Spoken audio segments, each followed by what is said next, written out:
Going to be back live on YouTube in just a second. And there's the game, and welcome back YouTube and TikTok. So, what we're going to be doing is getting back into our Survivor Man challenge in Farming Simulator 22. For those not familiar with this challenge, the gist of it is, we started with a chainsaw, $0 and a dream, and we had to build up from there. In our particular situation, we also gave ourselves a truck, but the additional rules we have is we may not sell the truck. I may not take loans or leases. Used vehicles are fine. I could use stuff like greenhouses.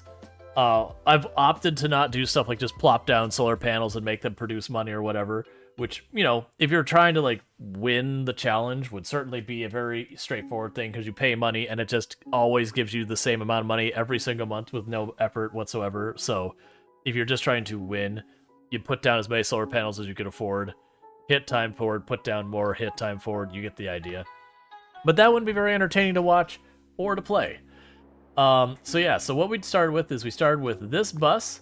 All this is the house. If I hit my button here, we get the option to sleep. But it's got a nice wood fire stove, a cursed bed, some MREs, but it's just there to fast forward time. We gave ourselves this truck, and that was that way chat didn't have to watch me cut down trees and grab one log at a time, walk all the way out into the sunset to sell it. We just load up in the truck, we did that. But, and this chainsaw. And with that, we set up this tile. I cut down all the trees around this hill, bought some greenhouses, used the greenhouses to buy some land, put some farms down, use that money to get the bakery the granary and some more farm, and then the bakery, and then the sheep, and then that field, and then this field over here. We've been basically just expanding. And where we left off last time is I just finished replanting our sorghum.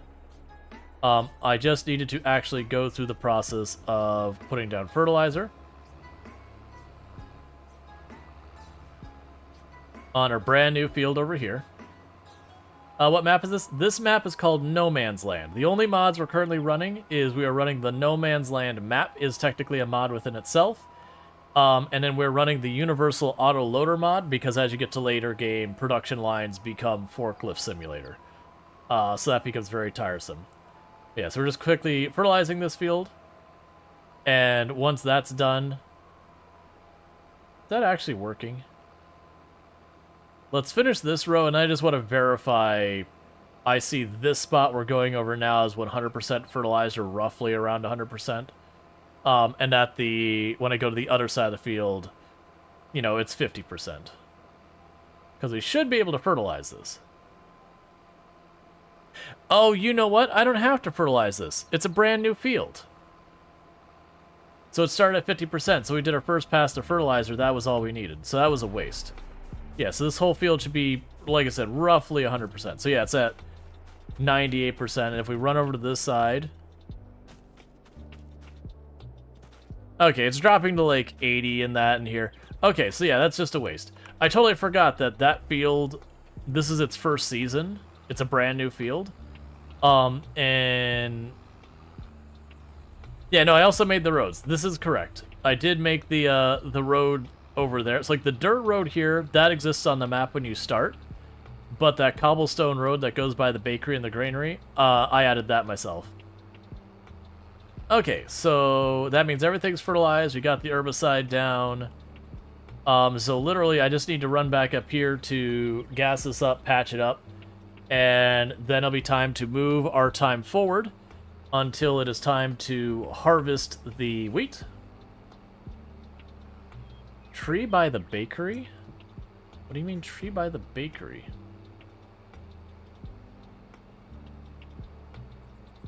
Hey, Elevation, how's it going? Not sure if you saw the other day, you caught a gifty sub over on Twitch.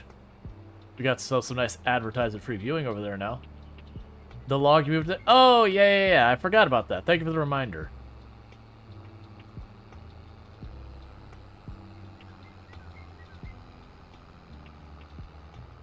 Yep, we had, 2 days ago, people were really generous with gifting out subs and all that, and I did see that you caught one.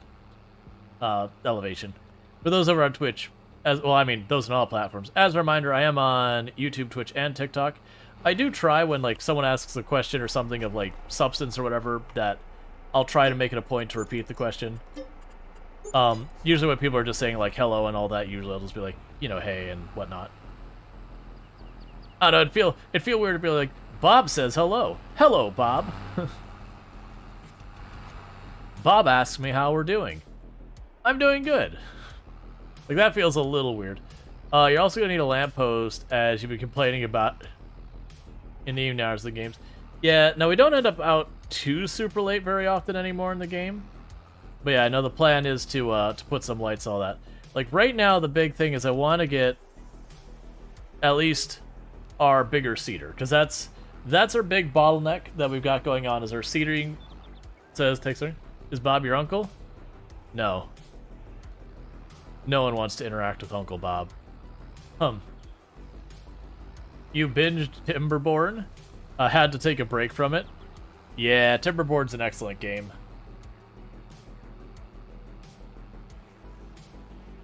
For those who haven't seen Timberborn, it is I guess you could consider it a city builder, settlement builder style game. But instead of like a lot of games in that genre where it's, you know, spring, summer, fall, you like collect food, get your firewood, whatever you need, like clothes and all that, and then you try and just survive, like ride out the winter and then repeat the process is like the big survival thing. Timberborn does it different, that you have like the wet season and the dry season. And so like it is about water management, that you want to like build reservoirs and dams and levees to try and, you know, hold the water back. But they had a big update very recently that also made it so sometimes the water source gets contaminated as the thing. So instead of wet and dry, it's wet and contaminated water. So you have to like not just have your reservoir, which is the old strategy, but you need like a lock system or some way of going, oh, it's bad water time. You know, chuck all the water off the side.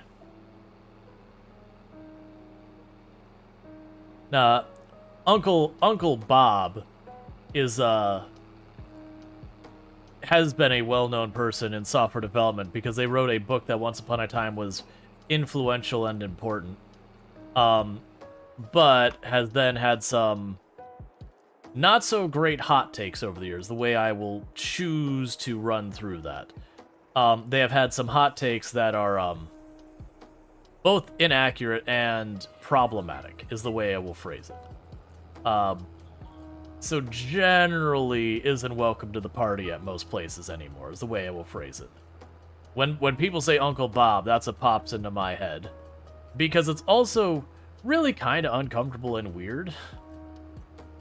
When someone is like a skilled person and like the name they decide to go with is Uncle Bob, it's like, we're not family, please don't.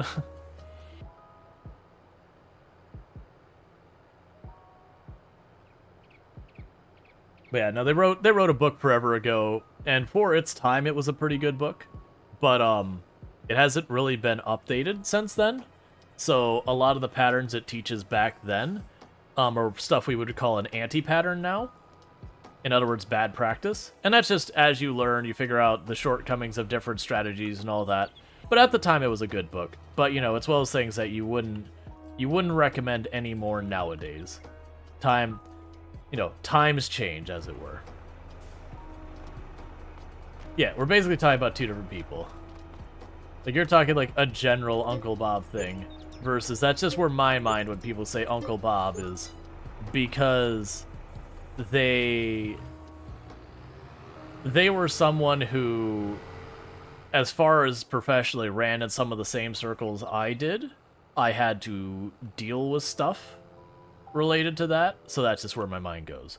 Like, to such a point, people know before I did this, I was authoring courses on software development for a company, and there was a point that we were trying to come up with like some new courses, and you know, one of the people, they'd be the person who was immediately the person over me, sort of.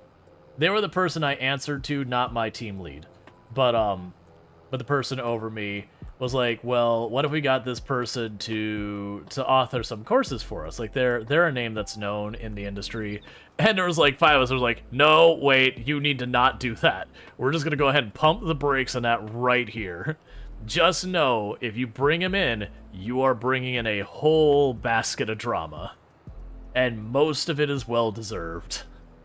So it's like, yeah, you don't you don't want to bring a corpse. And he asked for details, and after we gave him the details, I was like, yeah, we want to stay away from that. It's like, no one needs to put up with that garbage.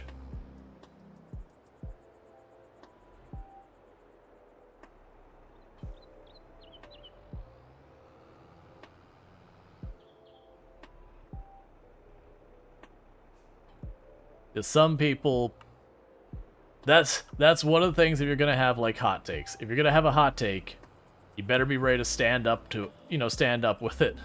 And they had a hot take that was a problematic thing, and then they tried to blame everyone who got mad at them for it. And it's like, it is what it is. I will, to further clarify it without going into too many details, the hot take is what we call misogyny. Like, very specific, that he was saying these people should not work in this because they're less capable, and everyone's just like, what? Why would you say that? Why are you destroying your entire career? You got old material, but like, that's different. Like, being a little behind on tech is one thing. But yeah, no.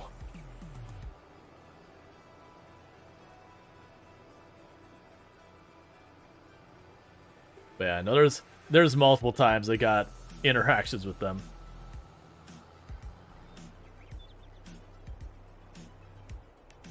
Now, oh yeah, that's absolutely a thing in Timberborn, is you'll sit there and you'll get farther. That's actually almost every city builder, settlement builder, whatever game. This is going saying now you this is Elevation saying now I understand it. You want to restart and pre-plan better. Yep, that's a thing that happens in almost every city builder, settlement builder, any of those type of games. Even a lot of tycoon games, is you kind of accept your first go of it. You're gonna make a mess.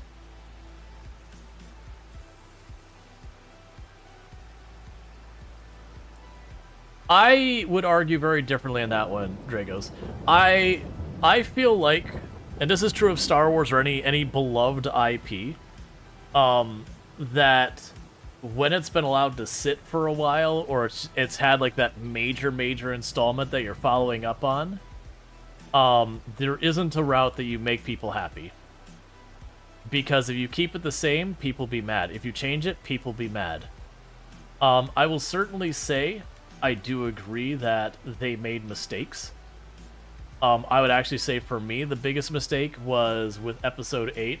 They kind of handed over to Rian Johnson and were like, hey, do good, like do thing. And so Rian Johnson wanted to do something kind of way off in left field. And the mistake to me was either they needed to let him do that or they needed to not let him do that in the first place. Instead, they kind of went a little bit one way, and it seemed like then they panicked with what he was doing and then went the other way. And I feel like that's where we got something disjointed. Would people have liked episode 8 if they just let Rian Johnson it? Probably not. But you would have had at least some people would have been happy with it. But you got to keep in mind with the comment with Kathleen Kennedy, it also means you got to be upset about Clone Wars, the cartoon and all that. You got to be upset about Ahsoka. You got to be upset about Mandalorian. You got to be upset about all of those things as well, because all of that is under her as well. I honestly feel like there was no reality that people were going to be happy with the sequels, 7, 8, and 9. And while there are complaints that are valid, there's also a lot of complaints that it's like, okay, you have a Darth Maul tattoo? That's pretty cool. I, for a long time, had intended on getting a tattoo, and had finally settled on the idea and talked to some friends, and one of my friends went aside, like, you need to know that there are groups who use the symbolism you're looking at for things you probably don't want to be associated. Like, what do you mean? It's like, oh, neo-Nazis have literally claimed those symbols. Great. And then I just never, because I had spent so much time going back. I was going for like Norse stuff, but it was the specific symbols I went for were things that have been co-opted. And it's like, I understand it could be like, hey, I could still do this and own and all that. Right, but I'm going to still be mistaken as one of them, and that's not a mistake I'm willing to endure. But it actually hasn't sat for a while. There's an expanded universe for a reason. It actually hasn't sat for a while. I'm so confused. Yeah, no, we sold the bakery log. It's gone. I took care of it. That's the reason why this was by the flatbed a moment ago. It's because I grabbed it, tossed it on there, and sold it real fast. Yeah, if we look over... I can't see it from here. If we look at the other side... It's gone. Oh, it's all good. To be fair, I would absolutely forget it. So you're being like, hey, you forgot. It's like, you know what? There was probably a better than 50% chance you would have been right. Okay, so we got their food, their water. What day is the wheat is June or July? No, I understand people are upset about the splitting of the canon that happened in Star Wars. But I would actually, more than Kennedy, I would more blame, oh, what the heck's the director's name? Because he did the exact same thing to Star Trek.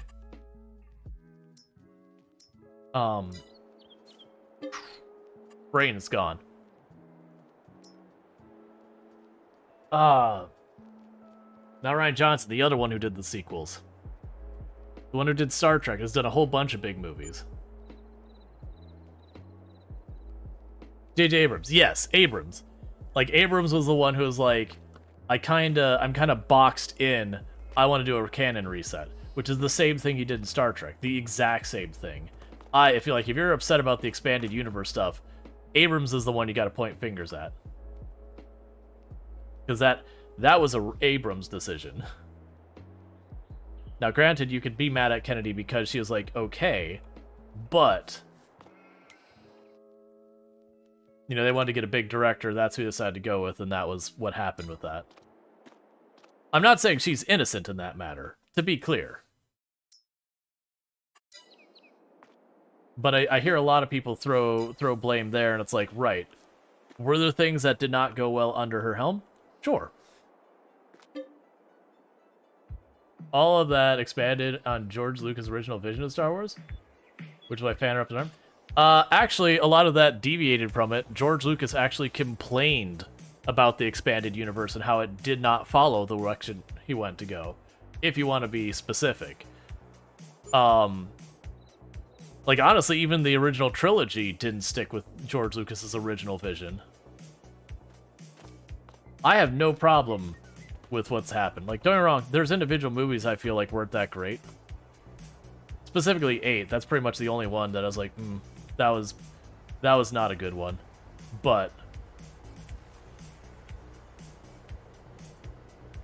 most of the complaints I've heard about the sequel trilogy, you can point at the original trilogy and the prequels, and it's still mostly true. You know, the character names will change and all that. And then there's arguments that have nothing, where like people complain being like, oh, it went woke, or it went this, or those kind of arguments. Like, all right, just look, it's like Star Wars has always had strong female protagonists who definitely, all of their characters go well beyond what is reasonable for a person to accomplish. Like, not the female characters, I mean, like, literally all of the characters.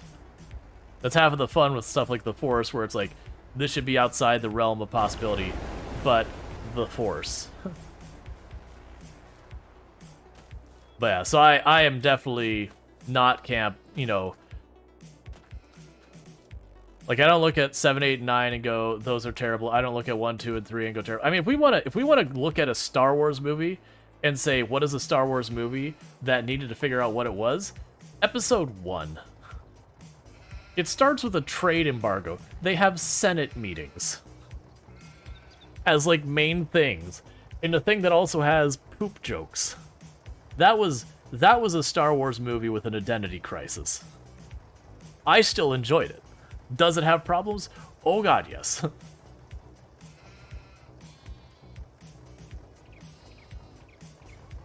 Yeah, we're gonna move on, Strider, or sorry, Dragos, because you're making an argument And I feel like that argument is coming from a place of subjective, and you're making the claims that this would and this wouldn't.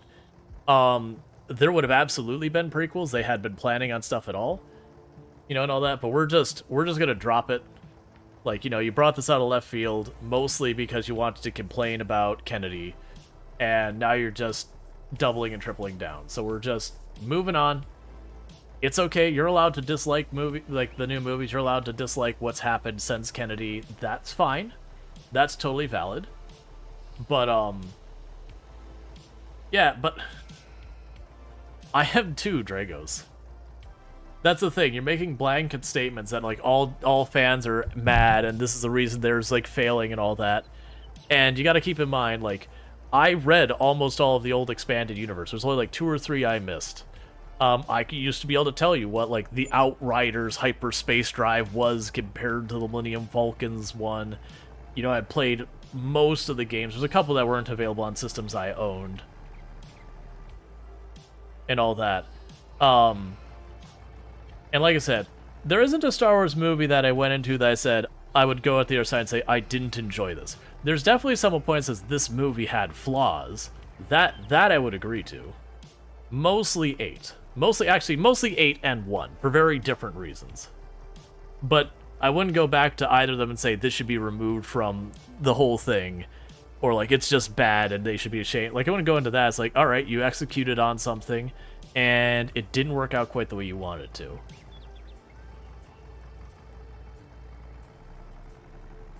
Which is fair. That happens. Oh, no. I just realized something. Where are you? Harvester, stop. I hate that this happens every time. This is something I wish was not the case in the game. Is it turns off the thing that spits out the straw if I do something that does not have straw with the harvester. Like, it's not that I need to turn it off. It just unilaterally decides to turn it off.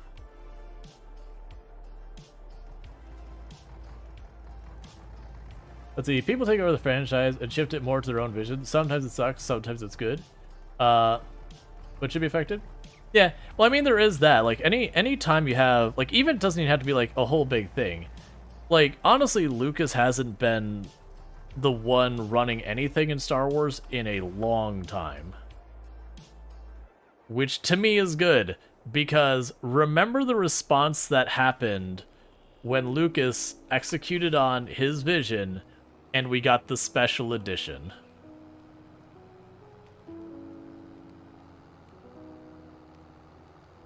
That's fine, Dragos. No one's asking for your badge.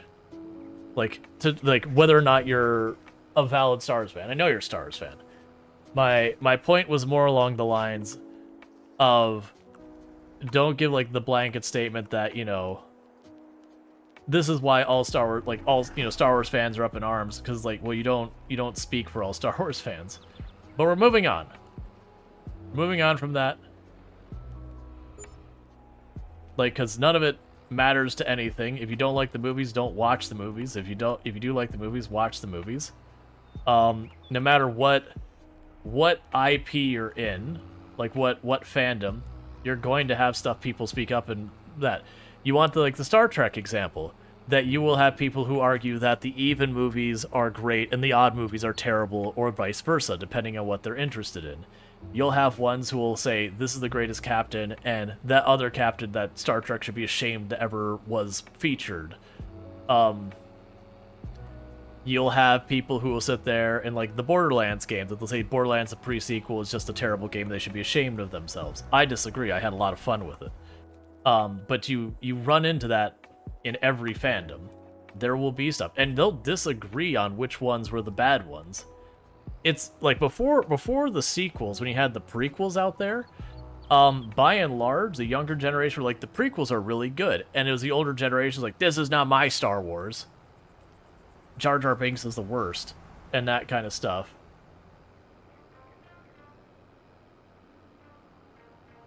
And you have that. And it's just the difference of what people want Star Wars to be. There are people who cannot stand the new TV series, that they're just really upset about them. That's fine. My answer is don't watch them. If you don't like it, don't watch them.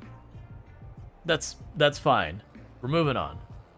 And I know I keep saying that. We're moving on.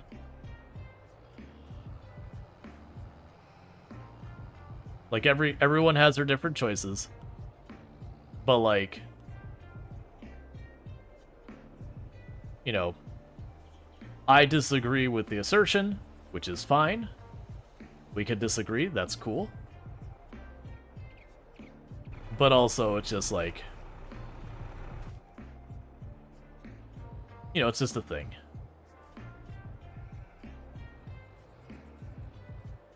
Yeah, that's... I'm asking you to drop it, Darth, very specifically, individually. We're dropping it collectively as a group. But you're the one who was bringing it back up.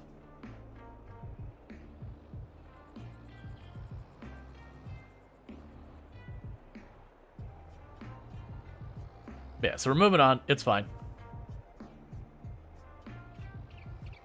Okay, so we've got the tractor doing its thing. I can ditch this for now. We'll need the baler here.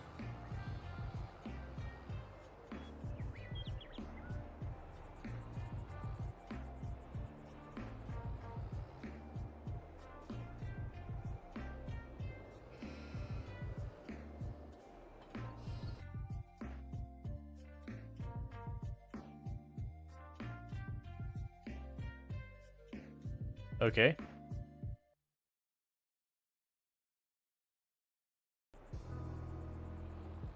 Sorry, I was just checking something.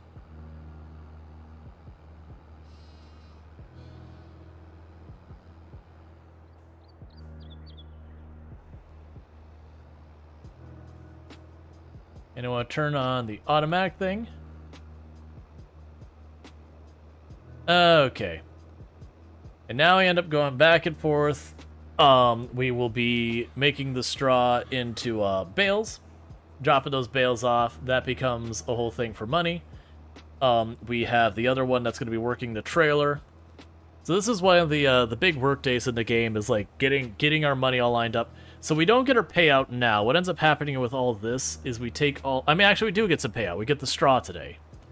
And that'll end up being... I think it's like $15,000 or some nonsense like that. Man, we missed a whole pass and a half. That's not actually that much. It'll be a couple $100, like $500-600 or something like that, which is annoying, but it's too little too late kind of thing.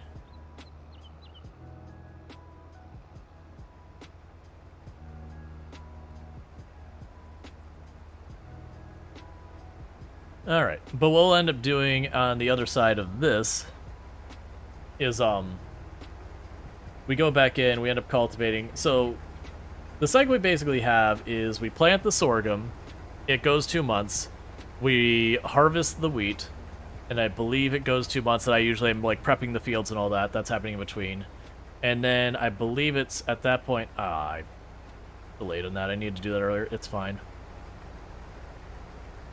It actually worked out okay. A lot of times the baler will ride up on top of that and have a problem. But yeah, so what'll end up happening though is we'll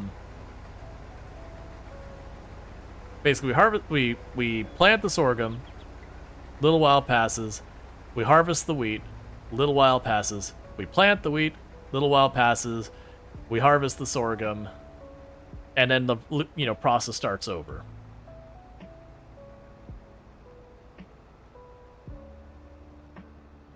So you can see me hopping between the tractors a lot to make that happen.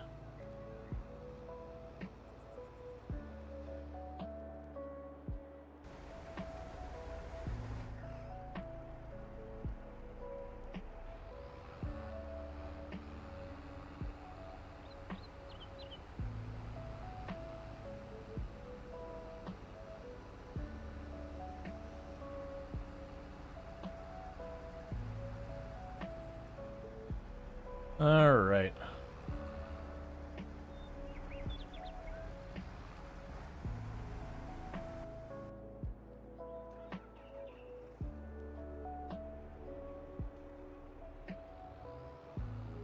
Yeah, so this is the biggest field we have right now, is this one. But the other thing that's going to happen is we're going to take all of that wheat and the sorghum. That's going to go in the granary to make flour. A lot of that flour is going to move over to the bakery. We're going to sell a whole bunch of it. Like, honestly, right now, that grain mill is what's making the vast majority of our money. Like, the bakery does pull in, like, 50, 60,000 a year or something like that. But there's almost, I think it's probably going to be almost 100,000 or over 100,000 just from the grain mill now. And then we scoop up an extra, like, 10 or 12 or something, or 15 or whatever from the straw. That's not too shabby.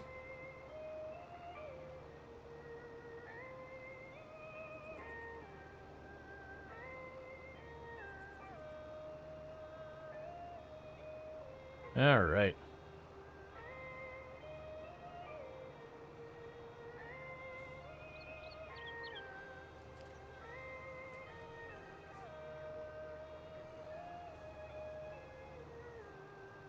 And then we've got a big trailer I can pick those bales up very easily with. They're the auto baler. Which isn't a mod, it's just a built-in thing, but it's a special vehicle for the purpose of doing bales.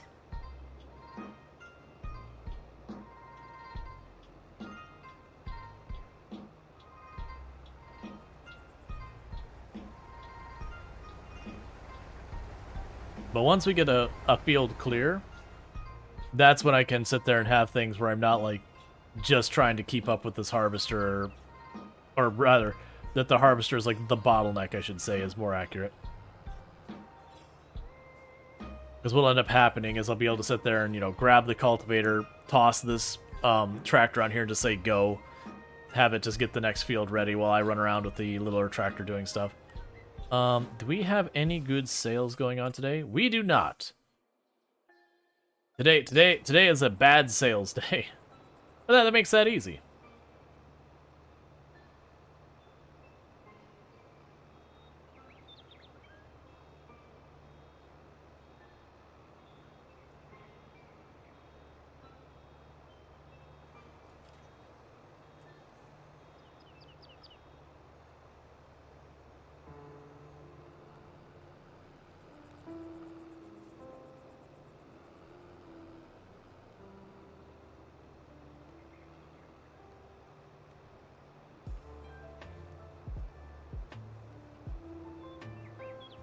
Part of me wishes with these, the bigger bales is that they would kick out the side. You can get rectangular bales, which you don't have to stop for like that.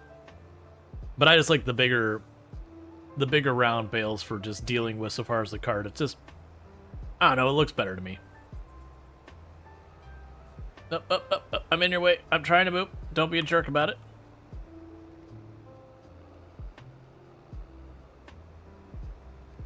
So snag that real fast.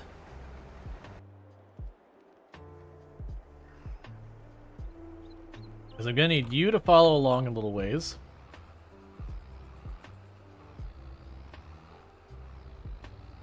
Otherwise, when it finishes this next row, it'll want to put the arm out the wrong way where I have to drive the harvester. Feels like this tractors should swap jobs. Oh no, the other tractor is going to take over cultivating and everything.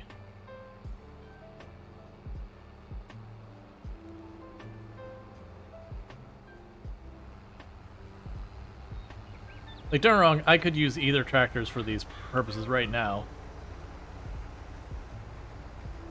But the yellow and green tractor is going to end up, switching back and forth between the baling and this in the long run. And then the blue tractor is going to end up doing the cultivating and all the other things.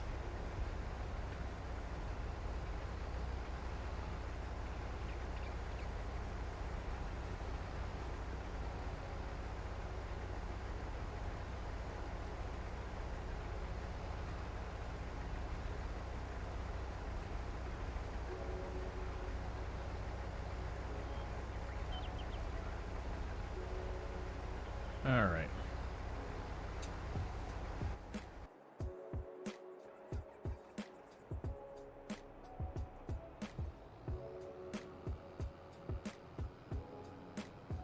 I mean, long term, I really do need another powerful tractor.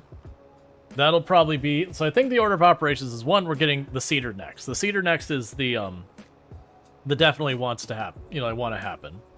After the seeder, I think the next move after that is probably going to be the bigger harvester. I could also potentially see, instead of the bigger harvester, going for a bigger tractor. I don't think I'll get rid of this tractor. I'd rather have a second large tractor, so stuff like this, I could have a better tractor dealing with a lot of this, and then have another tractor to go deal with the cultivating and all that.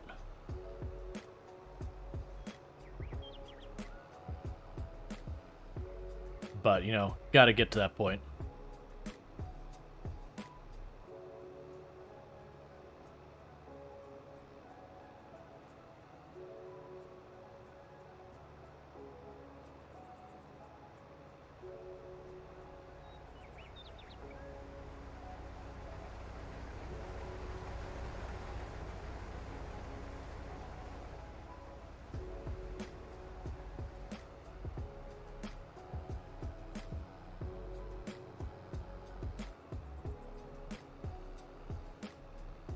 Okay.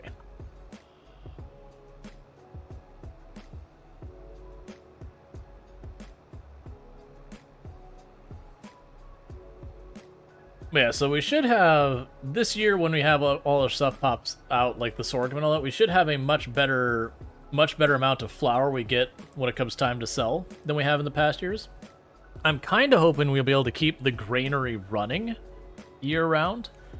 Because that's been kind of one of the things. The granary runs for a while, makes us a bunch of money, but we don't have enough crops to keep it running. So it kind of shuts down for a while.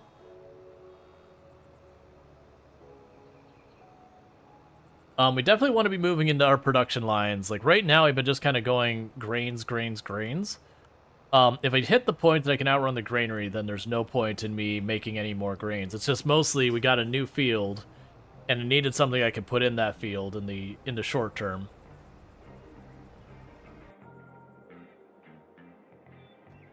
And that was definitely an option we could roll with.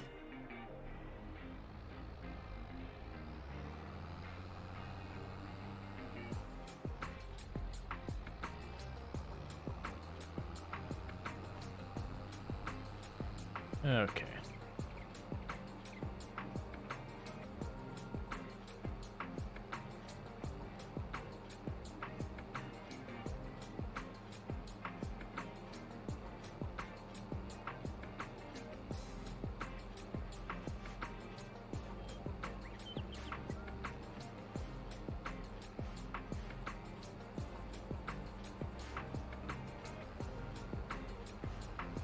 It's also at some point I want to get a semi-trailer, like, well, a semi-truck.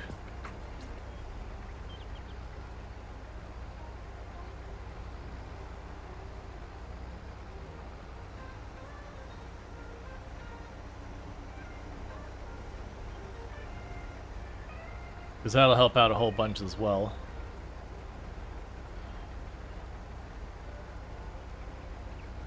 Because then I can get a really, really big trailer for crops to drag behind that. It'll be another dedicated vehicle to have working on, you know, that.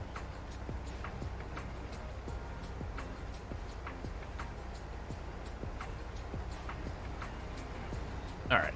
So that should be good enough that I don't have to worry about... It should finish the next one with the arm pointing out the right direction.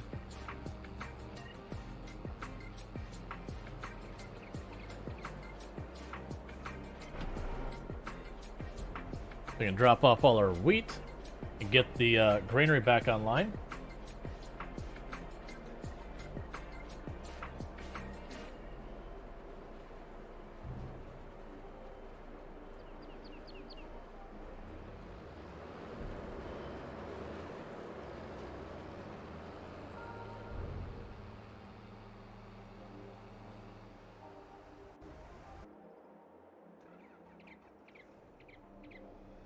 Okay.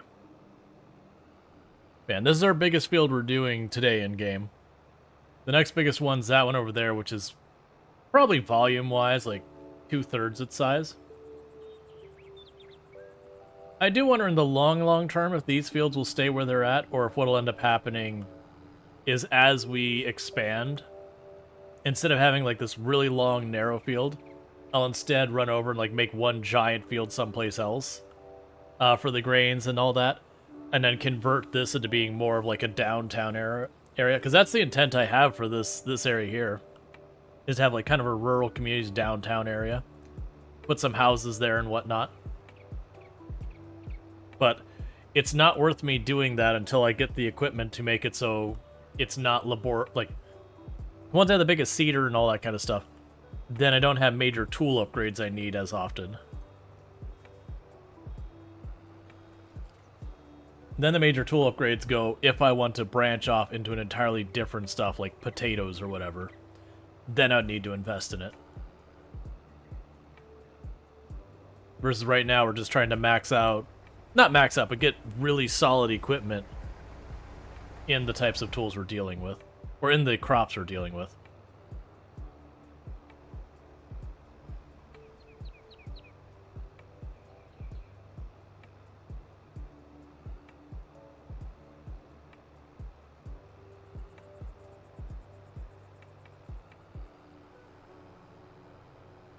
Okay.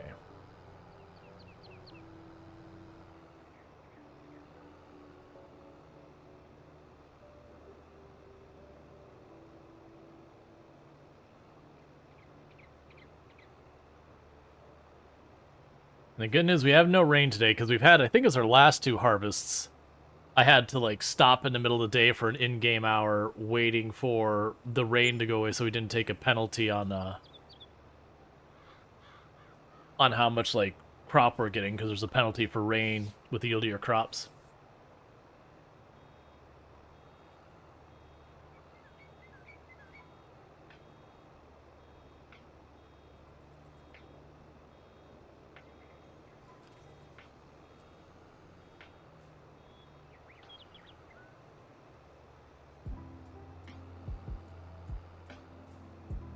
I'm leaving the tiniest little speck of straw each pass. Alright, so what should happen is probably a little over 2/3 way down the field. That should complain that it's full. We can then grab it with the trailer, and that'll be good there. I'll just get this out of the way for a moment.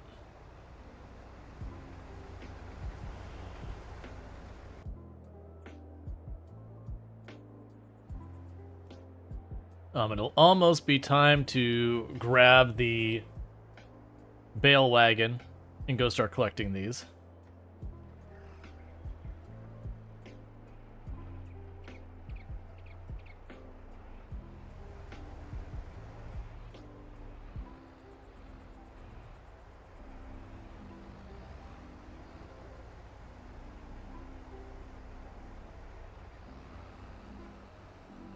Actually, that stopped way earlier than I thought, which is okay. I'm totally fine with that, because that means it should line up the next load fine, and that might be enough that this load will be fine, the next load will be fine, then the last load will probably be far enough along it won't matter.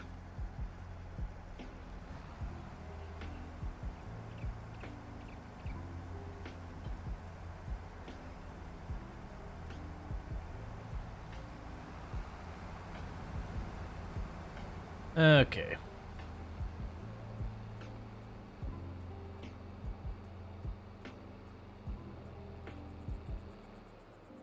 I like how we're babysitting the AI.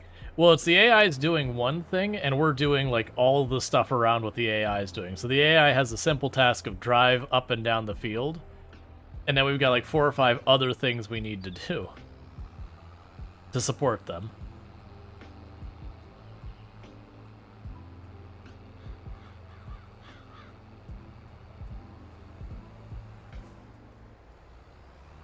All right.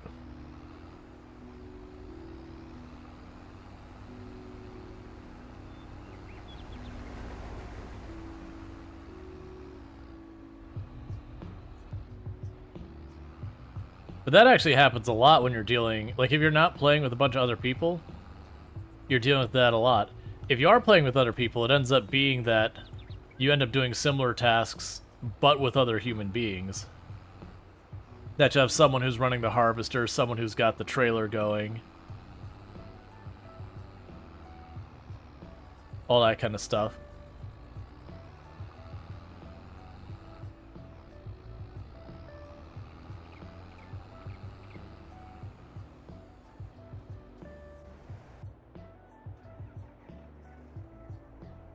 Alright.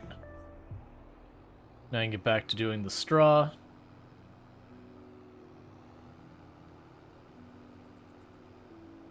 I do wish you could have the AI be a slightly smarter. Like, I wish I could... I mean, I don't know how you do it in a way that wouldn't be, like, a big mess of mods. Like that you go, okay, if you grab, like, 35% full harvester each pass, okay, 2 passes, you stop at the end here. That way, you know, I can just drive the trailer up and down the end, and it'll wait for me. You know, give them some, like, slightly more involved instructions.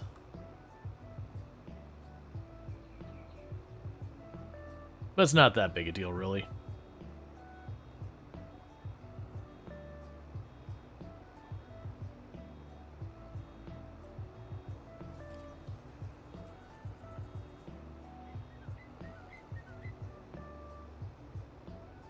Okay. And we can move up to this end. Grab that bale.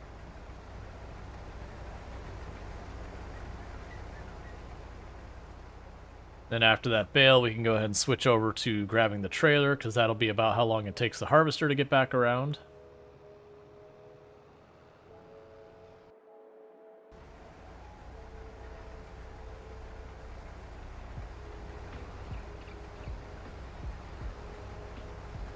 Alright.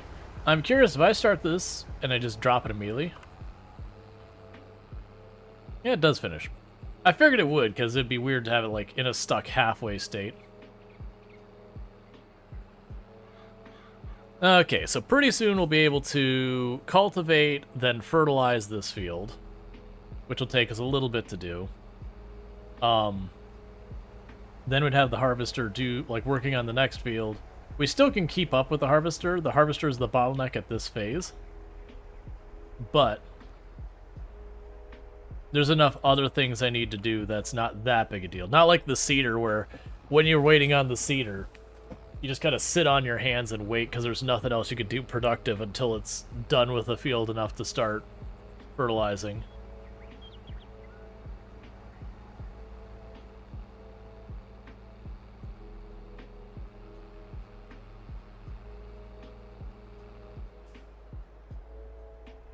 All right.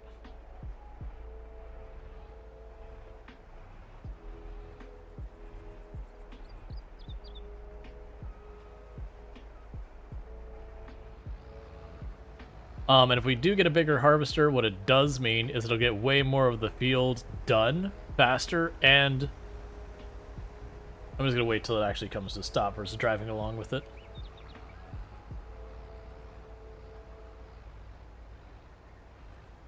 Because you're right about to fill up any second now.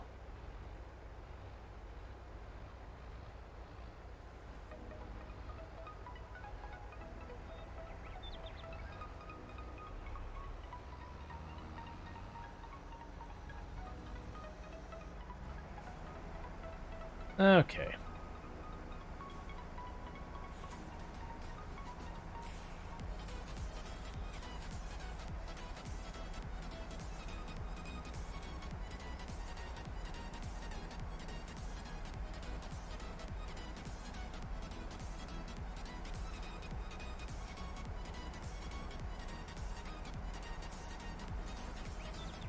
Yeah.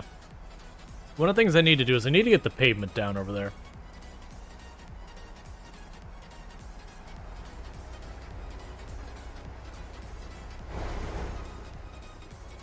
Maybe that'll be one of the things we do here in the immediate, is just once we get our payout, also go ahead and just put it down, because I don't even believe putting down the concrete is very expensive. Just have to take the time. Because the plan is for where you see that grain mill over on the right with the silos, and then the bakery in the end. I'm planning on basically making a parking lot in front of them. So one, we can put our equipment there and it doesn't feel as weird. And also just to make it look a little bit more authentic.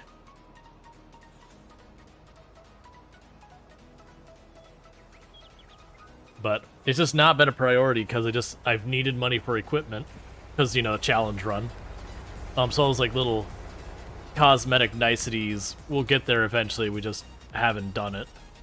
It'll probably be those things that like once I buy, you know, the cedar, whatever money's left over, I'll take some of that money and I'll knock that out.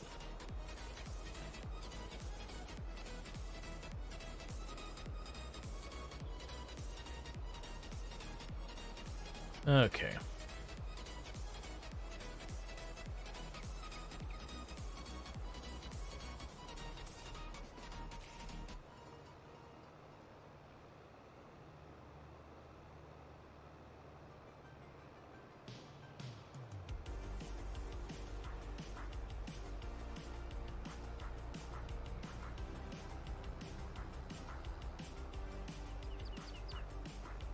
Oh, right. Another thing we've talked about doing that I probably should get going at some point is getting the windrower.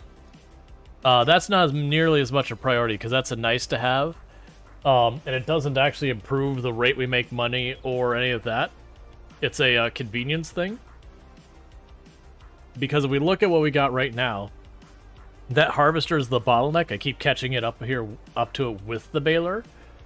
So getting a windrower would save me making as many passes as I'm going to bale things, but that doesn't matter because I'm still stuck with the harvester being the thing that's the fastest thing here, or the slowest part of the process.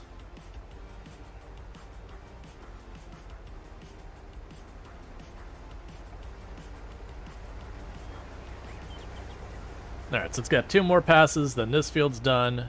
Then we can swap this out for the cultivator, have it start getting to work with prepping this field for the next crop to go in. And then that's when we're going to start working really hard with the yellow and green one.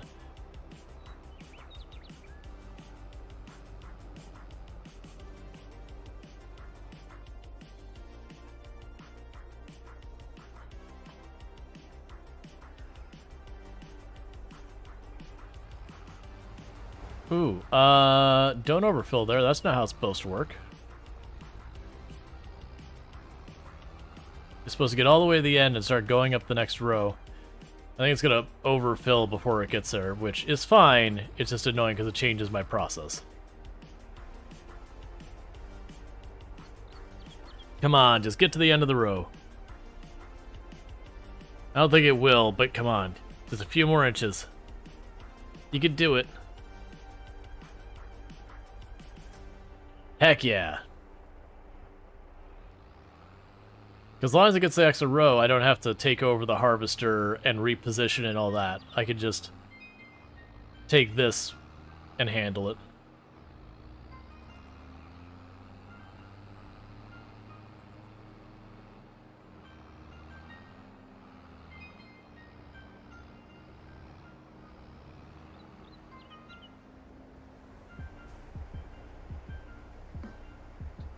Alright, so actually you've got 3 passes, including this pass.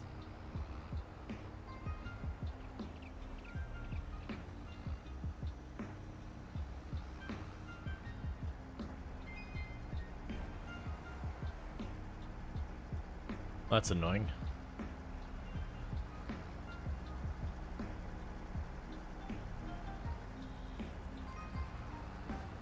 There we go.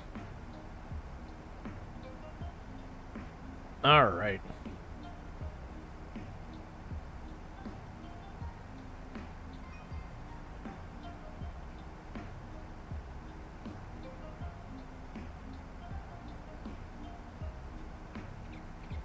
That's also part of the reason I've been doing the, yeah, nice harvester would be nice. Yeah.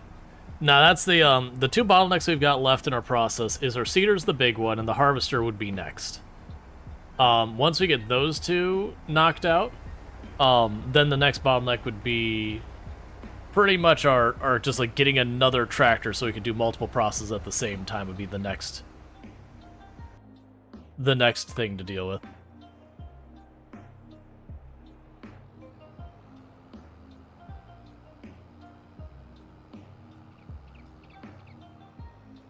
Because of that, we'd be able to do a lot better multitasking. Then we get a windrower around that time as well, because it's not particularly expensive. But they get pretty expensive. Yes, the harvesters are very expensive. There's a reason I've been waiting for it for last. I'm trying to remember, was it like 365 was the first one that we felt was a meaningful step up?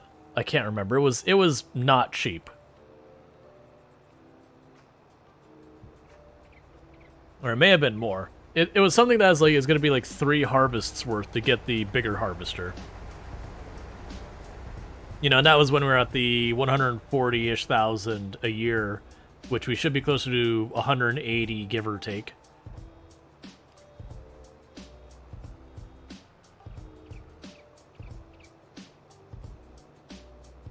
As far as the $180,000 we make per harvest kind of thing.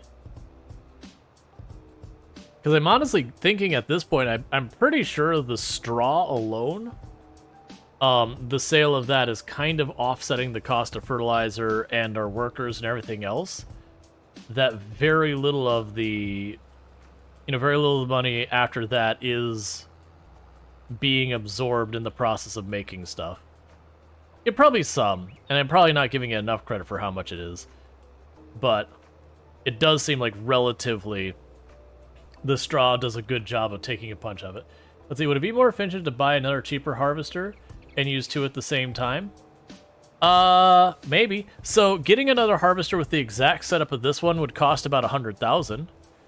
The only things, so they would be able to simultaneously harvest, which would be a benefit. I think the biggest difficulty I'd potentially run into doing that is they don't have much capacity, so I'd be driving back and forth between them just to fill up the trailer. It would harvest twice as fast, though. There is something to say about that.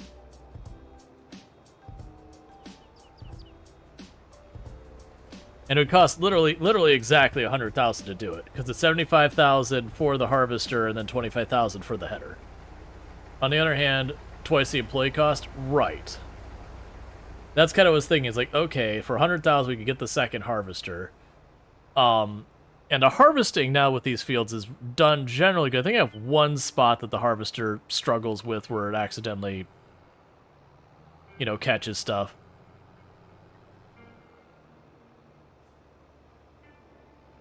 But it's not that bad. Like, really, it's the first field that's the big headache, because I can't start the other processes because I've got a bunch of equipment on the field.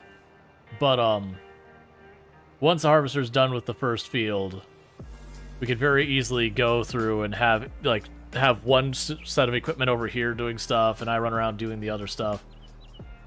That harvester's going to fill up before it finishes the row.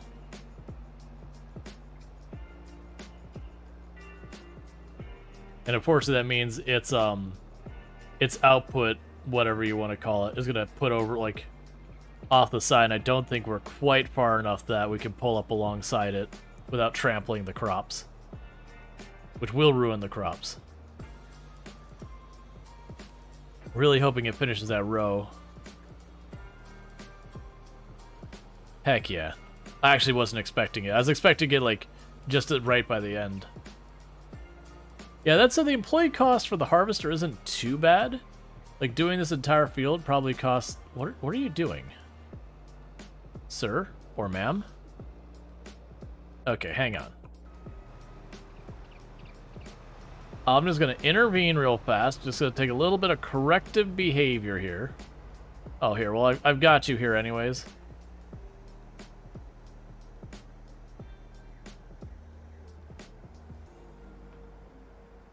You don't need to back up the entire length of the field. You can just turn around in the end. It's fine.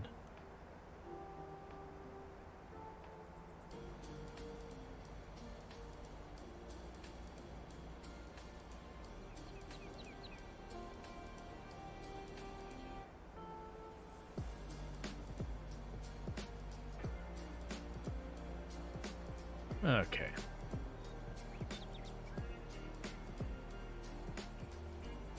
I planned on keeping these forests on the side. I might actually sit here and get rid of some of them. Just because even still, like, if you get anywhere near them, the AI struggles so badly. But if I go to do that, I'm going to want to wait till I have, like, actual equipment to make it so it's really fast and clean, that I don't have to deal with it.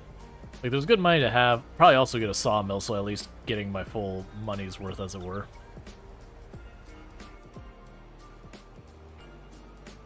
Just get you out of the way for a minute. In fact, you drop that for now. You go grab the cultivator, I think is way over here. Because I can get you started on that in the meantime.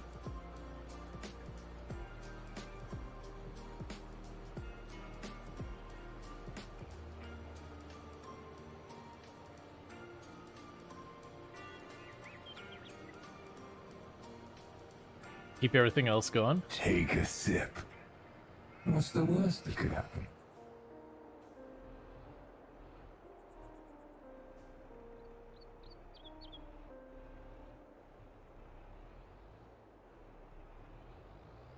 I just don't want to erase the terrain. I want the terrain to have some weird stuff going on with it. Just keep it interesting.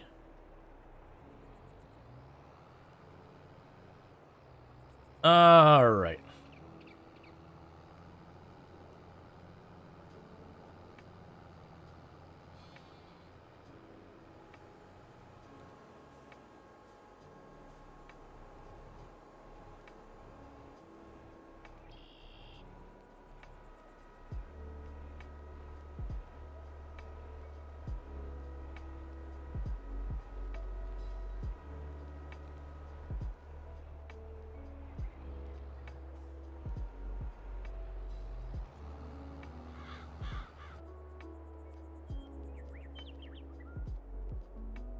And grab you. Drive this over to the end to get the harvester. Lurking his love? Yeah. Fact. To get the wheat out of the harvester, take the harvester to the next field, get it started, drop off the wheat, get the trailer out of the way, do the last of the baling. There's a good chance that tractor is going to catch up. That's just how much faster the cultivating is. We can worry about that when we get here.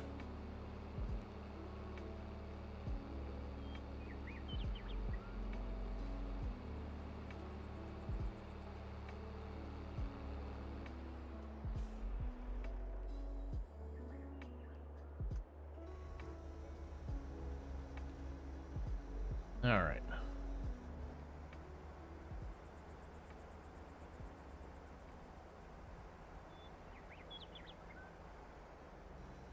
That's the big field knocked out.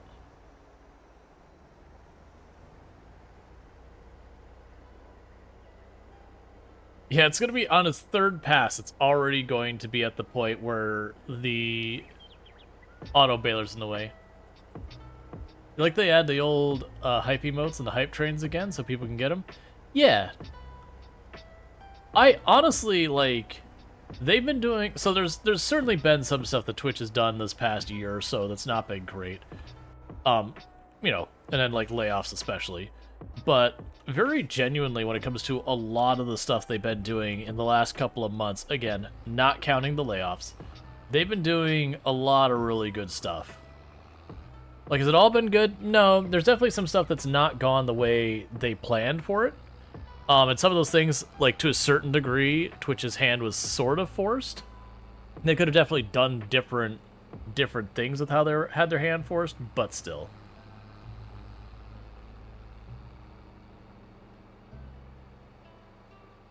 The cultivator's absolutely going to catch up.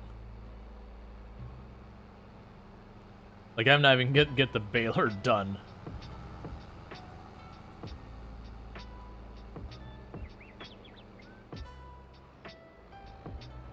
Oh yeah, no, that's the whole thing. Like, it's like, I feel like the changes they've made this year have been far better strategic decisions. Not, again, not the layoffs. but far better strategic decisions for them for raising their money and profit and all that in a way that doesn't feel like we're just getting 100% screwed. Like, don't get me wrong, they did adjust the value of what we get for Prime subs. That is, for the most part, a negative. But to give you an idea, for like a channel like this, losing out on the full value of Prime subs. For those who don't know what happened with the Prime subs, they added the regional pricing, is basically what they did. So none of that is a surprise. We got regional pricing on regular subs. The fact that it took this long for Prime subs to get it too is more a surprise than anything. So that's a negative. But for much smaller creators, for the most part, they disproportionately get a low number of Prime subs. So for a lot of them, it's gonna not even be a meal's worth of money. If that'll be a couple of bucks or whatever, which still sucks. It's still money lost. Oh, please tell me we can sneak around it. Nope. That's fine. I'll deal with that in a moment. But it's gonna be like almost nothing lost for them at a meaningful capacity.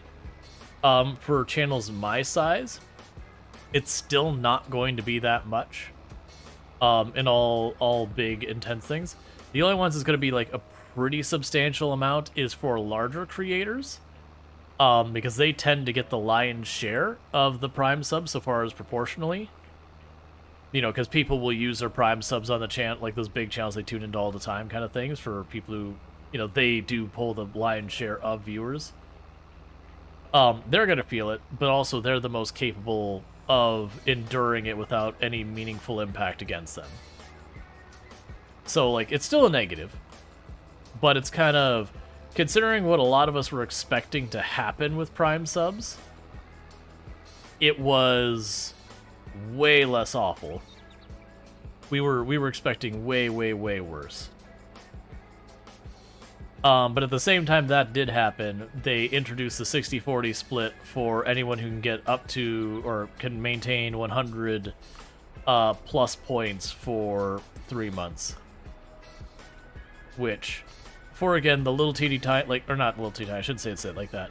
For the smaller channels who can't maintain it, sure, that's a benefit they won't get. And don't get me wrong, I'm definitely at the mindset, I really just wish they would just go 70-30 platform-wide, just be done with it.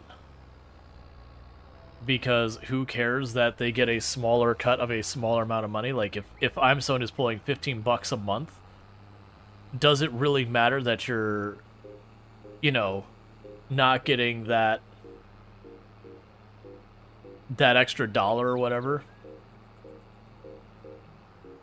You know, for channels my size, okay, so you're getting a little bit more, but in the big wide world of things, it's still not that, like, as a company, it's not that much money. So I would just go for the PR win of, hey, 70-30 platform wide, have a good time.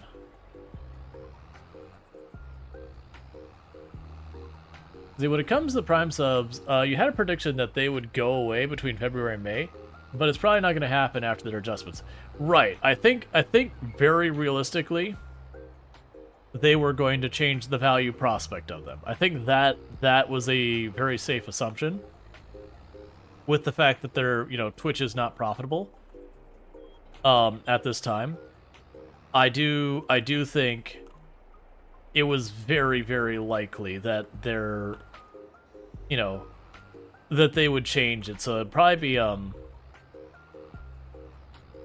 like, for me, I figure it's gonna be those things that it wouldn't be advertisement free anymore. They would still do the emotes and everything else, but the ad free would go away. But I also had thought they were just gonna get rid of Twitch Turbo, and then last year they actually made adjustments and they gave it some extra perks. They also increased the price a bit, but considering they hadn't done that in forever, then everyone's like, shh, don't talk about Turbo with Twitch. They might remember to get rid of it. But they did add in, like, to have that. So it does feel like they're trying to not do the whole thing of, like, Amazon Prime Video, there's no such thing as free, like, ad-free anymore. When you start a video, they do play an ad. even if, you know, like, you pay for it. It's a subscription service.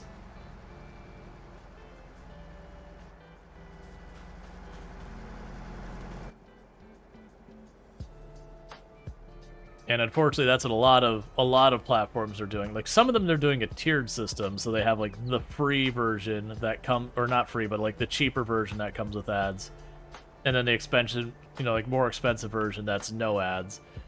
But that's been a whole thing. I don't think that's a good thing necessarily, but it is kind of the way it's moving.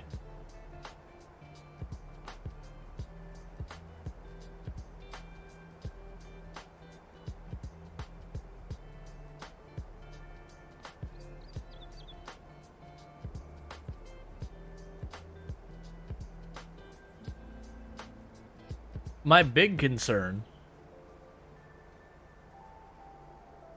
They were saying, I've got Turbo and YouTube Premium, so you get no ads. Yep.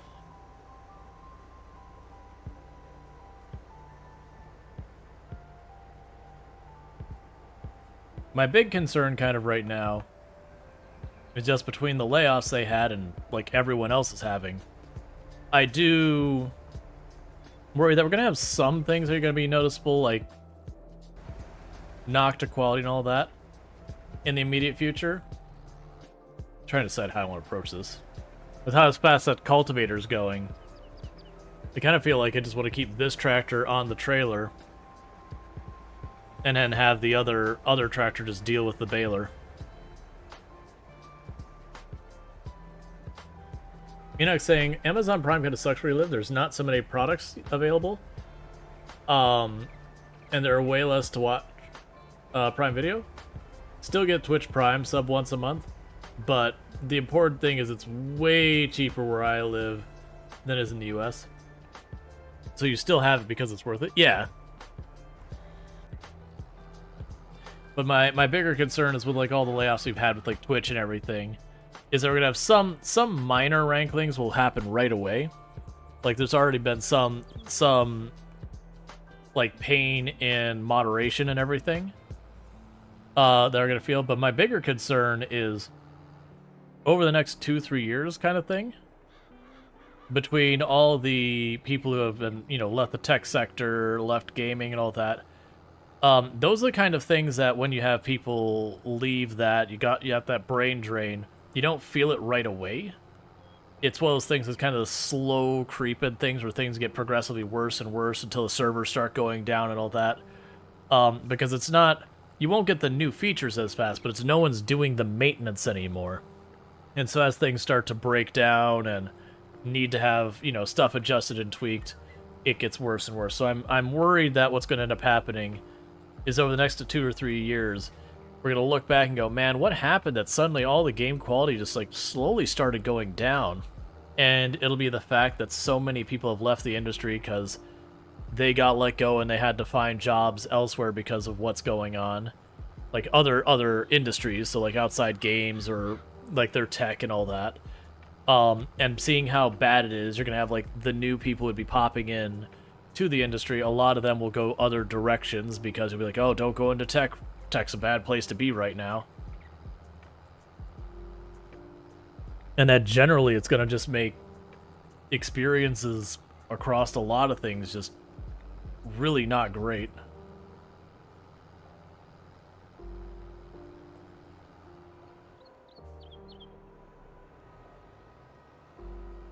We'll see. It's something I worry about.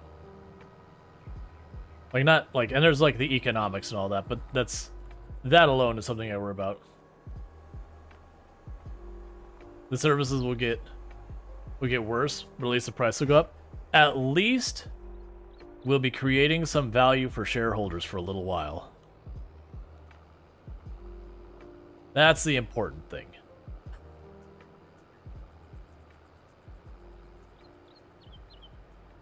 Just temporarily, though.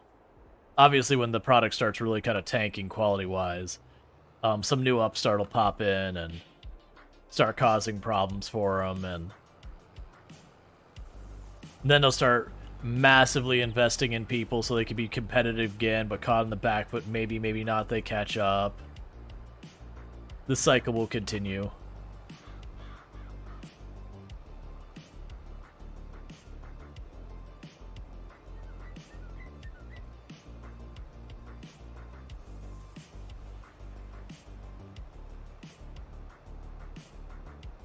Alright, we are just burning through that money.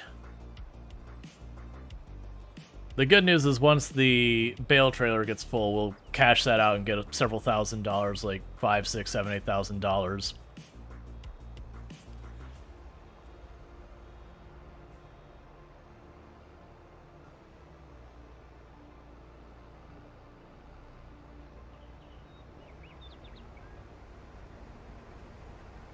But yeah, no, it's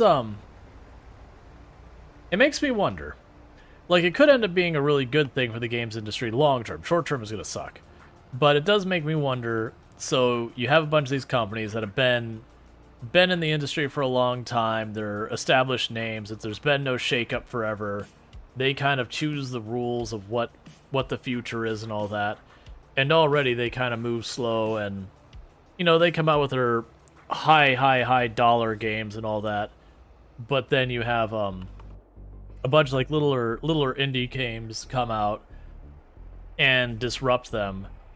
And I do imagine as like the established players, you know, do more and more of this nonsense, that we might get lucky and a bunch of little upstarts will pop in, and we'll see kind of a changing of the guard in the gaming industry in general, because it'll just take too long for the slower, bigger companies to adjust as all of this stuff changes. And we'll probably see some of them, you know, they'll probably eat each other up is what'll happen, is you'll have, like, EA will start suffering real bad, and then Microsoft will acquire them, or so on and so forth, which I don't think is a good thing. And that's not my prediction, is that this company goes down and the other one doesn't. But, like, you'll probably see some of those companies start to struggle as they try to figure out what the heck to do. But you'll have a bunch of, like, smaller games, the Stardew Valleys and Terrarias and Minecrafts and, you know, all these other ones popping in to just shake up the entire industry. Yeah, no, I agree. JD saying that I think the only real game innovation is happening in smart ones. That is a thing that happens, is once you start to establish an audience, you get kind of pigeonholed into the situation where you have your formula that people expect from you. If you do something else, people get upset with it. And so you kind of get yourself in this spot where you have all the financial pressures to keep delivering on the same thing that people like. That you have your formula. But the problem is, it's only a matter of time before people get bored of that formula, so far as on the larger scale, that people want stuff to mix up and everything else. And it's difficult to both provide the content that you're known for while also mixing things up at the same time. And it's more than just gaming. That is kind of true of all of the business things. Is as you become larger and more established, it becomes harder and harder and harder to pivot, adjust, and move, because you have to deal with having an existing customer base, expectations, backwards compatibility, like whatever the relevant things are for your specific industry. And it's not even just software. That could even be just straight up products. Like if you're Starbucks and you've got this new group who's doing like these fruity things that are out competing you because you're like, well, people are tired of, you know, straight up Starbucks coffee kind of thing. They want something different. That you're watching your market share go down. If you suddenly start switching your menu out to be a bunch of these fruity drinks, you're going to push away your existing audience. But at the same time, you're looking at going, oh, trends are changing. And I'm not saying that's happening. I'm just trying to give an example that is graspable. But like a thing that's happened to like games like Call of Duty and all that is you do have people who still buy it. Certainly, it's still making money, but at the same time, you have more and more groups who are like, I'm not gonna buy the next one. You know, it's the same game,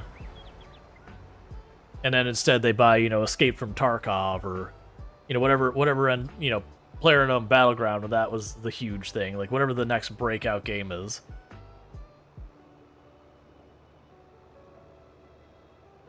And for Call of Duty to turn around and say, oh, well, we're going to do the same thing, it's much harder to sell because a lot of people want Call of Duty. They don't want this other thing. So I do find it a difficult position. But I also feel like just the nature of the whole people feeling like they have zero job security in those jobs because they don't have any job security in those jobs, and that's been demonstrated heavily this last year. You're going to have more and more of them willing to take chances because they'll see the job they have is not safe anyways.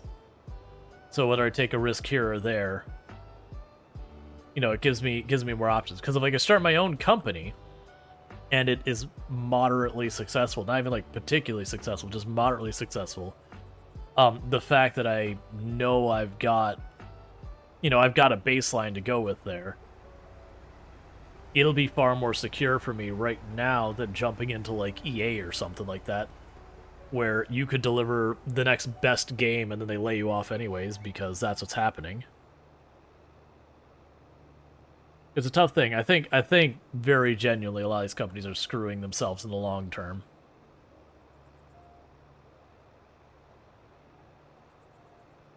Because like however this thing recovers and adjusts and pivots, people are going to remember the companies that were particularly awful.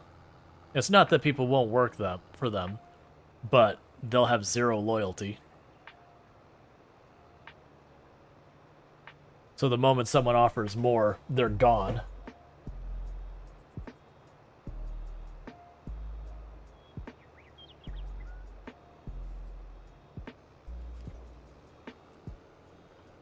We'll see.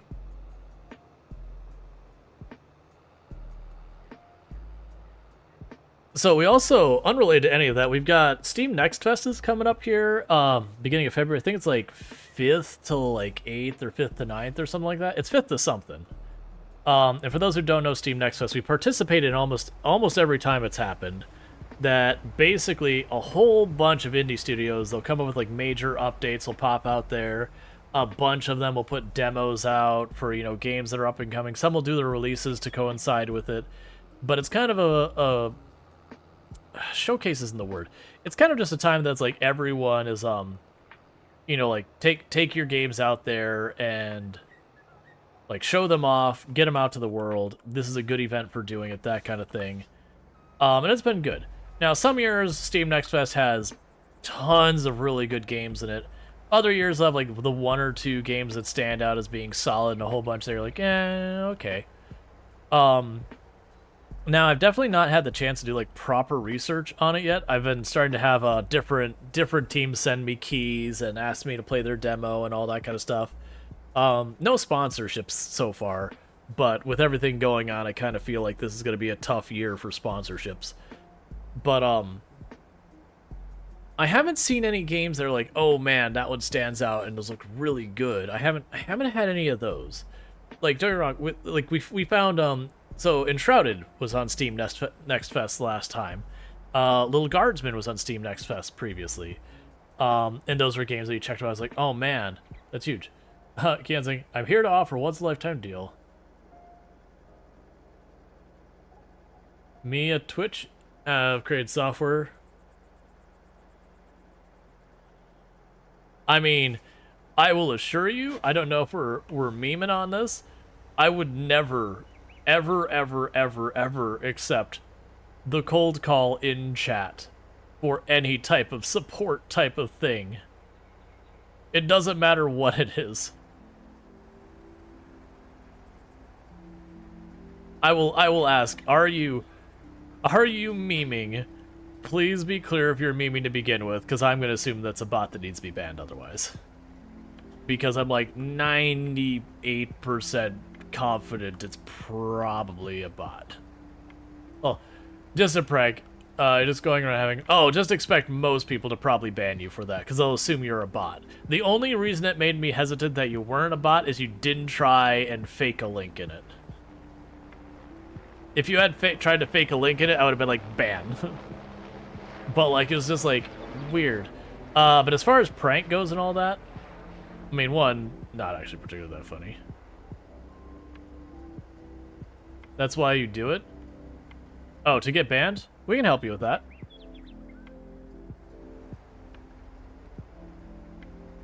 Because, I mean, honestly, if you're going on just to cause drama to creators, I don't want to support that.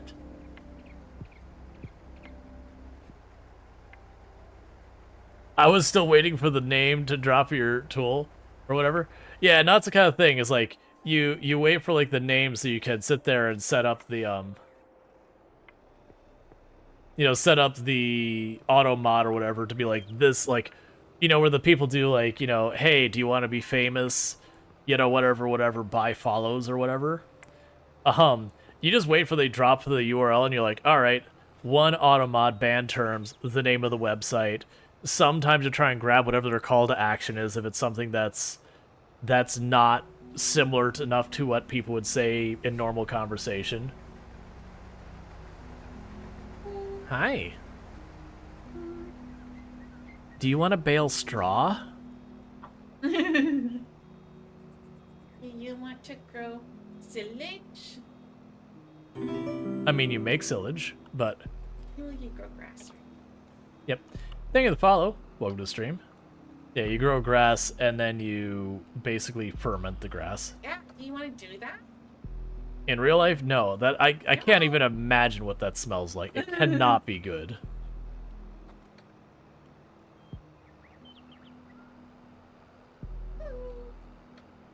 Why are you being so silly? I'm not silly. You're silly. I don't know. You seem like you're being pretty silly. Hi, Fiona.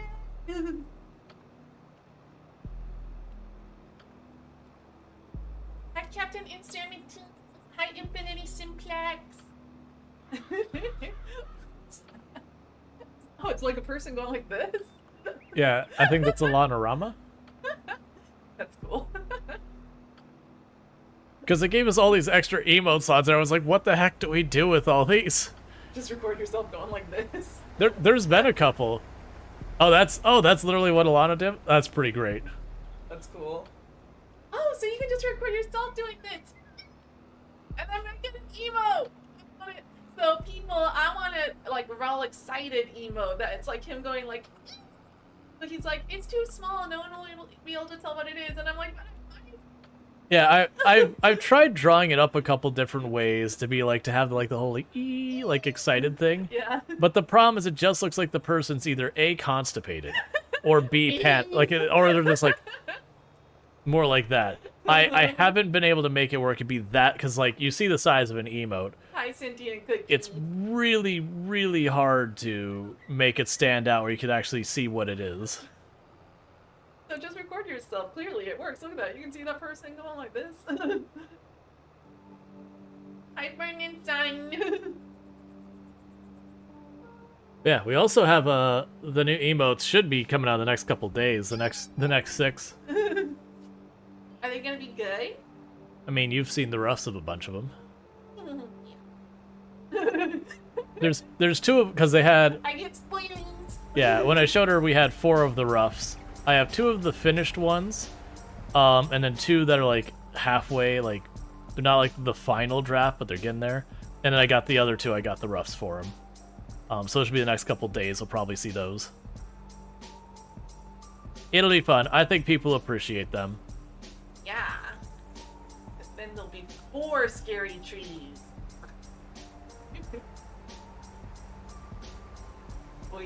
Just change the type of tree it is. It's like, this one's a fir, but this one's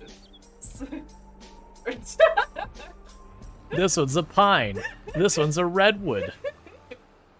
That'd be so funny. Evil forest, yes! Or, I mean, even with the style of it, you could have an oak and a maple, and if you can't see the leaves clearly, you wouldn't be able to really tell. And an elm. Yeah, and an elm. Uh-huh. Like, cartoon eyes, you wouldn't be able to tell them that much. Unless they put, like, the maple leaf, like, right in front or something like that. Stupid tree.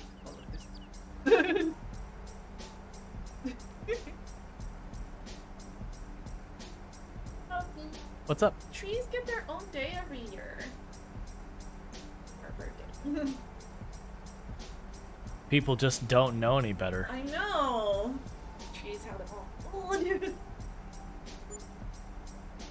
Trees were like, ooh, we're so peaceful.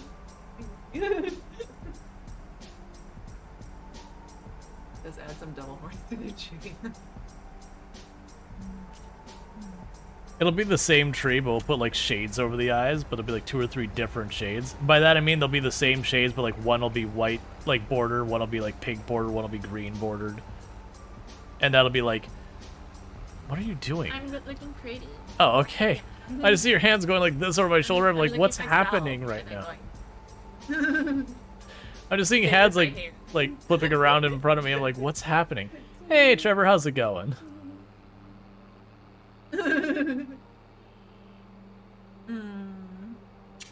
I like kissing you. Yeah, are you getting ready for bed? Yeah. Okay. That's where the sleepy sleeps happen. That is where the sleepy sleeps happen. Or, you know, if you're me, the sleepy sleeps happen to you. Really? I You can't argue it, it's true. It's true, and I'm so jealous of that. It's like, I'll be sitting there trying to fall asleep in bed. She'll be like laying on a wood floor, Yeah, just, I'm just like, this is gonna be enough. like with some wires underneath her too. They're just like all sorts of uncomfortable. I'm like, how do you sleep like that? A few days ago, I slept on a wooden bench, and then I was like, didn't you sleep? And he was like, no, it's a wooden bench. I couldn't sleep. And I was like, I slept. Yeah, we were great. we were out and we were heading out of the place. I won't say where it was, but we were heading out of the place. I didn't say where it was. Yeah, I know. Yeah. I'm just saying I won't say where it was. Because But- they might find me. Sleep on a bench. But we were getting ready to head out, and Tim was like, "I'm tired. I want to sit No, down. no. Well, okay, yes, that's fair. Like I want to sit down." And I was like, "Well, it's like, yeah, it's like it's not that far to the car. We can go to the car, and I then was we like, could "No, it's drive." way And she was farther." like, "No," and she went to sit down on this wooden bench, and of course I was like, "All right, fine." And so like I sat down next to her, and she goes to sleep. No, don't skip that part. You laid your head on my lap, and you kind of acted like you were asleep for a while. But then you were like, I didn't sleep. And then I was like, it's my turn. And then I laid down. I mean, I wasn't trying to sleep. And then I fell asleep. I wasn't trying to sleep. Yeah. I was both relaxing as well as You were being a so little cute, bit of though. troll. Your head was in my lap, and I was just like, I'm happy. Yeah, I was being partly I was just getting comfortable and also being a troll. But yeah, then it's like, okay, like you sat for a while, can we go now? And she's like, no. And then she like just laid down on the bench. It's just like, okay. So I end up being like on my phone for like a half hour or so, just as she napped. Yeah, I took a nap. It was great. I can sleep anywhere. When I was in college, it was great because I would just find places all over the campus. I was like, I can sleep here, and I can sleep here, I can sleep here. So college, I could do that because, I worked multiple jobs as a full-time student. So it's like, oh, I have 10 seconds. Like my greatest achievement, there was this fountain with like just a ledge around the fountain, and I used to sleep on that ledge. And people were like, "Are you afraid you're gonna fall into the fountain?" And I was just like, "No, I'm fine. I'm fine." Just once. No, I never fell in. I was like, "I got this. It's okay." She claims. It was like a stone. I was like, it's just a flat stone. Not in flat, because it's curved around the flat. Around the ground. It's a curved rock. Yeah.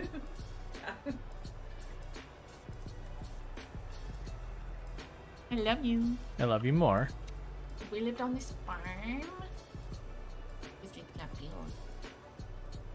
Right after it's been harvested, you're just covered with wheat dust and Oh. straw dust. Actually, I don't know if I could sleep in that.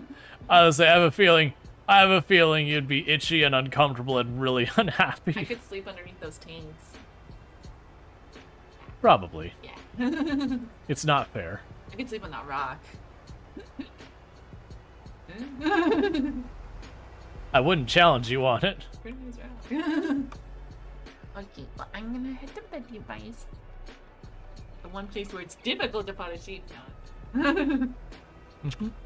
love you. I love you too. I love you the most out of all the people in all the world. I don't think that's true. I love you more. And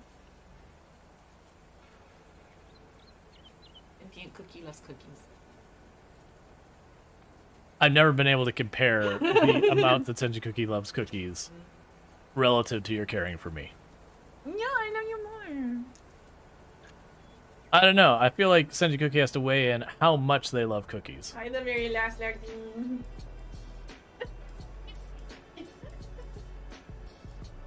Yeah, it's true because, well, Cookie eats cookies. If the cookies are destroyed, they're gone. I said, I don't destroy you. But Cookie is also a cookie. And one should love oneself. You should. No, people have problems with that. They do have problems with that. And there's definitely ways one can love oneself. They're like, you know, maybe you could love yourself a little bit less. Yay, Cookie is a cannibal. That makes Cookie a cannibal. Yay. Spread it around. Cookie's like, why have you done this?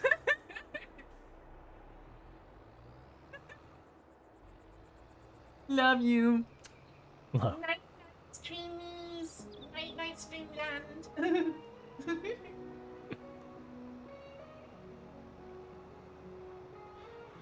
Alright.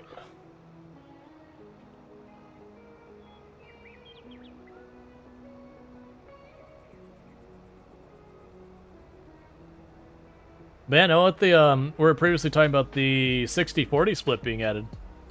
That's one thing that's going to happen to channel starting February, is I'm going to be trying to make the push to qualify for 60-40, because we usually at the end of each month are hitting about 70 plus points, and it's 100 plus points to qualify. You have to do it for 3 consecutive months. So like that's very really a possibility. Because that means we only need to get ourselves either 30 more just subs in general, like just in general, or get, you know, 15 tier 2 subs, or, you know, people who upgrade their subs, or if people go tier 3, that jumps it to 6 points. And we already have a good start on that, because we had yesterday, we had someone sub tier 2 for 6 months. It's up to them if they want to say their name, don't want to out them. But, you know, already says like, down, like, locked in, tier 2s for the entire time, so it's like, oh, heck yeah. Because that'd be huge. For those who don't know, Twitch gives 50-50 cut for every sub to creators by default. So if you spend $5 on the platform, like, to sub to channel, I get $2.50. And this will jump that up to 60-40. So that's just, you know, you're like getting that much extra every single sub once I qualify. Once you qualify, you're locked in for a year that you've got it.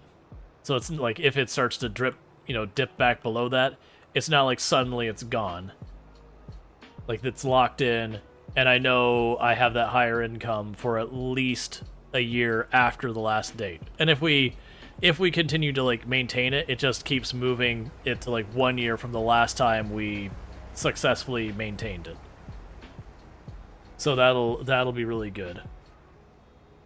But that would be very significant. It would, you know, increasing one's income by 10% all in one swoop is not something to be upset about. 10% is a pretty solid raise, especially when it doesn't cost all of you a penny more once we get there. Like the classic, if for every $10 you would chip in, I would get an extra $1.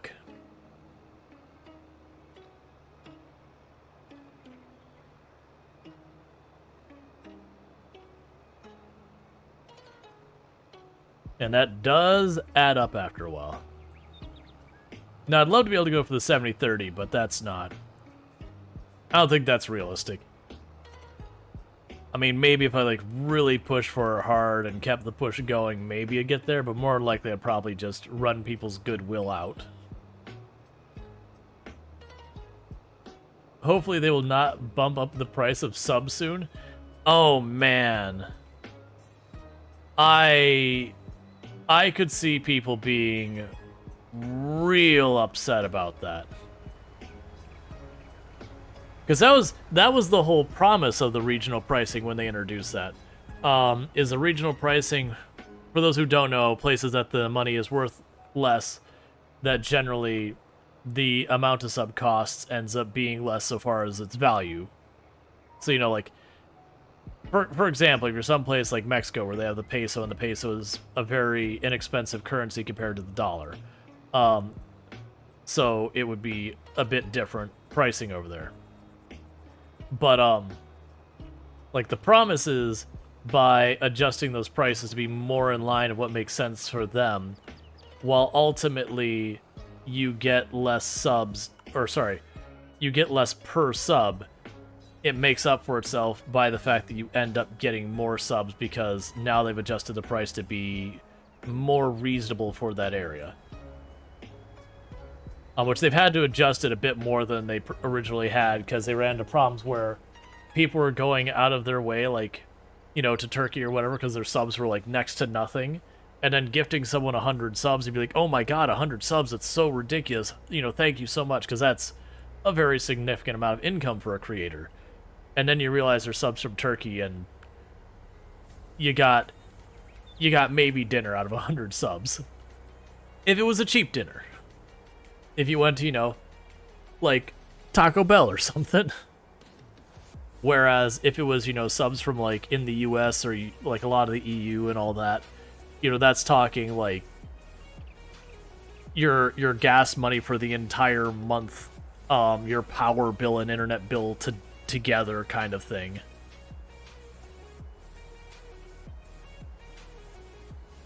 But I believe overall people have had more benefit from regional pricing than against, but there's definitely been problems. Again, I gave the example of Turkey, but that was one of the adjustments they made this last couple of months, like last 2 months, is they reevaluated the prices on stuff to be, you know, a bit more reasonable. They basically took the stuff that were like the cheapest of the cheap ones, and they kind of came up. I think they had 1 or 2 that went down. You know, actually, now you mentioned it, subs already changed prices recently. Like I think the US they didn't change. At least not that I remember. Maybe they did and I'm just forgetting. But I do believe they did an adjustment that, generally speaking, most of the sub prices went up a little bit. But there were some that went down as they adjusted. But it was a regional pricing adjustment, so I think it was based on local money versus the dollar and the euro. I could be wrong about that. I want to say that, was that, I thought that happened in October or November or something like that. Maybe November. Like it would be around the same time that they changed the price on Twitch Turbo.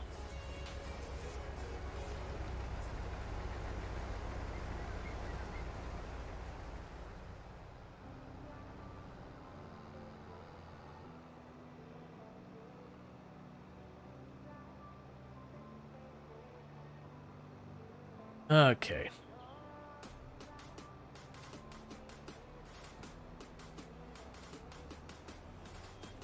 And then once we get this one done, those 2 fields are small enough, I usually don't even worry too much about the trailer.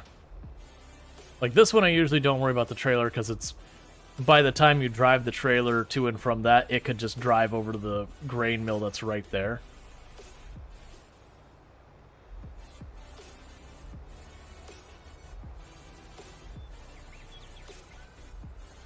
Ramming speed, I was actually figuring we'd probably get just enough that... I don't know if this wasn't going to do the thing where it backs the entire length of the area. Or it's going to cooperate. Don't back up. Oh, good. I was going to jump in and take over, because I thought I was going to back up the entire length of it.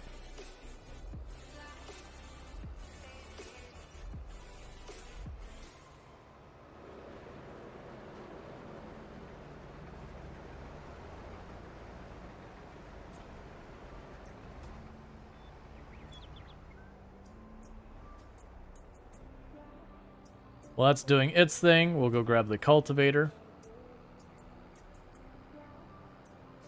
And we're not going to start it right away. I'm going to get all those bales off the field there. But that's what I could do while the harvester's doing its work. Perfect. Exactly on target. Definitely just did not slam into that right away.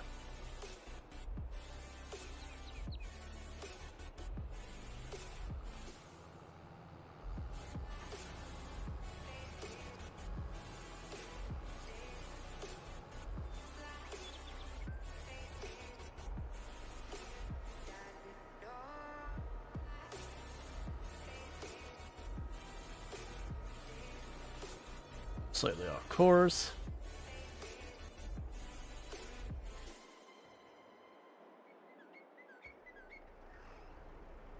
Alright, so what we could do is we can drop off this wheat.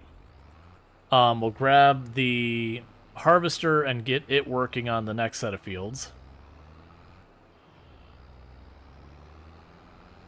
And then we can have this sit there and deal with the last of the baling and loading up all the bales.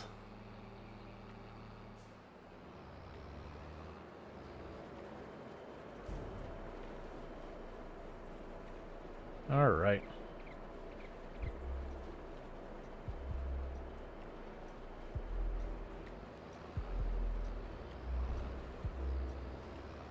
I'm going to drop the trailer way over here.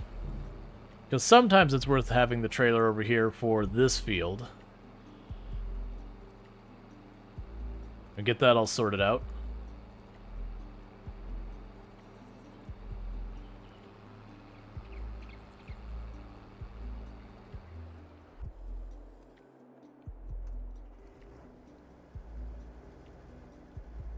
The last row there to bale up, then we can grab the auto baler.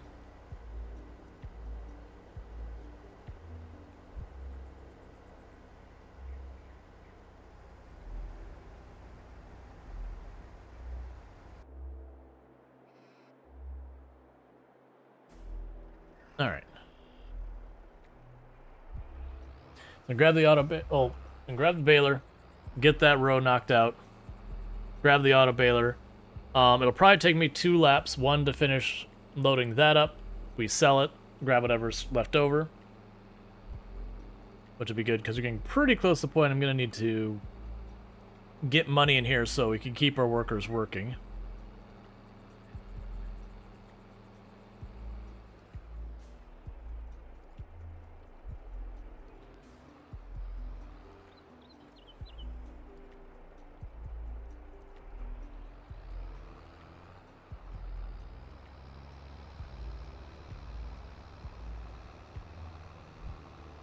Okay.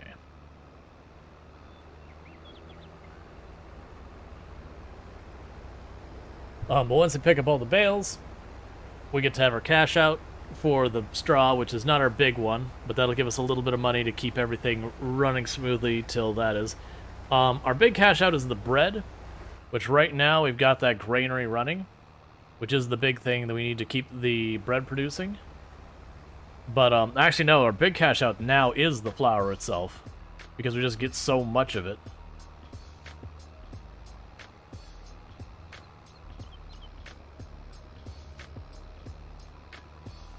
Which didn't used to be the case.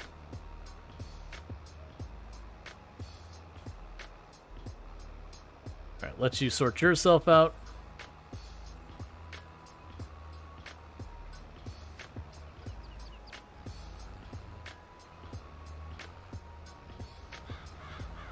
And I can go ahead and get our bale here.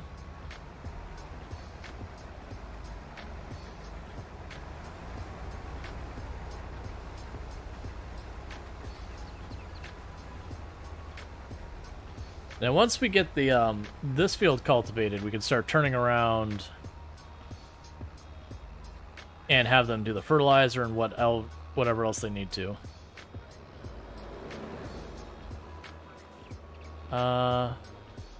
Let's just drop this right here for a moment.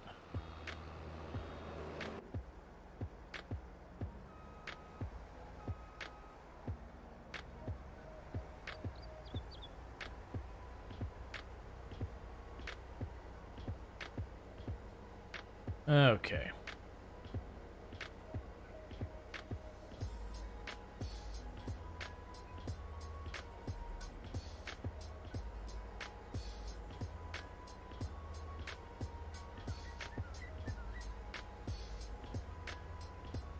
Yeah, so I think we'll, again, if I remember, we'll put down concrete over here. So I think that'll be one of the things that, like, we get the cedar and we kind of celebrate the cedar by burning a couple $1,000 to get the parking lot finally done.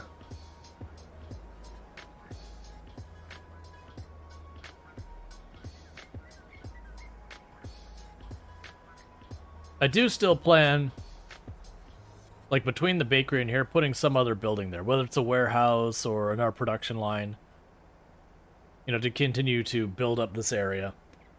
Just haven't focused on it too much yet.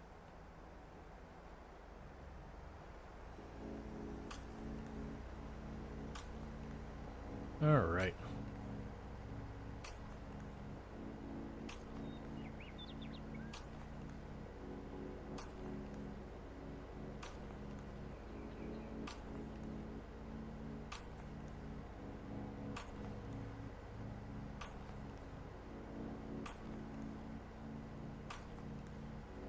And I need to remember, because I forget it every single time, that after I do the sorghum, I need to turn on the straw swath again.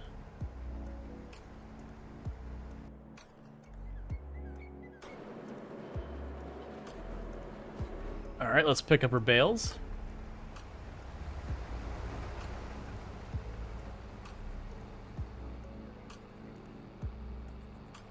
And keep things moving. So definitely we've got our more than our mileage out of this little tractor, the little 100 horsepower one. Like, that was the first vehicle we bought. And it's still, you know, doing work around here. Actually, was it the first vehicle we bought? No, that's not true. We bought the little 25 first. But it was a very early purchase. And we've been continuing to use it this whole time. And it's, you know, it's kept doing its work.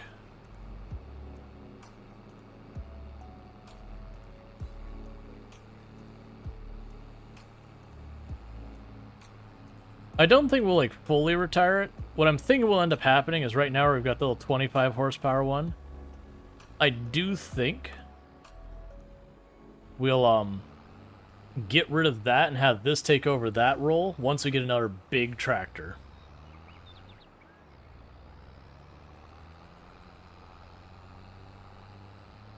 Alright.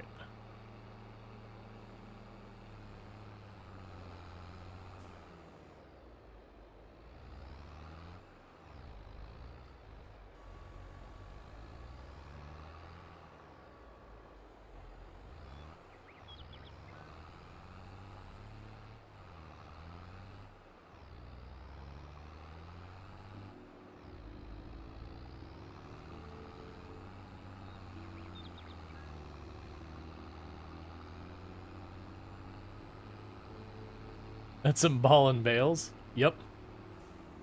How's it going, Soul Adams? I was probably like, yes. Farm sim.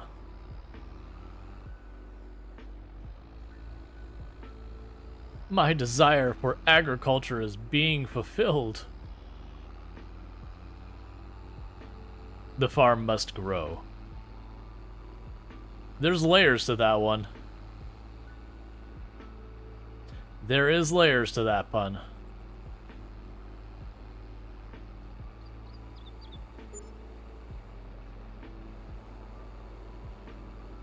Okay, so the auto baler is full, so it's time to sell an entire trailer full of straw. And you're still getting your thing done. This is, woke up at that awkward moment between drinking coffee and being caffeinated. And the farm must grow. Yep.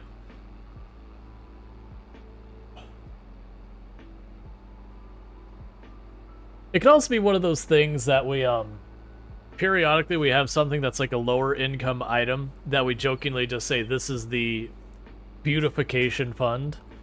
That, you know, we get like $5,000, so that goes, okay, that gets to be lamp posts and, you know, pavers and all the other stuff that doesn't functionally serve a purpose, but it looks good. I can also see adding fences to certain places, but I just want to make sure they're not in the way where I have to deal with the AI struggling.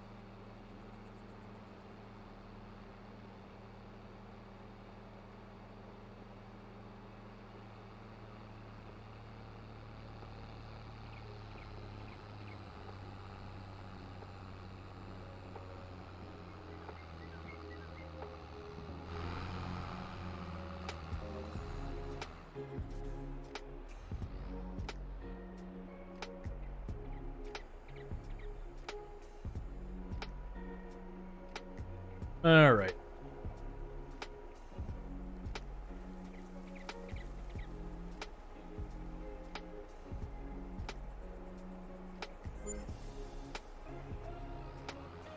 And just like that, almost $9,000.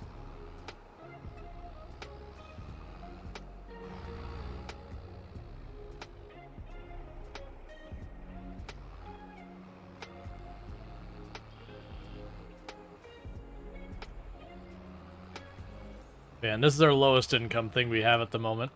It's just a little supplement.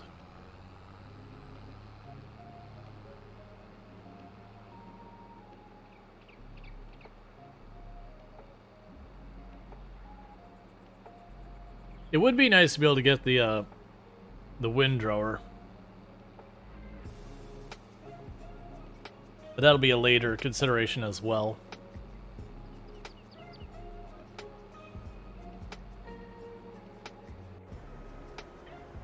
You still got space left. I was thinking I need to get back up there because it's going to be out of space soon. I was like, oh no, you're actually doing fine. It's because each one of those passes isn't that much. Let's see. I seem to remember barley being both millable and giving straw. What's the cost-benefit analysis to replace a sorghum with? So the bigger issue between that isn't between like the straw and all that. The big reason why we're doing sorghum is because then my wheat and my harvesting days are all different. Versus there's overlap between the wheat and the barley so far as harvesting and planting goes. So it's one of those things that the issue is too many things being done in one day, which is the entire reason we went with sorghum. And sorghum's been fairly lucrative. But it's more about it being on a different schedule than wheat.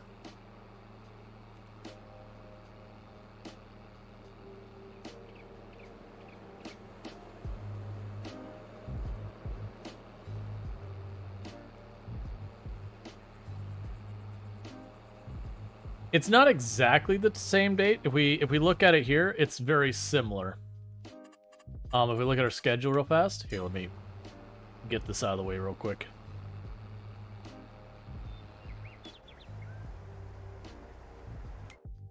Yeah, so if we look at the wheat and the barley, they have an overlap. You plant them literally at the same time, and then the harvesting does that. And you can do stuff like where I plant this one here, which means I harvest it there, and then we plant this here, which means we harvest it there. You get the idea. You can do stuff to stagger it a little bit, but if we ever have one that like the day's just not going well kind of thing, we're a little behind, that means now they overlap entirely, which will escalate the problem. Which sorghum doesn't even share a date with the wheat. You plant it in April, and you harvest it.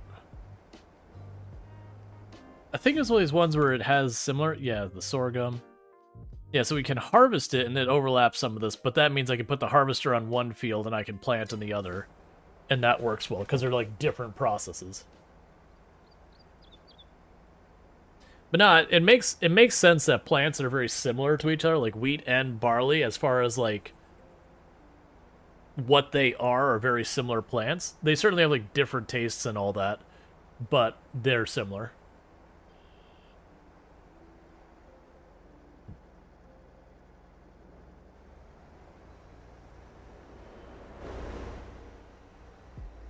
One could say that you barley remember. But yeah, so it's all around that kind of stuff.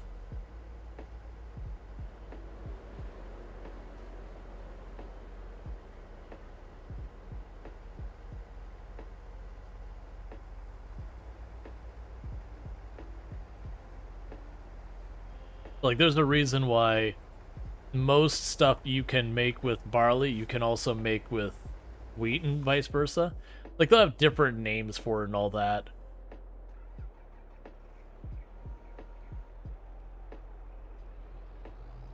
Like, if you make a wheat ale versus something based around barley, they'll have different names for them and all that. But the fact is, you can still make it. Or like porridge, you know, porridge you can make with either wheat or barley or both. They're just very similar crops. So it's not surprising that they have similar plant and harvest dates.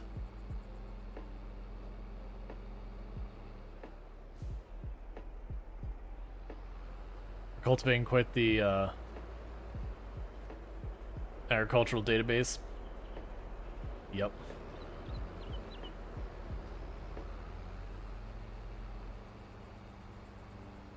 But yeah, no, we could get extra straw. I'm not really worried about getting that much extra straw, in all honesty. That's like, the straw is a nice little bump on the money, but it's not so substantial. I'd be like, no, we need to go out of our way for crop that makes straw. It's just, we have crop that's making straw. Let's go ahead and, you know, get that extra little something out of it.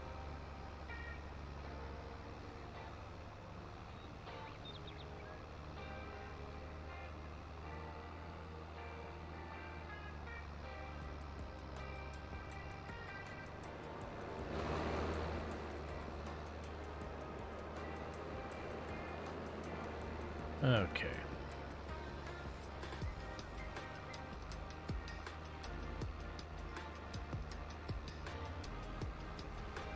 Just the speed that cultivator can go compared to everything else right now.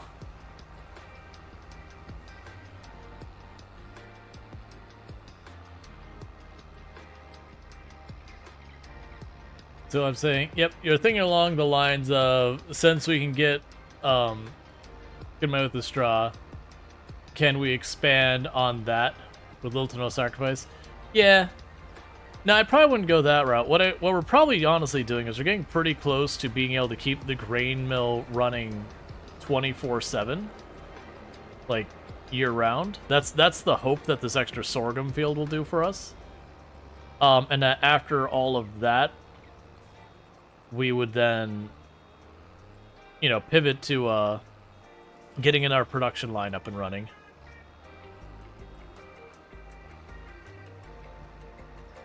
You know, and I'm thinking canola, you know, going like the route of canola, because that could use the equipment we already own. And then we can make canola oil using the oil production, which would then allow us to expand into sunflowers as well, because that uses the same thing. You make sunflower oil or whatever. And that should be another fairly lucrative line of materials we get. What are the cake ingredients? The biggest one is going to be dealing with the sugar. So we need milk, we need strawberry, well, we have strawberries. We need milk, we need eggs, we have flour, we have strawberries.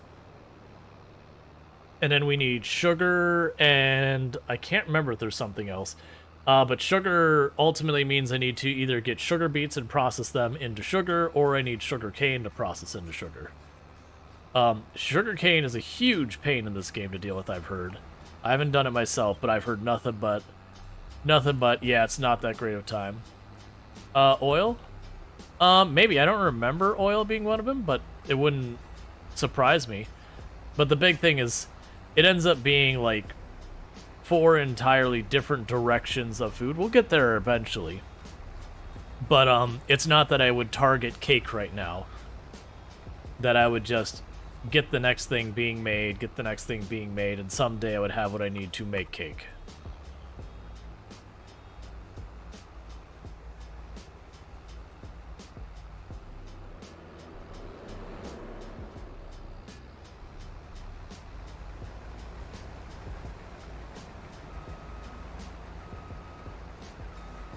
Let's see, it gives a nice direction to expand into some divergent areas of products. It does. Watching in all 3 platforms? Well, thank you. I appreciate that. Every little bit helps.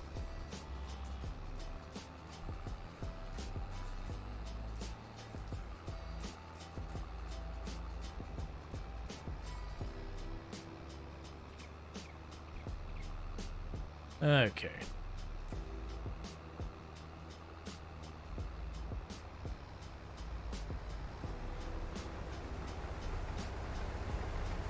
And then the really good news about when I go to harvest the sorghum It takes way less to do it. We still have to do the harvesting part, but there's no straw to pick up. We can just zip by with the cultivator when we feel like. I don't have to get it dealt with until, you know, April in the next year. It's like all of that ends up being a huge benefit. And yes, I know I just drove right over that.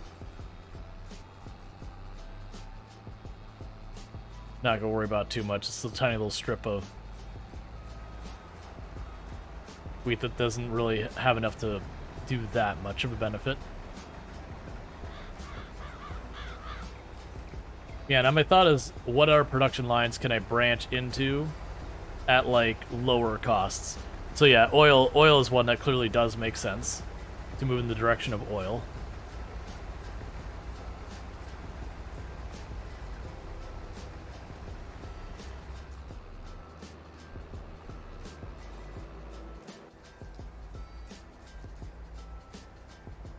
Alright. How dare you trample like 2 liters of wheat from our entire year's profit? I know. I should be ashamed of myself. I'm not, but, you know, maybe I should be.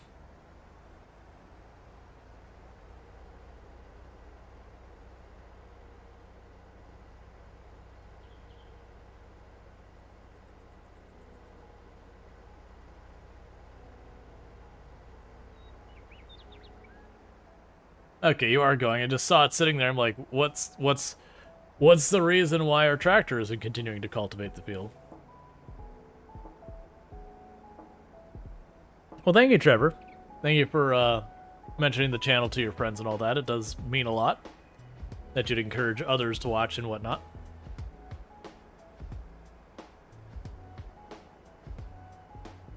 Alright, but this should have us running on the wheat end of things for a good while.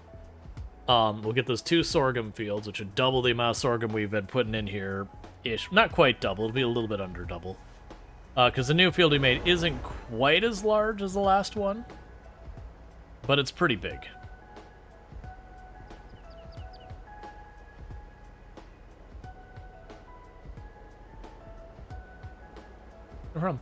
It's not the size that matters. I mean, you're right, it's not the size that matters, it's the yield. But when the yield is basically the same, then size starts to really matter.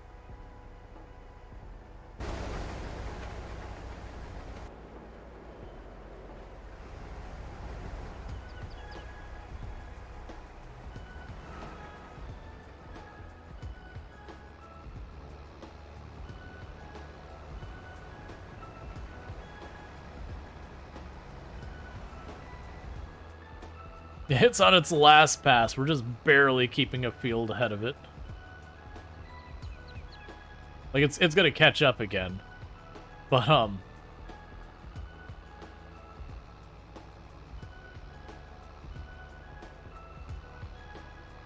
that cultivator, it moves.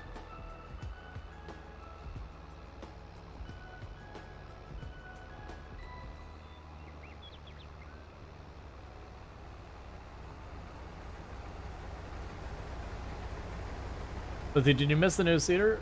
Or is it still the neck of the bottle? You haven't missed it. Yesterday, like, it was weird. I think it was just very genuinely because we went long on SnowRunner yesterday that, like, it really did not feel like we got as much done as we normally do. Now, granted, a big part of that was we planted that field way out there. And that's a whole new extra field, so I haven't adjusted my expectations to how long it takes me to deal with that as well. But that should get better because we had to do the initial plowing of that field, and plowing is much slower than the cultivator. But nevertheless, we didn't get a full harvest on yesterday's stream. As far as, like, the payout and everything. There's just... We started late, we had an extra project I had to do as, you know, whatnot. But once I get the bigger seeder, that should go well. Speaking of which, no items on sale at all. Excellent. Much discount.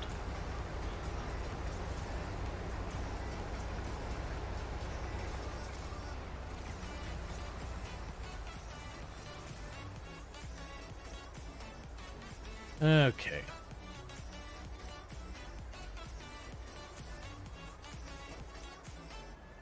I've seen it a couple times where there's like literally nothing for sale. It's not super often. Thank you for the follow. Go to stream. Gotcha. Well, good to see you, edits.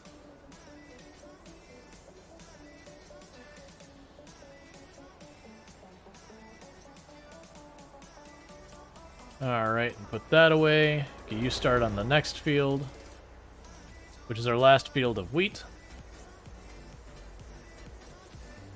And it's our smallest field. Actually, I don't know. I think that might be our smallest field. It's hard to tell between the two which is technically smaller.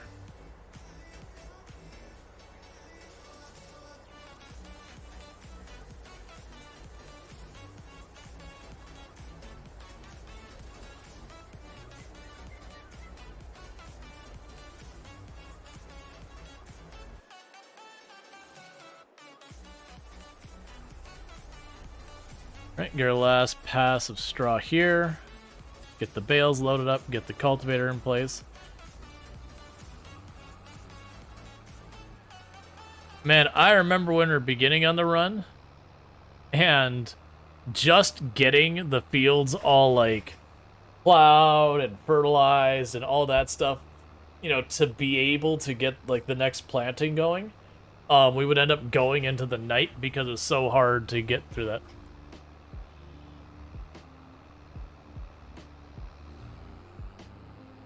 It's just such a major amount of work because of how all of our tools were not really up to snuff yet.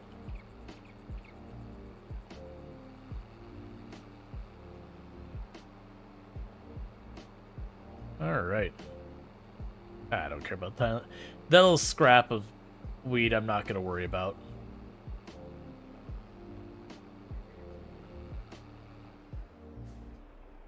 So one spot by that rock.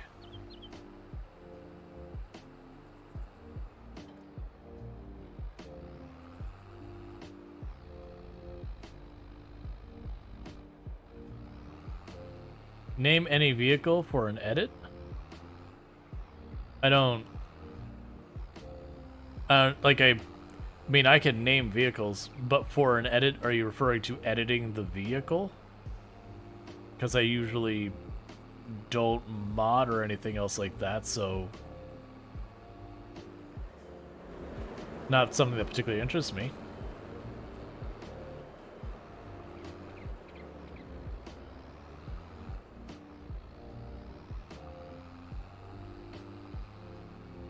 Editing a vehicle of the video? Oh, I don't know. That's what you gotta decide of what you want to do so far as, like, editing videos for content of various vehicles.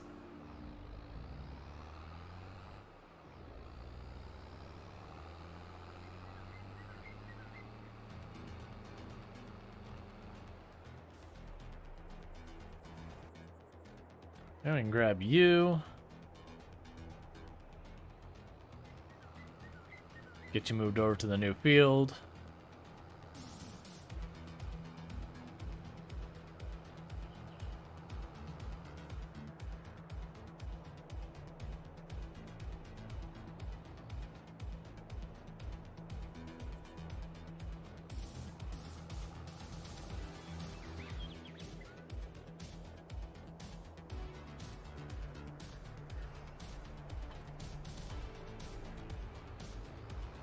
Okay.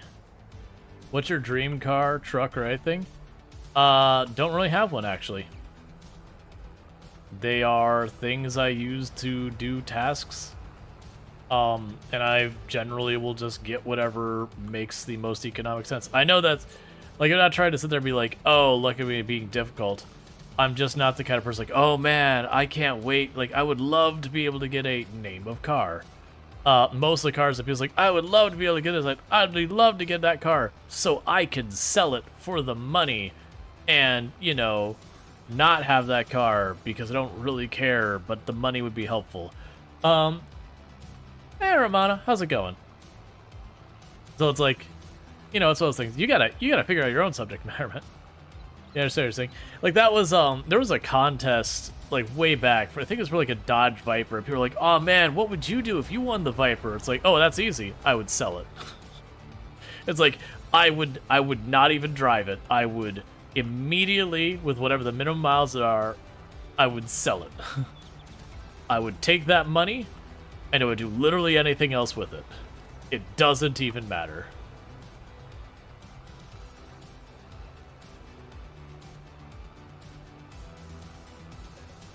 Because like that kind of money, because that was also like I was either fresh out of high school or right about to get out of high school when that contest happened, and I was like, you know, it'd be a really good start for a high schooler to get like the, you know, near the full net value for a Dodge Viper as your like seed money for starting adult life.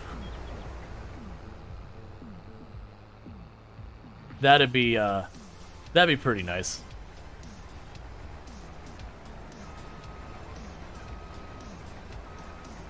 Just casually buy a house at like 19. It wouldn't be a super nice house, but it'd be a nice house. Actually, I have no idea. I don't remember what the heck a Dodge Viper's worth. I know they're expensive cars. Most people look at cars as being beautiful, not as a way to get from A and B. That's not been my experience. I do know there's people who do look at cars as an art and all that. But most of the people I've had in my circles, cars are a tool. They're like a hammer or a wrench. They serve a purpose. If they can look decent while doing it, that's a bonus.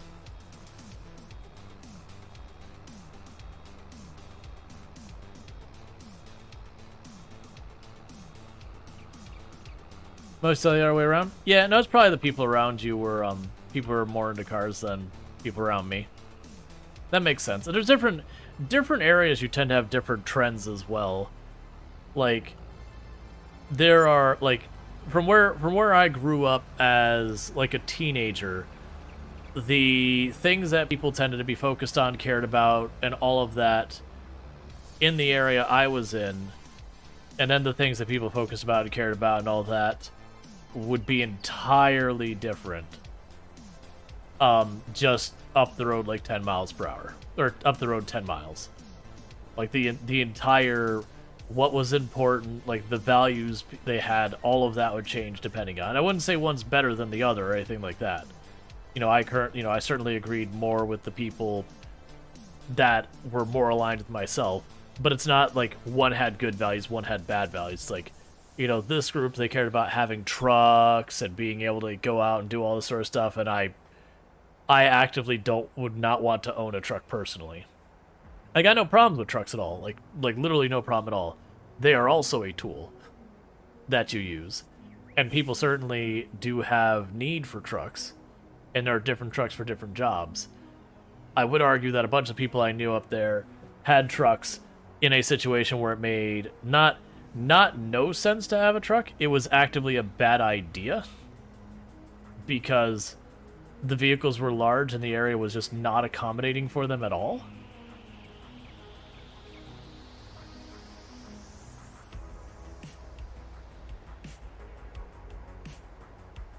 You know, it's like going to a place that all the parking spaces are small, gas is expensive, that kind of thing, and then going, what if I got something that needed a really big parking space and also was really gas inefficient?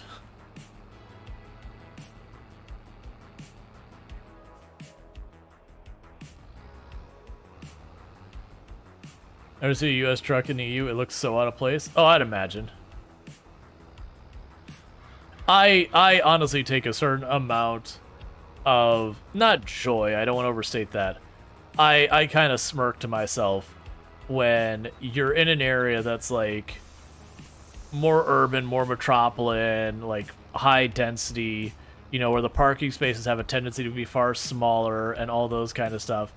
And you see the person driving around with the extended bed Ford F-150 where they've got the thing where they've got like the double wide tires in the back or the super swampers or whatever, and then listening to them complain about trying to park.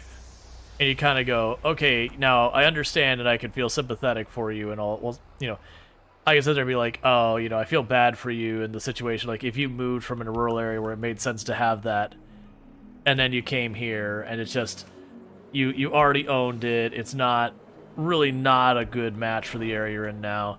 Like, bummer, dude. But then when a person's like, oh, yo, no, I bought this. It's like 3 months old. And I'm like, but why? What if I need to haul something? It's like, dude, you not hauled anything in the last 8 years. Pay for a U-Haul. It's cheaper. But it's a matter of, like, the correct vehicle for the correct place, that kind of thing. Or you have, like, the super narrow roads and that nonsense. You're like, look, man, it's cool to like trucks, but you gotta be pragmatic as well.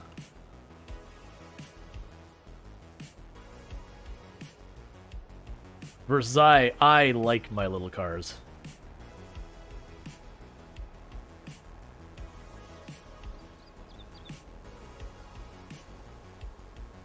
Dude, what was the American saying for trucks like that? Pavement princesses? That is a saying that's new to me.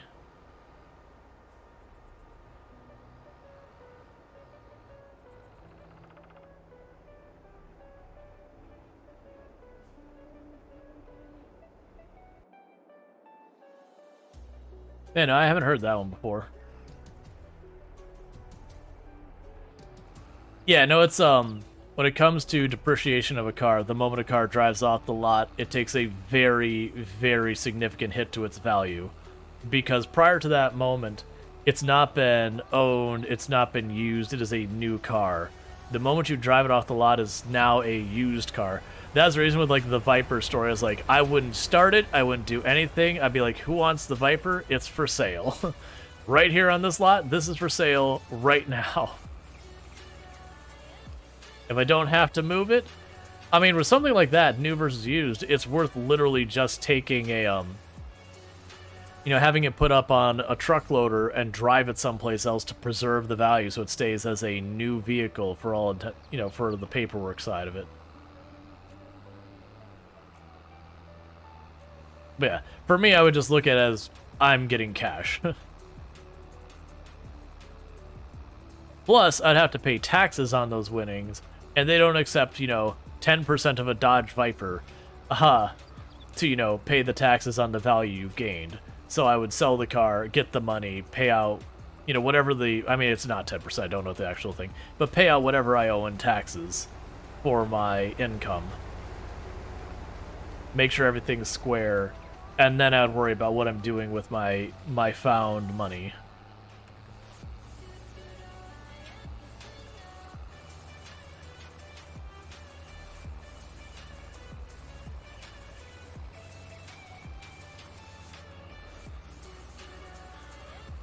But yeah, no, it's, even in the US, depending on where you go, trucks can look out of place. Like I said, when you're in an area that's, like, really an urban area where you have, like, the large parking garages, there's just really not a whole lot of space in parking spaces. And then again, you have, like, the really, really big truck that you kind of scratch your head because it's, like, you know, really out of place, feels impractical, all that kind of stuff.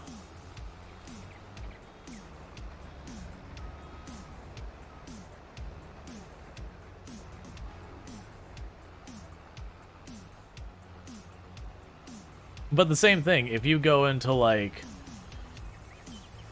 really rural areas, like agricultural heavy areas and all that, and you're driving around in something like a moped or a Smart, you're also going to look horrifically out of place, because it would also potentially be impractical, because you're more likely going to be dealing with dirt roads and all that. And lowly, like, not particularly well-maintained dirt roads are not exactly moped, smart car friendly areas. They're not really designed with all-terrain in mind. So it's just, what's a practical vehicle for the area you're in?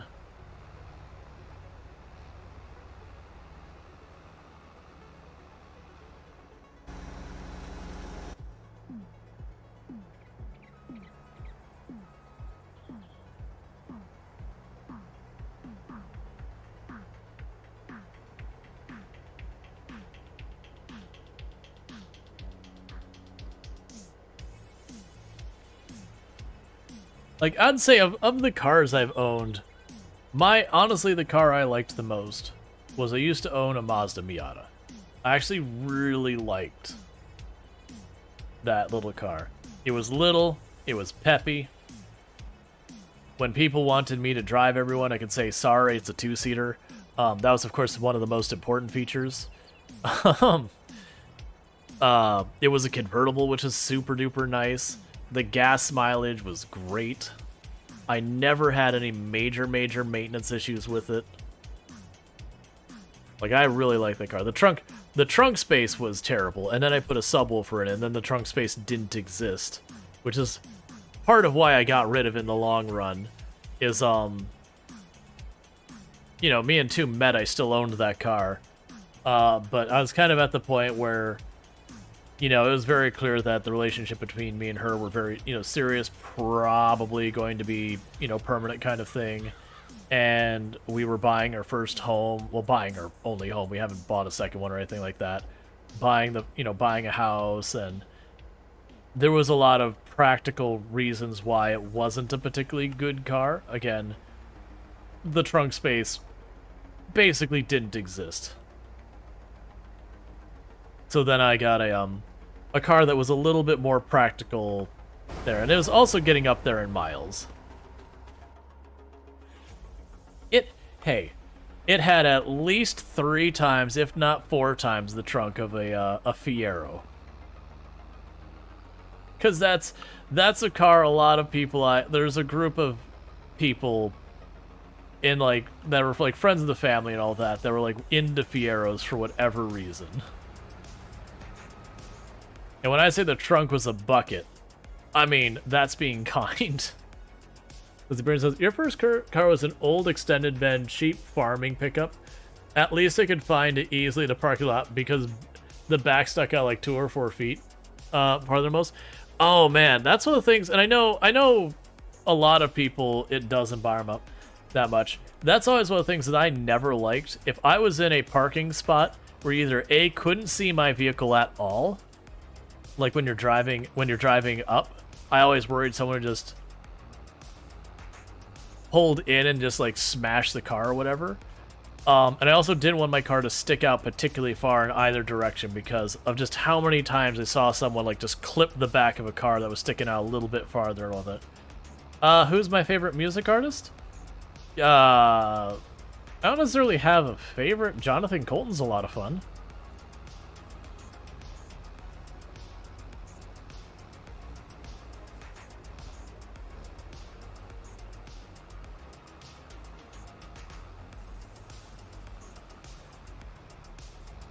I have no idea what any of that is about, Soul Adams.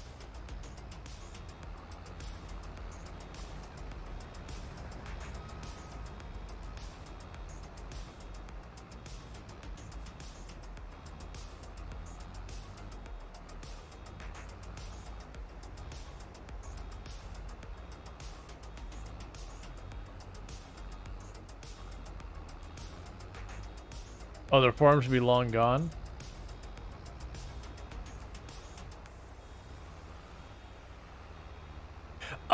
Oh, you're talking about where they've got these the various games out there like War Thunder, World of Tanks and all that, and people get into arguments on those games, and then you have people who are knowledgeable about whatever the thing and end up leaking classified information because they want to win an argument. They're like, this thing has this gun on it. Nuh-uh, it's got this on. It's like, no, it's like, I work that, it does. Nuh-uh, man, you're full of it. And then, you know, put it out there.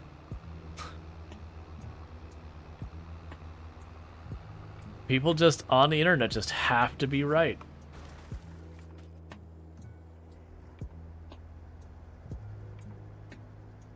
And also don't really think through what they're doing.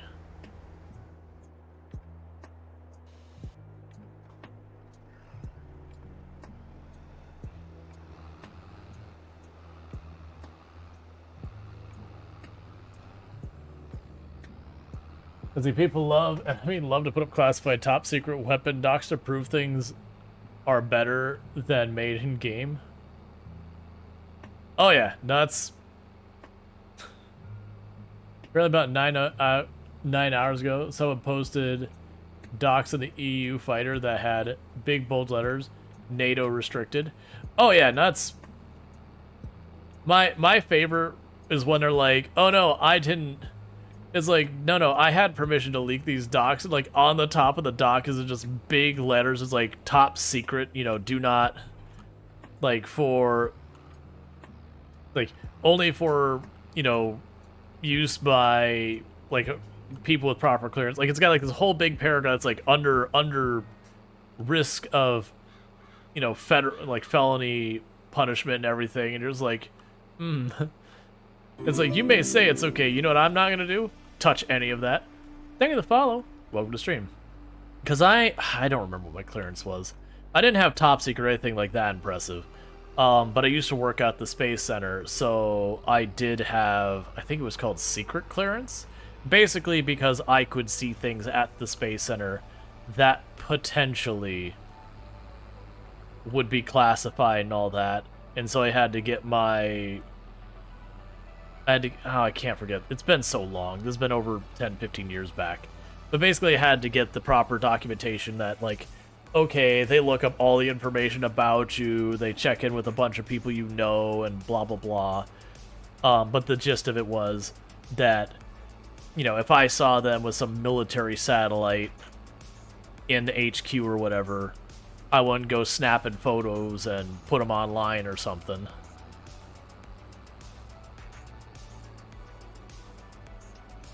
As if I'd have a clue what I was looking at, beyond it's a satellite.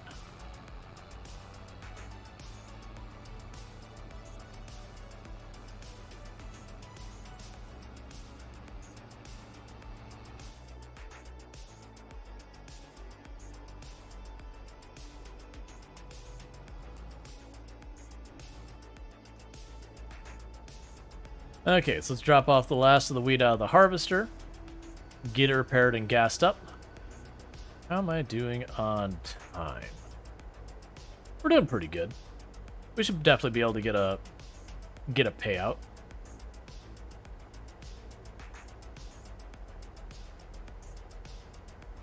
You're surprised in the US and EU, most of other countries depicted in the game don't restrict their forum already. I'm surprised as well. Like, I know they get pushback because there's, like, a lot of the people leaking it are active or, you know, retired military because they have access to those documents and they're kind of into that whole thing. But yeah, that's also what JD has. They could, like, deliberately also use as a way to snag leakers.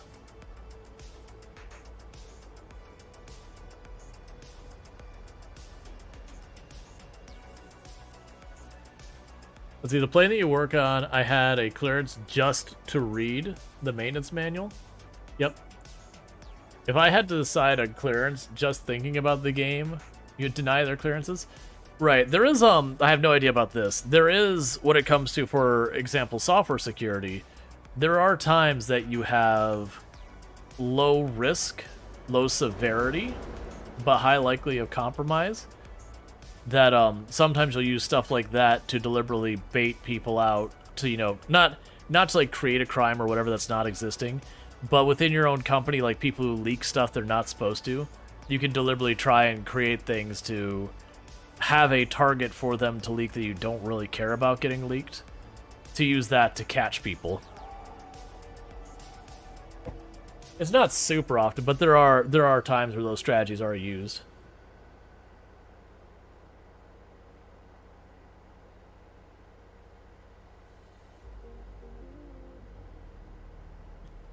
Tankard said, as a friend once told a top secret clearance, they are going to talk to just about everyone who has interacted with you for a long time and would state that, called as kindergarten teachers, whether or not that's true shows how deep they might go. Yeah, and I wasn't top secret.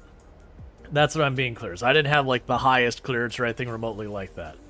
I believe it was called secret clearance, which I don't remember. Basically, the idea was, like, to give you an example of something I actually saw that's totally fine. is while I was out there, we did have a nuclear submarine, a military nuclear submarine come into the area, and they were, you know, on the shores on either side of the river, armed people coming through who said, "You have to leave now." It's like, I don't care what you're doing and what it's interrupting or what it's going to do, you have to leave now.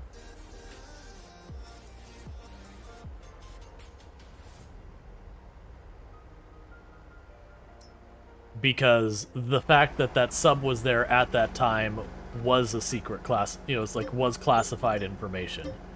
Whatever it was doing, don't know, wasn't my purview. But the point was, it was there, and they needed to have as few people know about that as possible.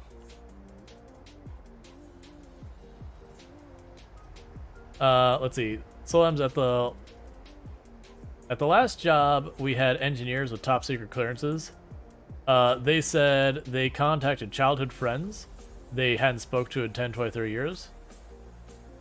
Your clearance was only classified, so low level. Yeah, no, that's, I think it was a step over that, but I think it was, like, just secret, I think. I can't remember. Like, I know they contacted a bunch of people who knew me, but I have no idea to what extent. They didn't give me, like, a list of here's who you've contacted. I did have, like, one friend I hadn't talked to for a couple of years out of high school. It was like, hey, is everything okay? But that was about the only one. But it was someone who, you know, from the outside you assume I was still hanging out with.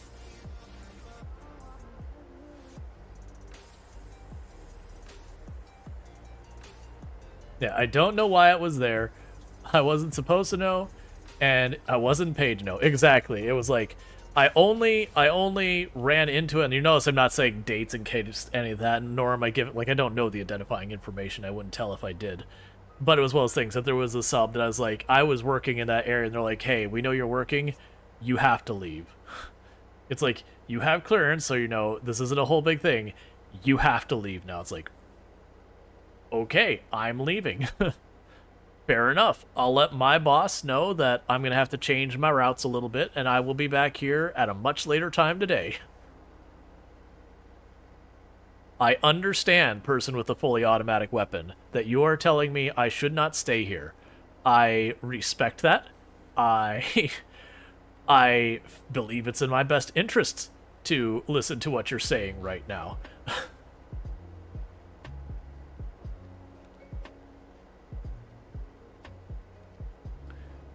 That's a great way to advertise to plants that there's something going on in the area.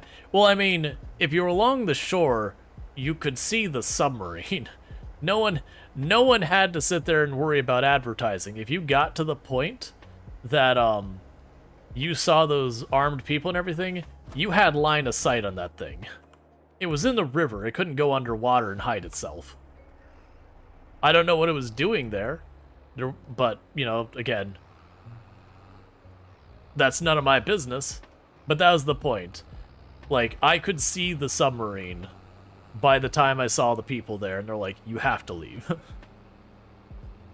And also, the area it was in was a restricted area to begin with that you had to, you didn't have to have clearance to get in there, but you had to have, like, proper badge, like, proper federal badge and everything to go out there, because it's the Space Center. Or you had to be, like, with the tour group where you're sort of required to stay on certain specific locations and all that. So it means I already was a known person who already had gone through a whole bunch of paperwork with them just to have had the ability to see it. But even with that, they're like, nope, you have no business knowing this. You gotta leave.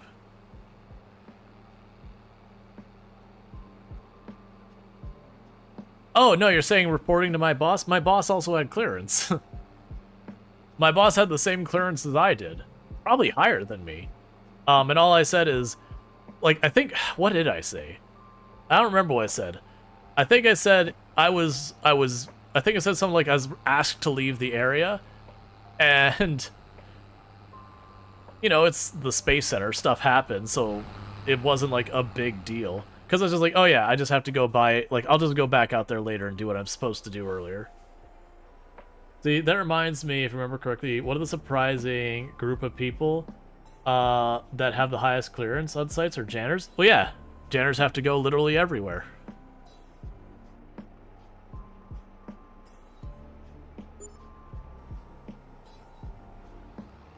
Like, the work that janitors do is important. They have to go just about everywhere in a building. So you have to trust your janitors. It's one of the many reasons you, especially if you're doing something important, you do not want to underpay your janitors. Because they have access to literally everything. And the last thing you want to do is give a person who has access to literally everything a reason to, you know, cause any type of problems.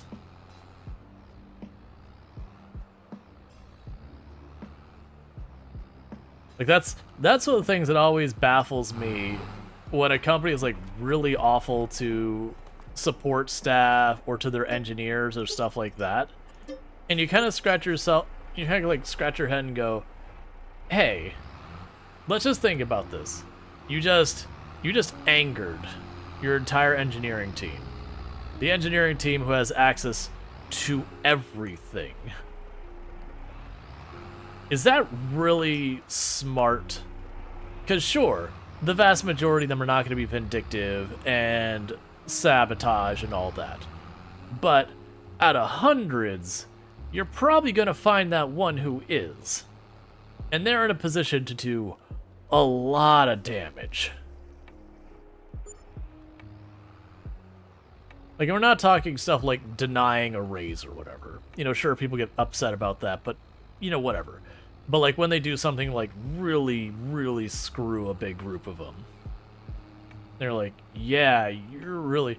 It only takes one to drop the customer table and trigger a backup. Well, you don't even do that. If you want to be really salty, you do stuff like go in and change a stored procedure that updates something and just break the where part of it. Like, as like a procedure thing, so that it runs for a while, and you end up having, like, just massive amounts of corrupted data that takes a couple weeks for them to really notice that something's gone wrong, and by then your backups are so far out of date it doesn't matter.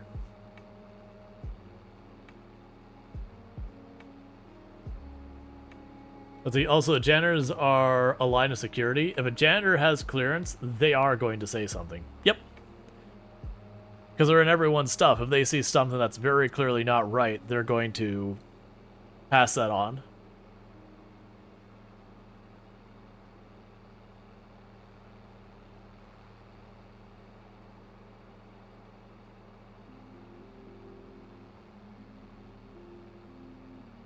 Yeah. No, I got you, Soul. But it's kind of one of those things, like, they were in a restricted area, they were bringing something through, and they're like, you need to go. I was still in that restricted area talking to someone who was also in that restricted area, who had an obligation to know why I wasn't doing my job.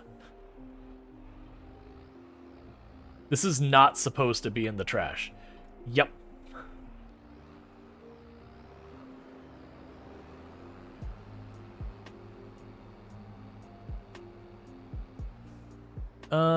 Where is the trailer?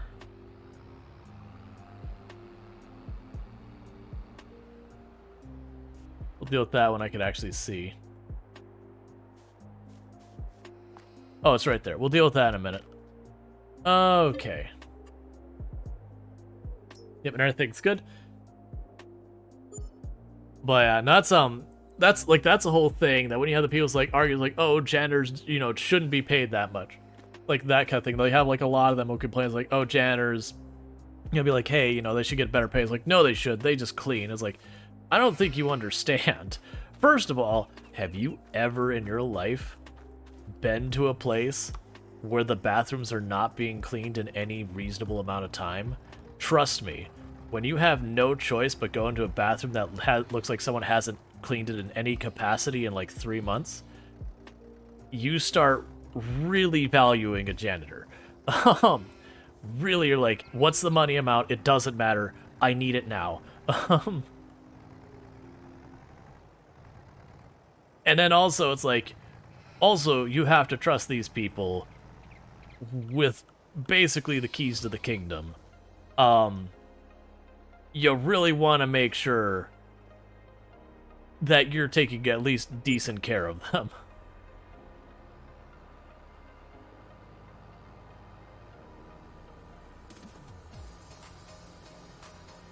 And it's not that, you know, you should just assume everyone... I mean, actually, to be fair, you should assume in those type that no one is trustworthy. But individually, you shouldn't be going after everyone assuming they're not trustworthy. But it is those things that, with security, you do have to say, I am doing XYZ. What is the likelihood this could cause a breach or a compromise? And what would be the severity of that breach or compromise? And then make your decisions accordingly. So, like, if I have what's effectively a near zero chance of a compromise, but if it happens, it would be devastating. You know, realistically, that's probably not a threat. The chances are too low. But if it's easy to add a mitigation strategy, you do it. Just the same is if I have something that the chances of a compromise are astronomically high. Oh, that's just fine. Astronomically high, but the severity is basically nothing, then you don't worry about it.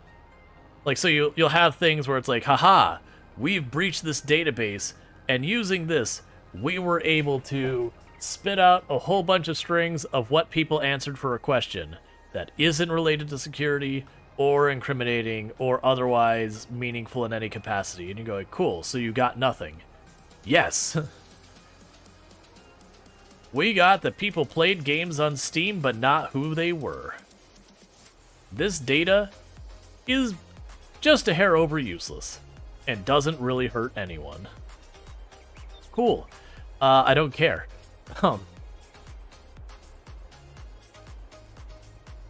Hey, you actually... I thought you could double. Okay. I was like, wait a second. I know you could double that up.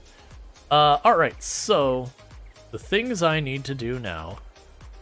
is we need to... get fertilizer put down. But yeah, and then you have everything in between. What's the worst that could happen? Like, fairly probable breaches that are severe. That is some of your highest priority stuff going, okay, this is... likely to be a problem, and if it is, like, if it happens, it's bad.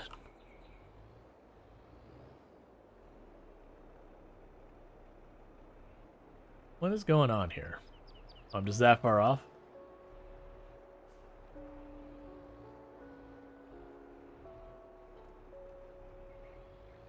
Okay, so today is not an herbicide day. Today we're just putting down fertilizer, and herbicide comes later.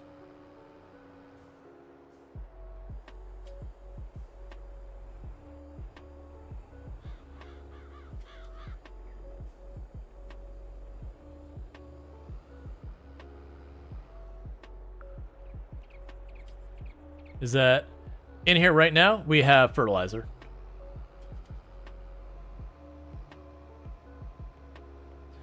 Yeah, we do a round of fertilizer, then we seed it, then we do another round of fertilizer, then we herbicide.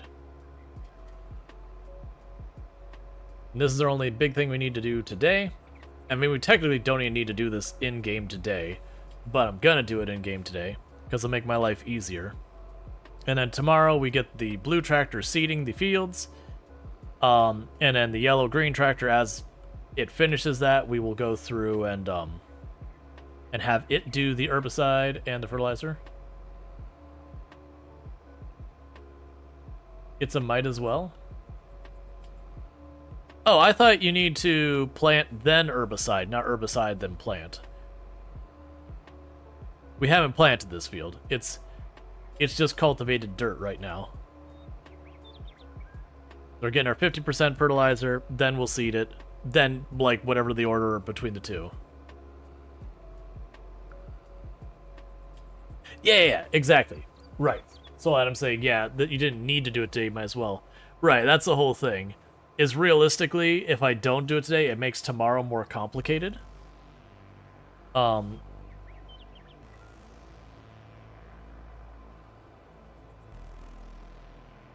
It is interesting to me that... oh, you know what I bet you it is? I bet you it's the standalone sprayers, the faster one.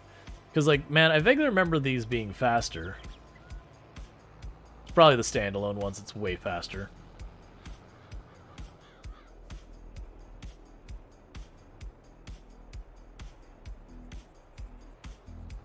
That's right. This is slightly too wide to two-pass it.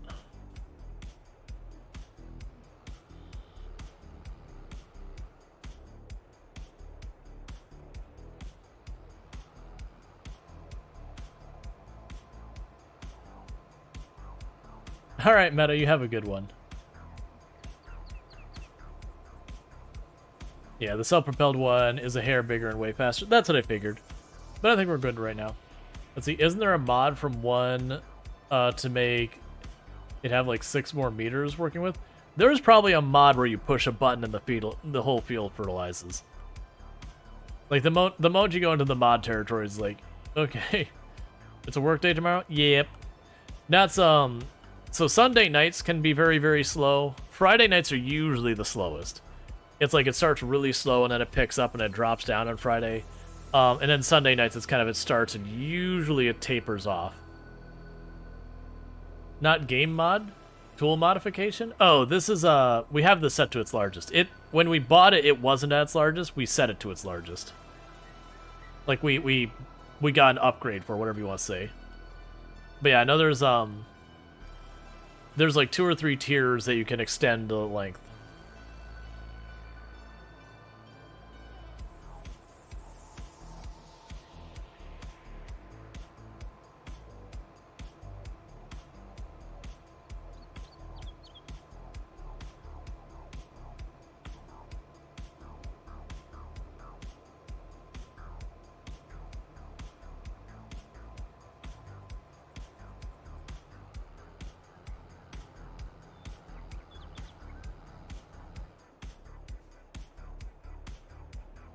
That'll probably be big enough.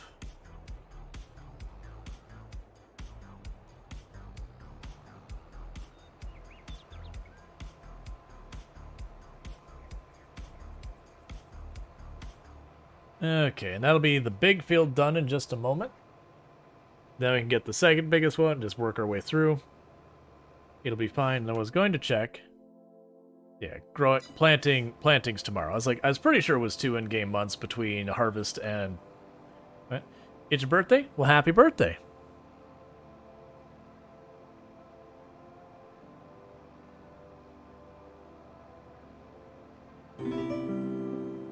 And thank you for the follow. Welcome to the stream.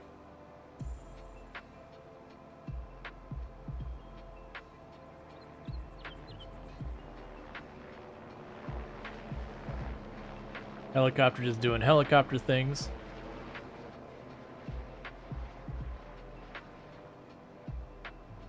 All right.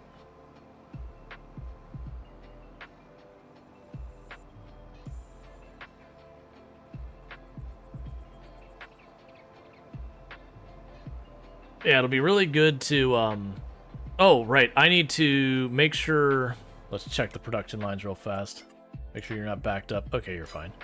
We'll need to make sure we grab the flour out of the grain mill each day, or every other day, or whatever it is. Basically, don't let it get backed up is the important bit.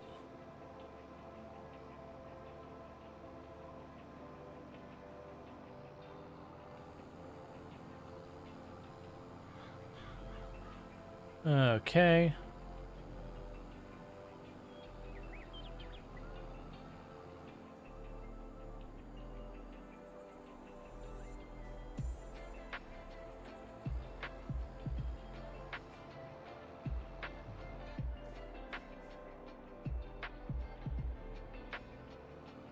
I'm gonna try this again, even though it always ends badly.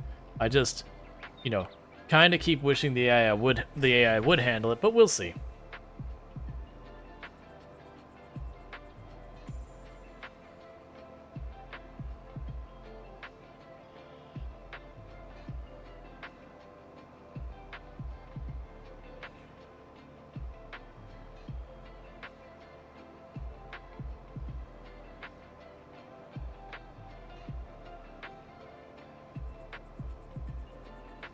Because it'd be really nice if this is something I could hand over the AI, because it takes it almost no time to do, so it's not costing us anything. And potentially, you know, it's those things that'd be like, go do that, hit D, make sure that. You're definitely not sleeping tonight. That's no fun.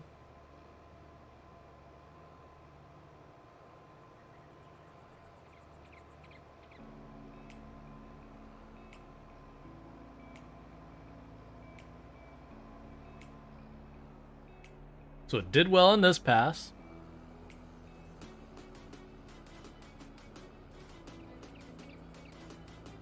You'd be waking up in 4 hours. By the time you fall asleep, it'd be so little you'd probably end up more tired.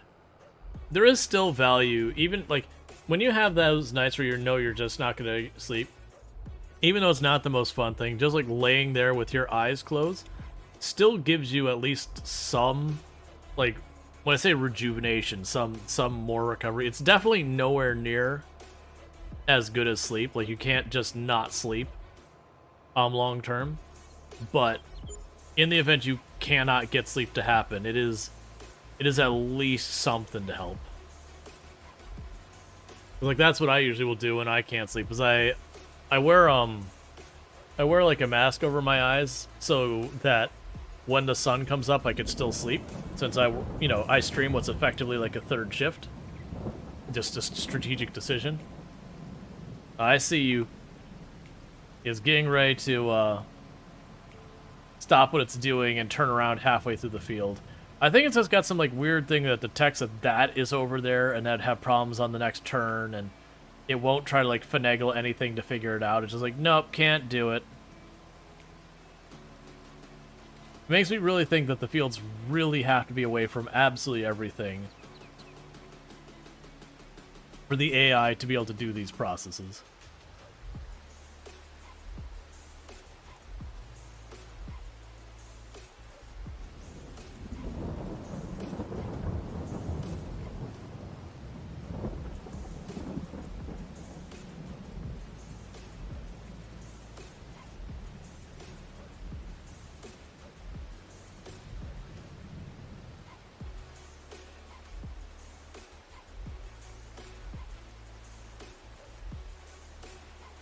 You have a little bit of non-field near your field, deal with it on your own. Yeah, it's like, oh no, what do I do? Okay, just make sure that was going to be wide enough to cover it before I started going for it. It's just, they make the AI not super smart. Yeah, and I've done the thing where I end up waking up, so it can be one of those things that, like, you struggle to get back to sleep or whatever. But I've also done that thing where, you wake up in the morning and it's like 3-4 hours before your normal wake up time. And you're just like, there's no way I'm rested enough, there's no way I can get back to sleep, but I'm not rested enough that it's gonna really be what I need to get through the day. And I've definitely done the thing where, for me, there's a lot of other creators that are friends of the channel that, we raid out to them, but I never really get to catch most of their stream because I gotta go to bed. Like, that's one of the art content creators who's in the stream team I'm in, 2D Kiri. I really enjoy their content a great deal. But between like changes in my schedule and all that, it's very difficult for me to catch them streaming nowadays. Not unless they're doing something outside their normal hours. But when I am having one of those nights that, like, me and sleep are not getting along too well, sometimes I wake up early enough in the morning that I can catch their stream.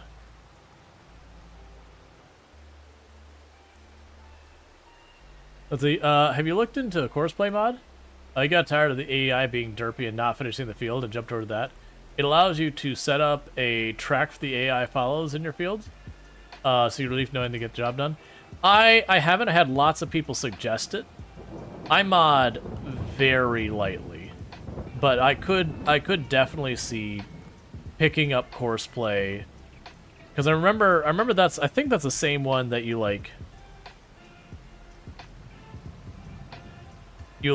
draw the circle around the field and all that. And like, hey, here AI, here's your border and whatnot. And you can do all that. I've debated doing something like that, because we're getting to the point more and more that I'm gonna need to depend on the AI more and more, or I have to make my days longer and longer. Which, little a, little b.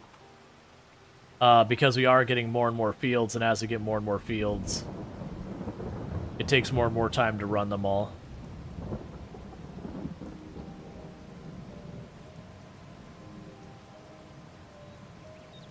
But that would definitely be a thing. I just gotta remember, like, looking into it, how much it takes to set it up. Alright, Soul Adams, you have a good one. You can edit, draw it, but you can have it generate a track for you. I'm the same way, but with way more fields. I could see courseplay being a quality of life. Yeah, and that's the whole thing I was saying, is like at the beginning I wouldn't have grabbed that, but we are starting to reach the point in the run where it's like, no. Alright, so we're gonna have to do a full size pass. It's like, no, as these fields get to be more and more and more, being able to toss the AI on and be like, actually get this done, please, would be good.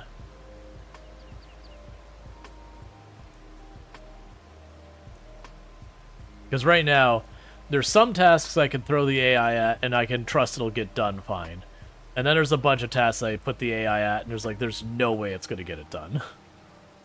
And the sprayer's proven to be one of those tasks, and I think it's just the fact that it's so wide, and the AI just does not know how to deal with that.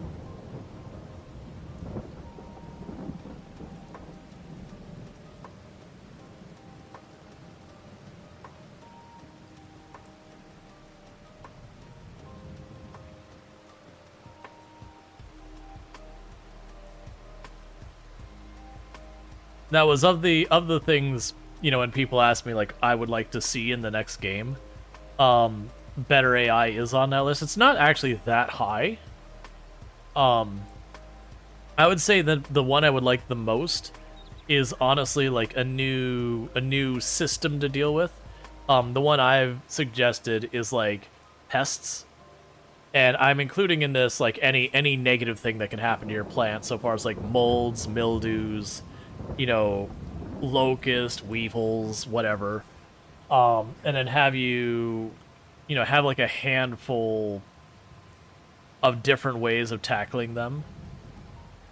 Like, you'd have the one way, which is you'd have your sprayer here, and you'd have just, you know, what is it? It's not moldicide, fungicides. You could have like a fungicide you put in there. So it's almost the exact same thing. It wouldn't be something you'd just do every time. It would be something more reactionary for that kind of thing. You would also have the option to, you know, like, stop growing whatever you're growing in that field and try growing something that would not be affected by whatever the specific pest in question is. And then, you know, therefore, that pest, you can kind of ignore it. So give you a reason to, like, swap out crops sometimes. You could also have it where, like, for the pests, you could have natural predators for them, so, you know, if you're dealing with all sorts of, like, leaf miners and all that stuff, you get stuff like ladybugs or wasps or whatever, and they would be a way of dealing with it. Like, I'm, like, completely open on what they'd want to do, but I think that would be an interesting thing to make it not a prescriptive play mechanic, but a reactive one, where you'd go and you'd check on your fields, you'd be like, oh no, my one field has southern blight in it. Oh crap. And you'd get either like the fungal side to tackle it, or, you know, you'd kind of like switch out what you're going to be growing there in the future. So it doesn't, because you could have it like it shows up there and it's a very minor impact, but if you kept trying to grow the same things, it would get worse and worse, you know, till it wasn't really viable. Alright, so that takes care of that. Gonna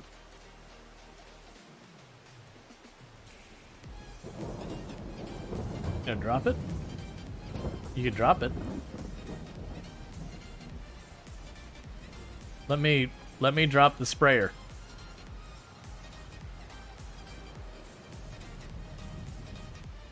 Why will you not let me disconnect the sprayer?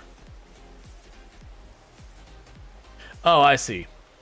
I got selected onto my vehicle. That's on me. This very last one, you said, you hate YouTube has new sections on the homepage. Like, I'm here for games, funny ammo videos. I don't want to be reminded how much world sucks right now. Yeah, I mean, I get it. I do wish there was better, like, I wish I could category say, I do not want to see this category.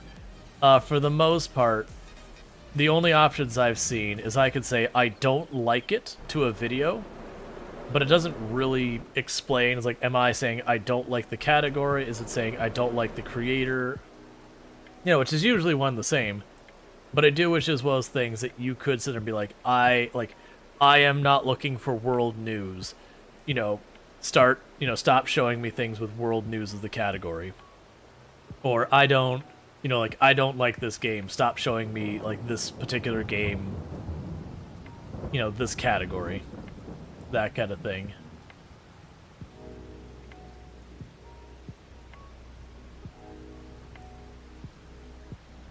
I wish all the different systems worked a lot better on that kind of stuff.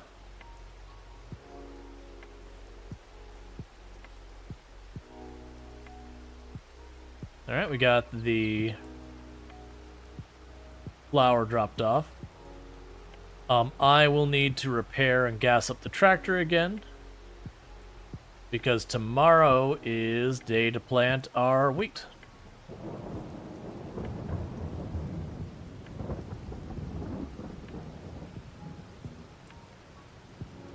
Anyone know when the last Tarkov wipe was? Also, next one. I think the last one was around the holiday / New Year's, if I'm not mistaken. Oh, because you're trying to get me to play Tarkov. Yeah, no, I think it's been a while since the last one, but I don't say that with like literally any confidence whatsoever. I just noticed there's a bunch of people who I know tend to only play after a reset. We're playing in December.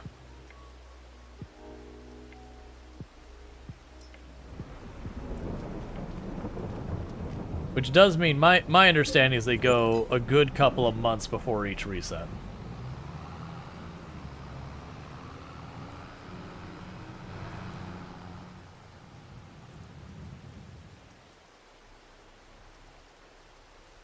It still surprises me that Tarkov is the game you want to see me play.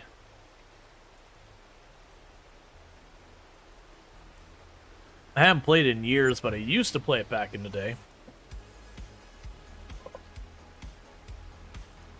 I kind of ended up losing interest in it because I got tired of redoing the same quests again and again and again and again. And then for me, it was also, like, only the very beginning of Reset was particularly fun for me. The moment you start getting to the point where there was a decent amount of the player base are getting properly kitted, like, even if I was also kitted, I didn't really enjoy it nearly as much because it just, the dynamic of the gameplay changes so much and people have a bunch of body armor and decent guns. To be honest, you said it a lot, so it was like a promise now. I mean, you can always change it. You're gonna be burning 100,000 points. Make sure you're getting what you want. Like, don't just do it because that's the game you mentioned previously. Make sure it's actually what you'd like to have. Alright, everything's good there. And it is time to get some seeds down.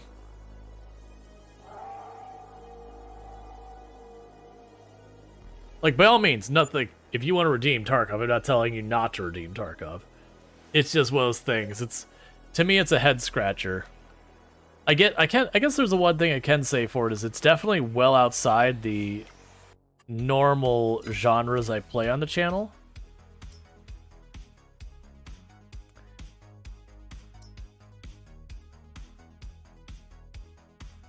That's a little tiny cedar. Which is certainly an appeal for that.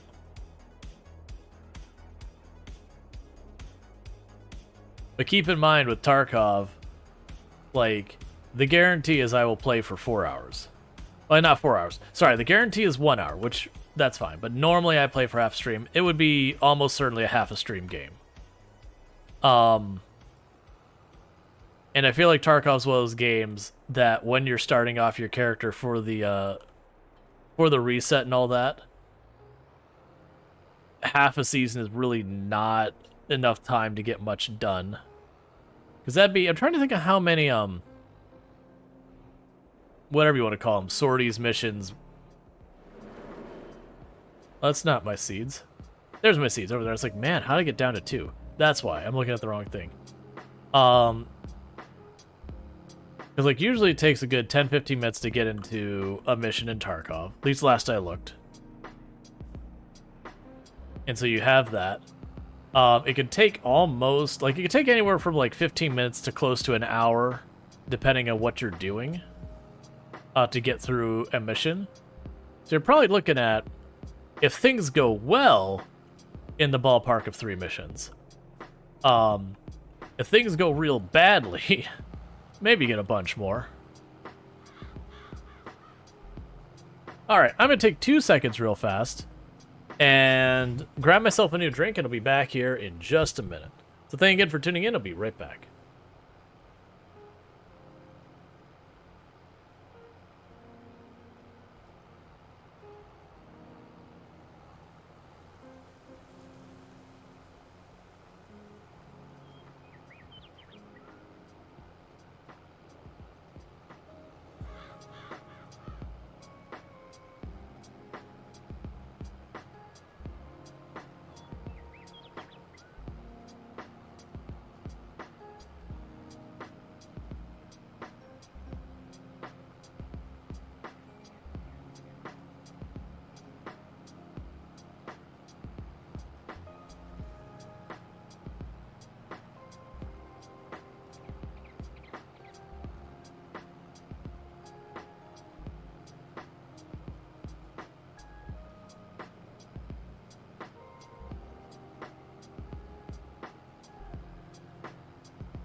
Okay.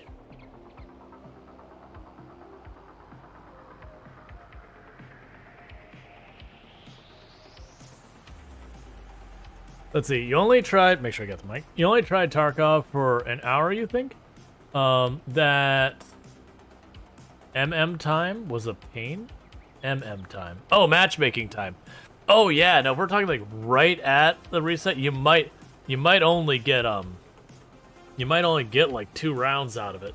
Yeah, no, sometimes the matchmaking is thick. That's actually another reason I stopped really playing it that much. Is one, like at that time, is mostly dealing with cheaters in PUBG, kind of turned me off to that. And I kind of got out of the multiplayer competitive game entirely. Like that's the whole thing. I'm so far behind on what's going on in Tarkov. I'm gonna be really lost hopping in. It's gonna take me a while to go through everything.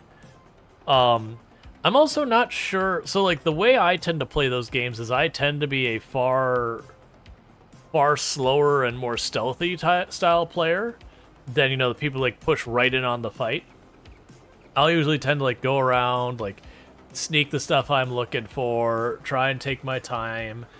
If I hear fighting, you know, like, I might sit out in the outer edges of the fight, just kind of waiting for my opportunity to, like, pop in there, cause some trouble myself, but I'll be a stand-back person about that kind of stuff in Tarkov.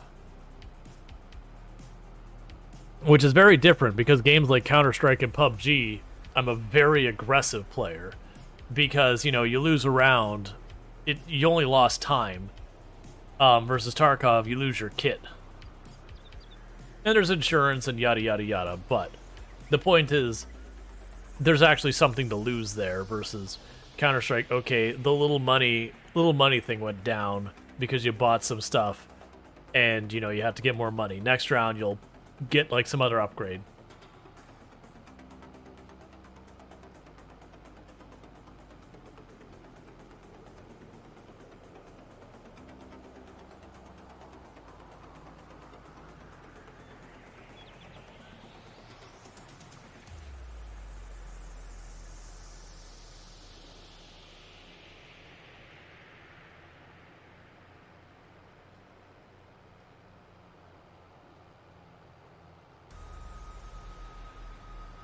But yeah, no, that's let's see, you're checking your Steam games of anything you want to play, but there's a lot of games.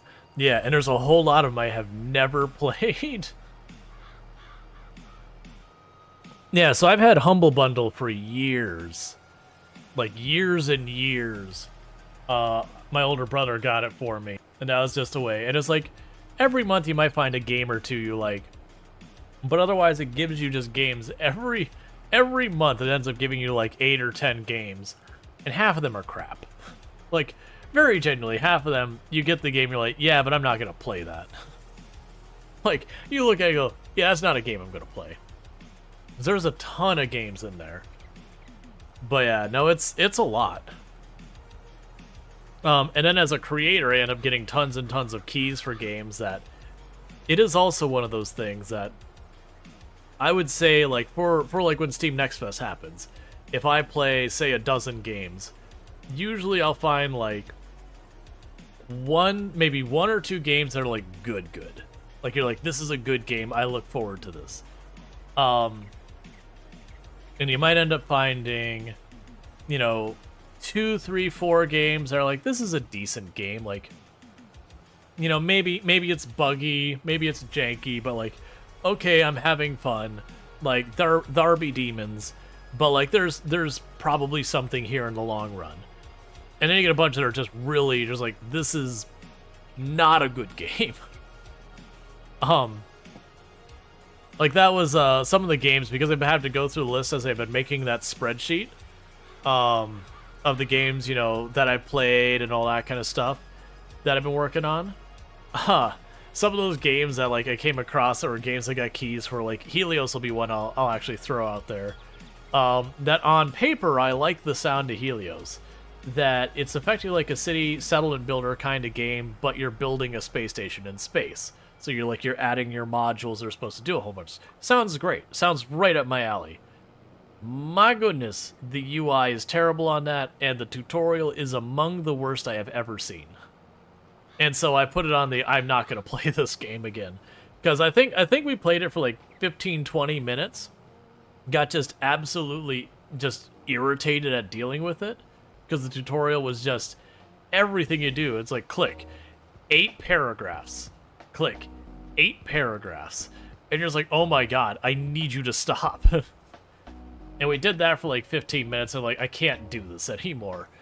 So tried to take even any progress at all without it. It's like, no, you have to have a tutorial to get to this game. It's got depth and complexity. But the issue was, it would tell you like 10, 12 different things in one box, and you couldn't move it away. It covered your screen, and your only choice was to close it to do anything. It locked all the other controls. You're like, that's great. You know what I'm not going to remember? All 12 of the things you just told me. You got to give me these in bite sizes. Like, tell me, this is how you select a module, and then have me do it. And, you know, give me a skip tutorial button. That's fine, too. But, like, give me the option. But what's like, you know, like, just words, go to this section, and then this section, and then this section, and then this section, and then this section, and then click on the thing, then click on the other thing, then go to that section to click on the thing to assign this task, and you go, can I start doing that? No, I have to close the window so I can't see it anymore. Have I played the Prince of Persia? I have not played Prince of Persia before that I can think of. At least I don't believe I have. I know I've not finished any of them.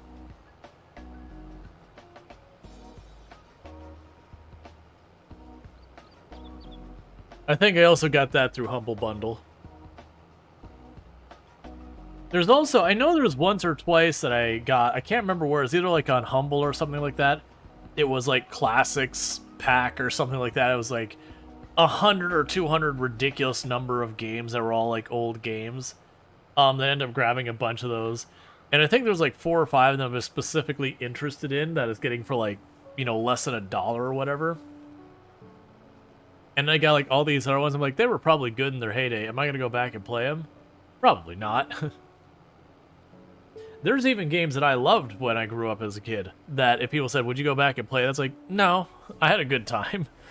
I imagine if I play it now, I'll hold it to my today's standards and go, I remember that being good, but against today, a lot of quality of life missing. There are a lot of games that do not hold up well, that you have wonderful, great times when they came out, and you go back to replay them 10, 15 years later and go, it's a little rough.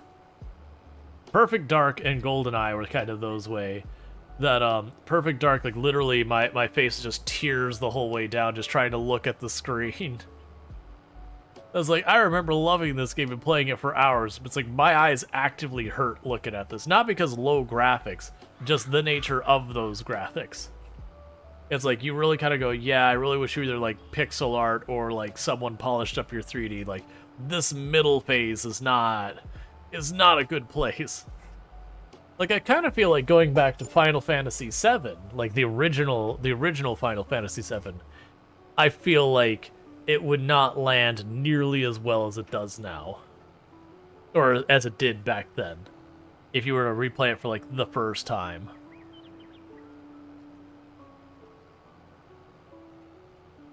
You know, and that's definitely a game I played the ridiculous amount of.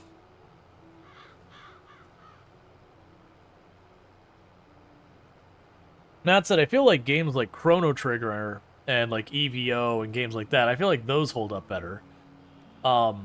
Where they were always kind of cartoony, pixel arty kind of thing, that they don't date themselves nearly as badly as stuff that was like trying to be a bit more high tech in an area, you know, in what was high tech at the time.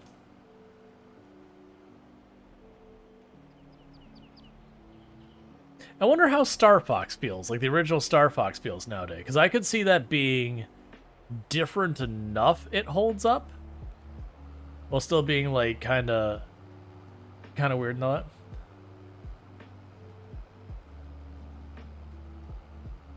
that. Command and Conquer games were really fun at the time. Now the graphics hurt your eyes. To be frank, gameplay is still fun. Yeah, I feel like those wouldn't bother me that much. The one, if it wasn't such a pain to set up, I would go back and give not Perfect Dark, Dark Reign another go. That's another real-time strategy game. That might predate Red Alert. I actually don't know where it lands in that spectrum. It would be back at the time when you had like the very first Red Alert or whatever. Like it ran in DOS and everything. Or was it DOS? I think you could. I think it was. Yeah, I think you had to boot into DOS for. No, I can't remember. Where's your Steam profile listed? I have it somewhere. I don't remember where it is, but I have it somewhere. I know I've mentioned it on the Discord for like. Oh, I think it might be under the Make Me Play. That I've got like the name or link or something like that. Yeah, or you can search Rual Storge. But yeah, and I have that there. Like it shows a bunch of that stuff. But and that's the reason I have that public is for Make Me Play kind of thing, so that if you wanted to make me play a game, my rules are either have to own the game, someone has to be willing to gift me the game, or it has to be free. And that's because I can't afford to buy a $70 game every time someone hits 100,000 points. But yeah, so that's just a thing to like help people find that kind of stuff. I do think eventually I might have the spreadsheet take over for that. Like once I've got stuff all brought over, I don't know, man. If there's like you said there's like 1,300 games. Like part of me is like there's no way, and the other part of me is like no, there's absolutely 1,300. Now, the other catch is some of those you look at them and it'll be like the game, the dedicated server, the prologue version of the game, and they'll have like the single player multi, like you'll run to a whole lot of that too, where it's one game but has like 4 entries. Like I want to say there's like one of the old Call of Duty games had like the multiplayer and the single player were separate EXEs. There's a lot, I think I have like 40 or 50 or something dedicated server things that are entries there. The prologue is one that actually pisses me off. I really don't like the prologue practice. For those who don't know what that is, there's reasons, which is on Steam, why this is the way it is. But what's happened is a bunch of games, they have the actual game will be one entry on Steam, and then you'll have the prologue will be a separate thing. And the prologue is effectively just the demo of the first. And it used to be, you'd always have the game, and then you'd go into the game and it'd be like, play the demo would be a thing down there. But what they've started doing is it strategically makes advantage for a bunch of reasons related to marketing on Steam and how things are categorized and all that kind of stuff. So it is Steam not only enabling but almost encouraging this behavior and its practices, that you'll have the prologue version, which will be a whole separate thing, and sometimes I can point back to the first one. I am of the mind that I think it should be like a terms of service thing on Steam that's like, hey, if this game is a sub part of this other game, it must be listed under the other game. Like, it can be a free separate thing. I don't mind you having, like, you know, my first game, and then you go down and there's like the full game, and then, you know, it's $10, and then there's the prologue version and it's free, and then there's, you know, the DLC and that's a thing, and it's all under that game. I also feel like DLC should be their own category, and I'd also be okay if they had the prologue version, but it's its own category that isn't seen in the main part of Steam, like that you go to the demo section of Steam. Because it's really annoying to think you're getting a full game, and then you realize it's this prologue, you're like, yeah. I've also gotten pretty irked when I'm being given a key, and it's like, alright, we're gonna give you exclusive early access to this game so you can check it with your eyes. Like, oh, that's great. Like, this game isn't out yet. And then you get the key and you put it into Steam and you activate it. It goes, it is, you know, name of game. Prologue is like, no, you didn't give me early access to the game. You gave me early access to the demo. I'm okay with that. I'd still probably play it. But don't mislead me on it. Just tell me it's the demo or tell me it's the prologue version. But like, I've literally gotten keys like that, and it's like, you know what I'm doing? Hide from library, not playing it. It's like, look, man, if it feels deceptive, I'm immediately saying no. Doesn't even matter if I'm interested in your game. On principle, I'll say no. It's the same thing that I've warned a few people when they came back to offer a sponsorship, and they're like, hey, you know, will you play this on your channel for an hour for $15? And it's like, no, no, I won't, because that's insultingly low rate. Like, that is the kind of rate you say, and you get the person to respond with an email that's just a stream of curse words. No. Like, if you're gonna make it that low, just send me the key and say, we would love you if you would play our game. And just accept you may or may not get that. Because that is not even remotely reasonable a price. And it is one of those things that when they do that and they come back and they offer like a terrible amount, even if I was planning on playing the game, it's like, you know what I'm not doing now? Not playing your game. Like, I want to discourage that practice. And that's for a channel my size. $15 would be totally unreasonable. Honestly, I don't think there is a channel size that they would offer $15 where that'd be reasonable. Because if you're so small that $15 would be justified, I don't know why you're why you're showing it there, because it's just too low of a viewership to probably get much action. And maybe that's fair. Well, technically they would be paying over if it was 1 CCV. It's just when you're targeting channels that small, it's very difficult. Smaller channels do generally give you better results. Yeah. For instance, like, I'll give you $15 to run this random executable that may or may not contain a Bitcoin miner. Well, yeah, I mean, it's nothing like that. It's usually like it's a Steam game. Like, they'll give you the key for it and all that. But it's one of those things. Like, I've given the feedback, and to be fair, a little bit more than half of the time, the people say, oh, we didn't know what the market rate and all that. And I've had some where it's like, hey, you offered me like $20. Just so you know, if you offer that to other people, you're probably going to get angry responses because you are way off base. And I'll be like, here's what my normal rate is, and yada yada yada. And I'm like, oh, we're so sorry, we didn't realize. Yeah, that seems reasonable. And I've also had ones like, oh, that's a shame because we cannot, like, it's like we just realistically can't play that or pay that much. I'm like, all right, well, the best you can do in that case, if you can't afford to pay people what they're worth, it's like all you can do is throw keys over the fence and say, I really hope you'll play it. And that's on them. Has anyone given you a higher offer after being called out? Yeah, no, I've had a couple. Because, like, if it's a big company, I'm not going to be very kind, because like if you're Electronic Arts or Ubisoft or Microsoft or whatever, and you drop in, you're like, here, I'll give you a $5 to play our game. I know you know better. I know you know better. Like, that's going to be the end of it. I'm just going to say absolutely not. Like, that is entirely unreasonable. But there's a lot of indie game groups who just don't know what the rates are. They don't know how to find the rates. And I try to be kind about it and be like, hey, just so you know, like, this is what my rates are. And I'm not going to disclose those right here. But this is what my rates are. And I'm willing to negotiate with you. Like, it's not hard. This is the only value I'm willing to consider. It's like, I'm willing to negotiate with you. You're a little group. Your game looks interesting. I'm willing to bring that price down. Like, you know, I'll do you a solid. But these are my rates. And, you know, it's like, and these are based off of what market is very vague for a content creator, which is part of the problem. It's a bit hard to research what to pay people, because there are jumps from like medium creator to large creator that large creator can kind of make up their own numbers versus medium you can't, and there's like a baseline there. And then you get on the much smaller end, and on the much smaller end, people are far more likely to take pretty unreasonably low rates, even for their CCV and everything, because they're usually new and they don't know better. Not always, but that happens a lot. And so it is a very difficult thing to navigate, which is, again, why I try to be transparent, to be like, hey, here's my rates.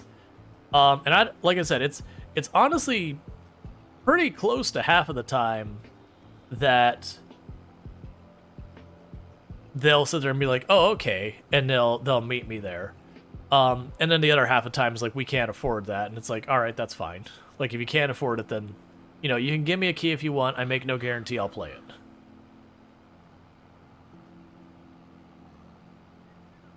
And honestly, part of the thing is half the games who underprice it so much, I usually look at the games like, man, I'm not playing that on my channel. It's like, you know, unless you like really, really, you know, up the price, I'm not gonna play it on my channel.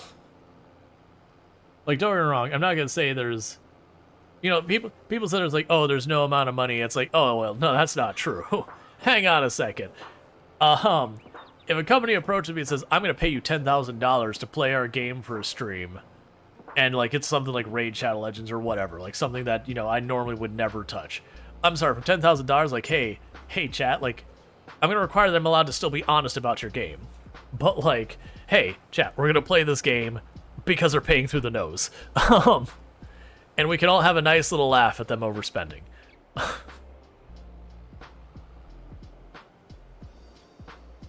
But that would be, I mean, that would be like, I need this in writing. I need it on contract. I need, like, to make sure this is in a jurisdiction where if you don't pay, I know I can get it. But that's never been a problem. I don't expect it to ever be a problem.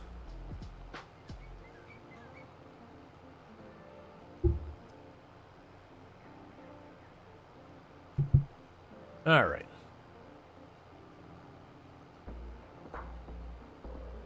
Yeah, no, it's an interesting thing dealing with all that. That's so I stream for about 54 hours a week. That's my actual on-camera time a week typically. But I probably spend half that or more off stream, and it is dealing with all those kind of things, like reaching out to various game devs, being like, hey, I see you're coming out with that game. I'd love to play that on my channel. You know, here's my information of like my average viewership and like the genres I typically play in. You know, I'd love to work with you on this. There's also times where it's like, hey, I see you're releasing this game. Are you looking for are you looking for creators to potentially play your game on their channel, like as a sponsor opportunity? And I've had sometimes it's actually worked out. A lot of times you never hear back from them in both cases. There's lots of different websites that are middle people to facilitate all of that.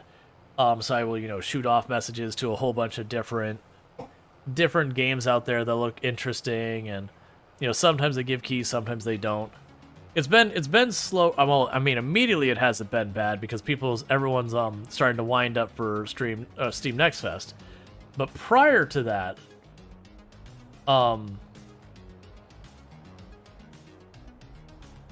like prior to that, it's been very slow so far as groups willing to give out keys. Oh, we need to top off the seeds. That said, like I said earlier, so far of the keys I've been given for Steam Next Fest, it's not that they look bad or anything. I don't want to imply that.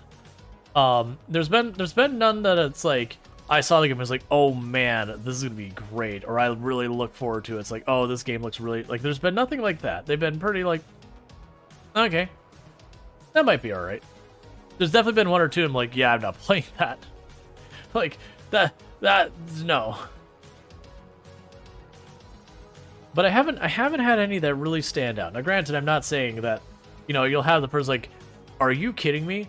Game, whatever name.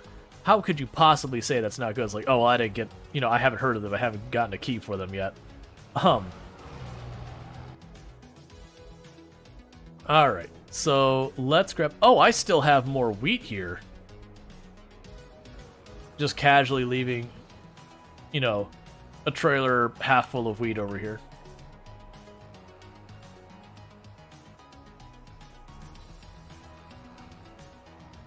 Alright, because now, well, that one's doing the next field, we can start doing the fertilizer and the herbicide on that field to get that one done and keep things moving. How are we doing on time? Probably still pretty good? Decent enough. Man, I am not getting as much done in-game, or not in-game day, in a stream as I feel like I should be in this game now. And it boils down to it's entirely just the extra field is that much more work we have to do. And we don't have our bigger seeder to offset the increased labor, which is the whole reason why we've been investing in all the tools for the most part before I had branched off into that field. Was for this exact situation we're in now where, you know, it's just add so much more time each cycle. But all that extra time is equating to 40+ thousand extra dollars a year.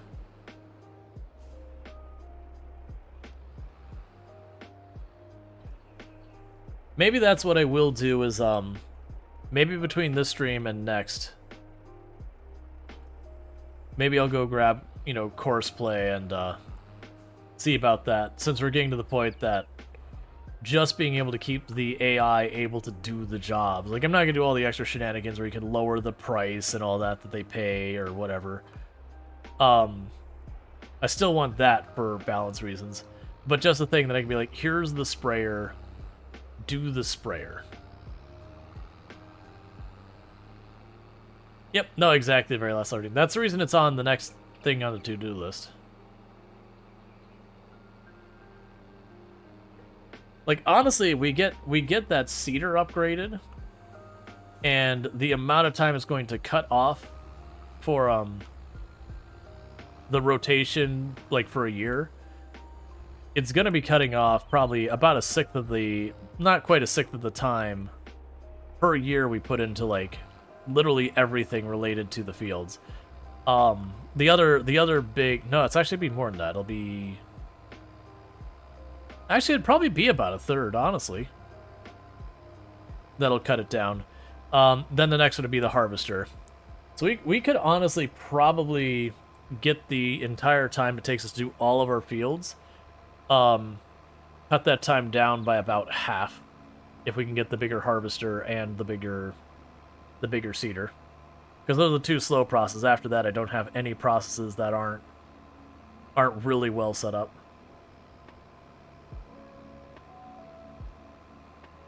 Not that there aren't more optimizations I can do, it's just those are the pains. How are we doing on sales at the moment? Nothing new? Nothing we care about. Not that we can afford anything till it's payday.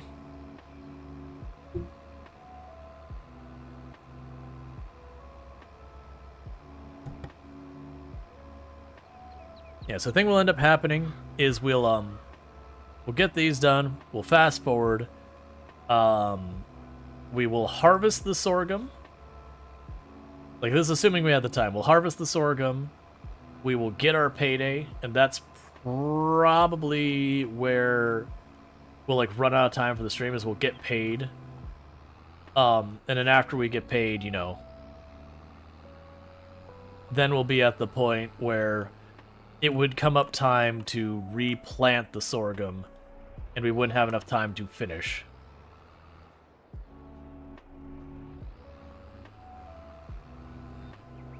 Would you, why are you not turning? Oh, right. Because this thing's, what? Oh, I hit the AI button. That's what's happening.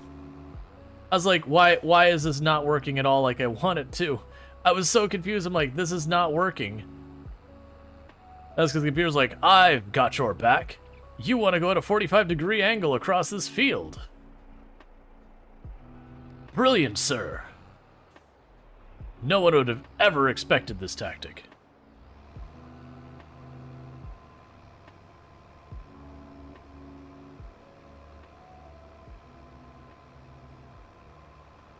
The great AI takeover? I have a feeling our meaning of great is very different in this endeavor.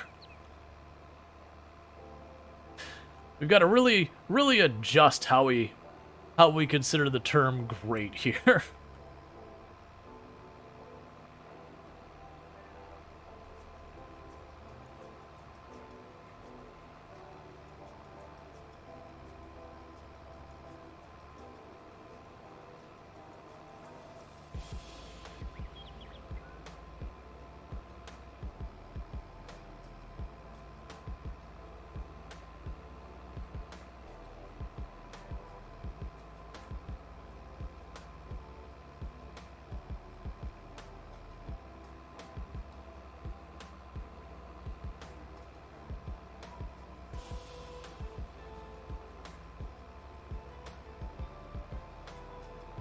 Okay.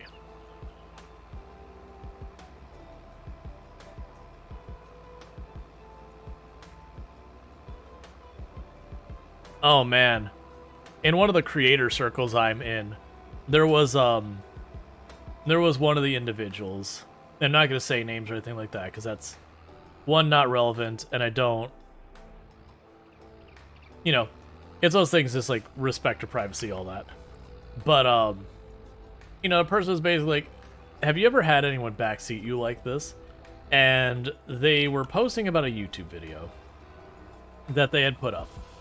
And the person watching their YouTube video was like, as one giant, like, 10-paragraph thing, was like, 1 minute and 45 seconds. You use this shield over that shield, and this shield has the stats of X, Y, Z, and the other shield has that. So the other shield that you did not use was the better shield, so you made a mistake. Oh, you saw that? Oh, but it was a thing, and it was like literally like 12 or 14 areas where they had the exact timestamp. Is like, you did this, and it's like, what? It's like, don't get me wrong, I've been backseated pretty hard on the rare occasion, but like, you know, someone doing just shy of a dissertation about each and every step, like, it's like, I would get notes like that when I was doing my technical courses by the editor reviewing my content to make sure everything was perfect, where I was being paid to make sure everything was as precise as possible. That is the only time I've had someone like go through and do the granular, like I've had, you know, timestamp this time. It's like, oh, that zombie went around this corner. You just didn't see it. I've had just like the one. Oh, I was talking about there's another creator in the circles of creators I'm in that like just in the circles was going, you know, like literally this like 11-10 paragraph thing. And had like timestamp, you know, like it's like a minute and something into the video. Like had the timestamp with the link, like took the time to set it all up. So you have like the timestamp, the link, and everything. Like at this moment you were using this shield while you also had that shield, and the other shield you had that you weren't using was your better shield. Here's the stats and everything for it. And then went down to like the next section and all that. And was like, oh, at this point you did a dodge in this manner, and this, you know, that didn't help you evade the attack that was coming your way. You need to dodge over in this direct. Like, literally went down to each and every stuff. And it wasn't even like this is some person who was asking for help. It was like their first time playing with like no backseating and all that. And it was like, what is this?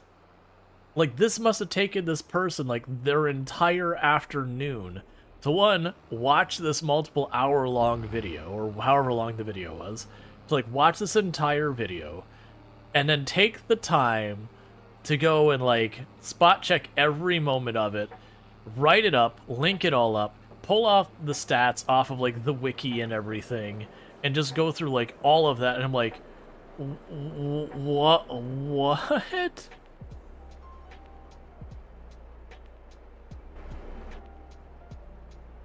And someone get upset at you for discussing things that happened like 10-15 minutes ago back in the stream. Someone bored too much. Well, it's also those things like the person handled it perfectly fine on their end, which is mostly they were like, hey, I'm new to the game, I'm not really looking to min-max, so like this is the way the gameplay is going to be, so you know, I don't really want this.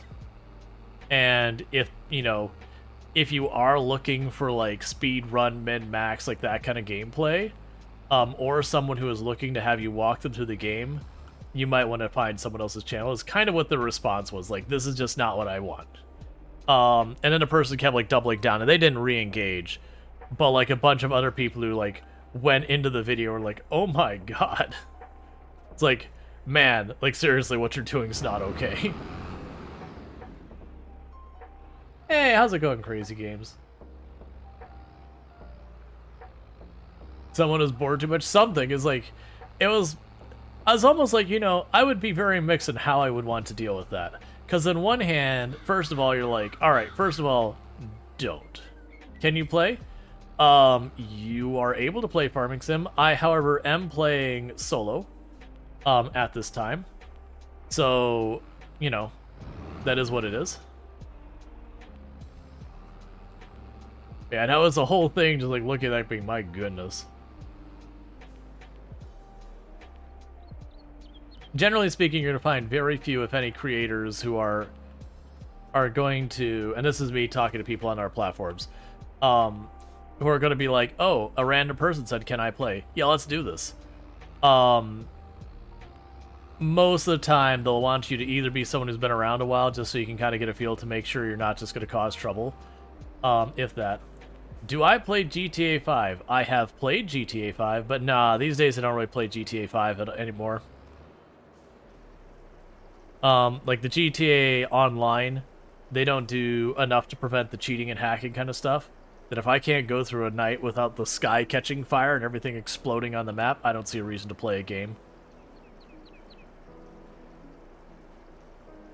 But yeah, no, it was a whole thing to like reading through. It's like, man, don't get me wrong. I've had a couple of my streams or a couple of my videos that usually I'll have moments that get backseated. Or like you'll get more advice than you want kind of backseating. The only game I've actually had real problems with backseating is Subnautica. Like that is because it was just one of those things that it wasn't like when random people pop in and they backseat, you sit there and go, cut it out or else. But it was like a lot of regulars were the ones backseating. And with that, it was like, okay, I know you all mean well, but I need you to stop. And it kept happening throughout the day, and I actually had like the whole like, okay, I'm pausing the game because we gotta address this. Because I was really on the edge that particular stream, being like, all right, I'm gonna take my things, I'm gonna go home, I'm gonna end the stream, I'm gonna play this game where I can enjoy it. And it was just people spoiling stuff, and they weren't meaning to. Like, none of it was malicious. It was just, you know, too many people saying too many things that I had a lot of stuff spoiled for me.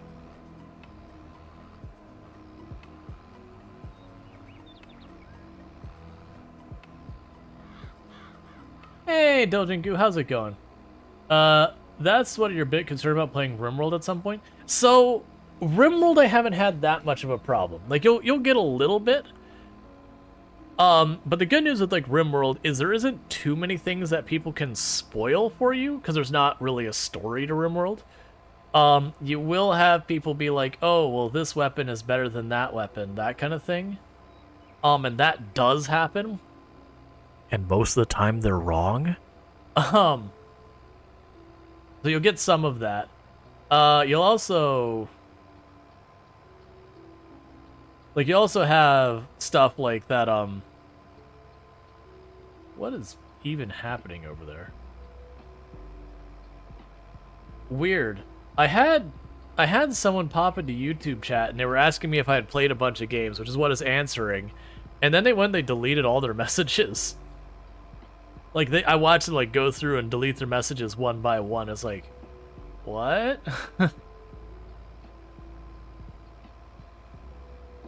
I am aware with Grand Theft Auto 5 is, I don't play that regularly. If you keep just saying it, I'm just gonna ignore you, which is pretty easy to do. I hit a couple buttons and you never get to speak in the channel again. But yeah, no, that's, I didn't have people, like, trying to deliberately get me killed. It was stuff like, they're like, oh, I can't wait till they go to this biome. I was like, great, I didn't know that was a biome in the game. They're like, oh, I'm so sorry, I didn't mean to spoil. I was like, oh, I can't wait till they find this. I'm like, well, I didn't know that's the thing. I was like, oh, I'm so sorry, I spoiled. I was like, I can't wait till they get this ship. It's like, I need you to stop talking. And bear with me for just a moment. I'm going to be dealing with some moderation stuff over here.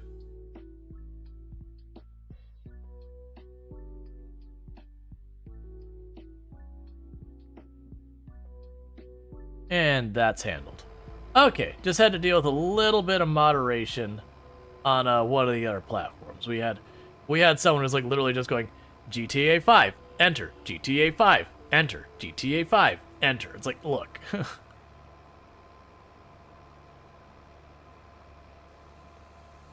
But, that's gonna go, yeah.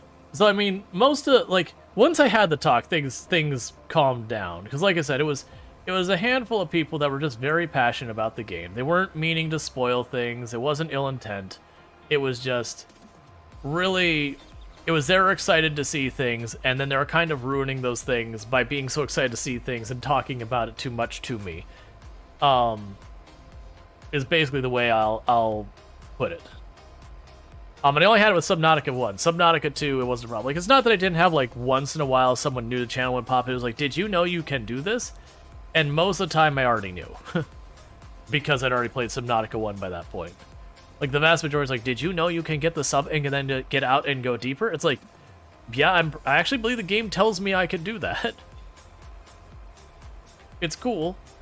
Also, advice, when unsolicited, is backseating. I'll be like, oh, I didn't think of it that way. It's like, what did you think backseating meant?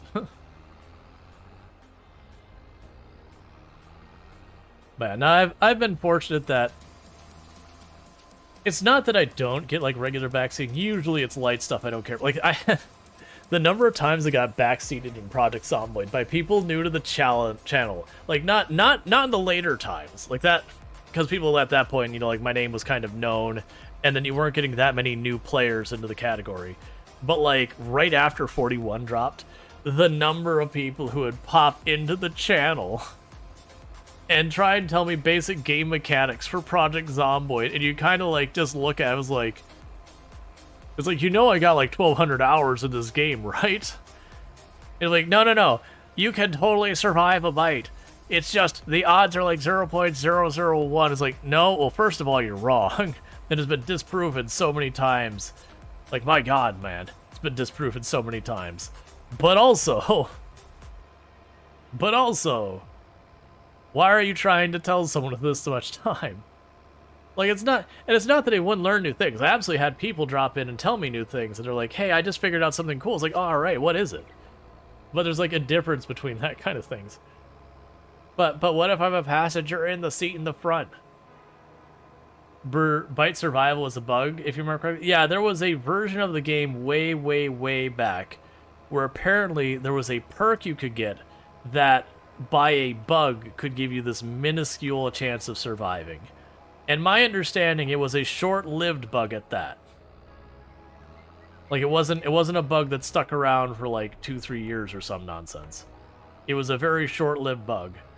But you would still have people quote that still was a thing today, and you're like, but it's not. It's just not. It's not kind of a thing. It's like, unless you're modding or you turned off infection, when you're bitten, you're dead. You just don't know it yet. Well, I mean, actually, you do know it. It just hasn't happened yet. You put down the herbicide in this field. But yeah, now it was just the times.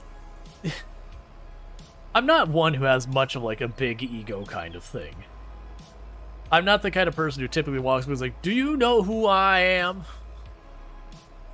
But there were definitely times that happened after I had the world record that it's like, "Do you want to know who I am? Do you want to know who you're giving basic game mechanics to?" I did have people do that in chat, like, you'd have the person backseat, and you'd have some chats like, "Oh, trust me, they know."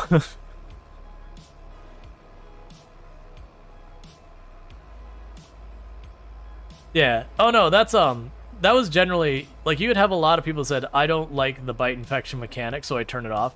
And I would almost always say, like, I actually recommend heavily against that, personally. Like, you can certainly do what you want, but I very heavily recommend otherwise. And the reason I recommend against that is it is a wonderful time for, okay, this is a game that you're going to die a lot learning it. Once you know you're going to die of infection, you can effectively do stuff that you would normally never want to do because you're going to get yourself killed in the game. But when you've got nothing to lose, go drive a car real fast. You never do that in normal gameplay because you'll die for no reason. Go just run up to 50 zombies, aggro the whole group, and try and make it work out when you're not comfortable doing that. Go grab a shotgun and start blasting. Because those are things that you're like, "Oh no, I'm not going to do that. It's going to be like, I'm going to die." It's like, right, but you're already dead. Now is the time. Go start a fire. Just in general.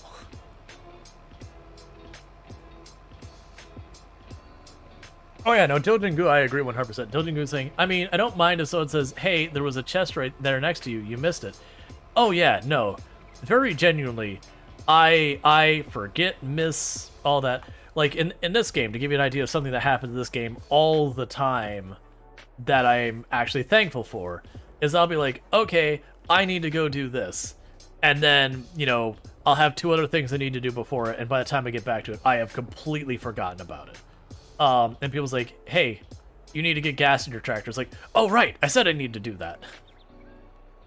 So 100%. And it's also a thing that there's a lot of games that playing on stream is playing hard mode because they're games that require you to pay attention, and you have like 10 things asking for your attention at any given moment.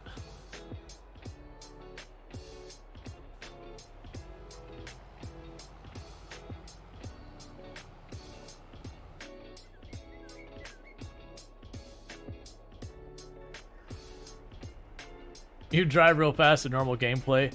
I don't.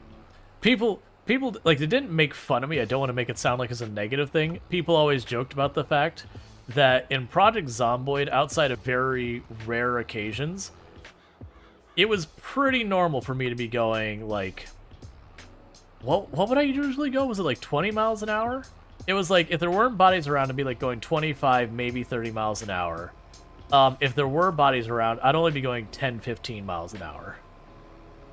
And people were like, "Oh, why are you running the Sunday driver train?" I was like, let me let you in on a secret. I'm not. This is just the speed I'm driving. The player is the Sunday driver in the game, not the character. But I can't tell you.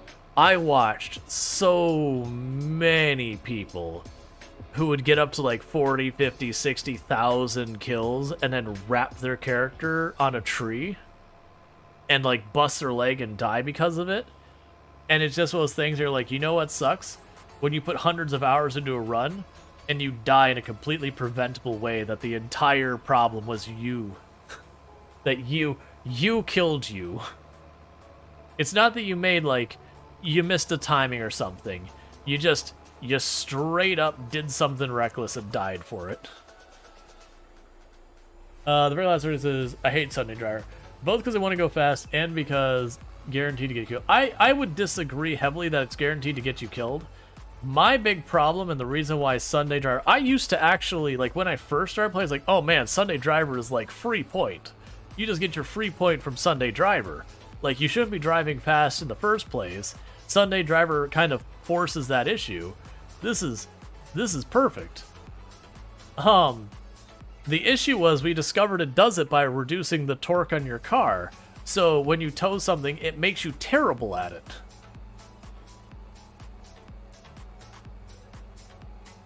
Oh yeah, no, I mean everything will kill you at some point. But like the speed of the car, like if you're having to jump in your car and gun it to get away, something's gone. Well, I mean more than something. You've had like 6 things gone wrong, and the issue's compounded. But yeah, no, the penalty to the torque, yeah, that is absolutely a reason not to take that perk. Because like I said, you'll go to tow something, like a trailer, and it'll work like crap.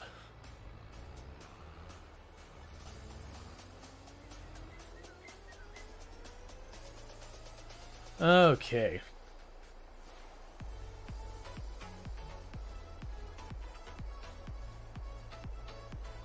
Man, I was trying to, what was the thing I used to say when it's like, you know, about, like, slowing down in cars and all that kind of stuff is, like, my spiel. I think what I used to say is, driving fast in the cars is how you convert a car into a coffin real fast. Or no, it was running over zombies. Using the car as a weapon is how you convert a car into a coffin really fast. Because you'd have a lot of new players be like, I can kill the zombies fairly safely from in a car. And you're like, you don't understand. You don't understand of how short the lifespan of your car is going to be the moment you start running them over in that car. It'll really quickly start being a problem.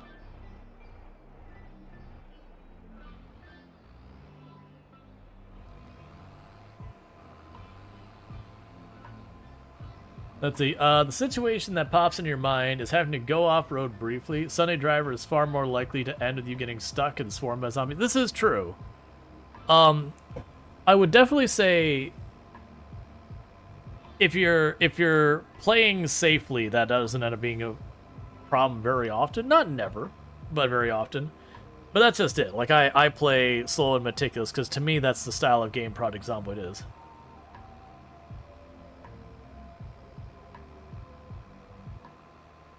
Should you pre-release? Doesn't matter what the second part of that question is. The answer is no. You should wait until it is released.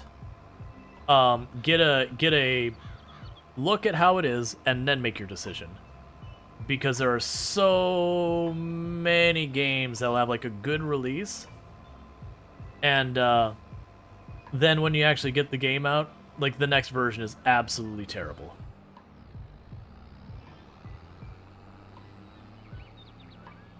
And, like, very genuinely, I especially feel that's true. There's a lot of games when it comes to pre-release stuff nowadays that they're like, if you buy the pre-release version, you get to play a day or two early.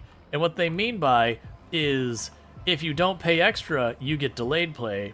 And there's a difference there. Because, guess what? The game was out on the day that the pre-release started the game to play. All they've told you is you have to sit on your hands if you didn't pay extra. It's the play the game on release day tax. I hate that practice. That is a practice that's almost gotten me to the point of being I will never buy a game that does that anymore. It's almost reached that point. There used to be a reason why games did that, like MMORPGs, because the servers would catch fire. Not literally, but figuratively. If everyone got in at once, and that was a way to stagger the people getting in. And even that was like, yeah.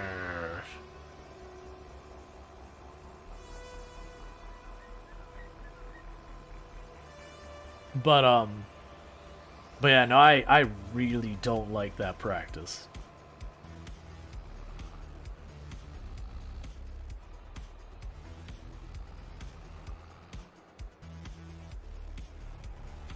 You thinking your reason to get a price adjustment? I mean, I don't run into that here. So if there is like, okay, there is a financial reason that you need to buy early because there's going to be a substantial price difference, that is certainly something to consider in your calculations on it. But generally, at least 1.5 times, that's rough. Yeah, I mean, there's certainly an argument to be made there. That falls outside the normal argument. But yeah, no, that's even when a game's like, hey, if you pre-order it, we'll give it to you 10% off. Most likely what I'll do in that case, outside of content creation, that's the thing that makes all of this kind of weird. In content creation, if strategically for me, it's a game I need to get. Like if there was a RimWorld 2 or a Project Zomboid 2, I'd be like, no, I need to understand that's the thing I need to do. Hey, look. Is the stream still going? Is the stream still going? I just need to know, because on my end, the camera looks... There it goes. Wait. Oh, we might be crashing. What's going on?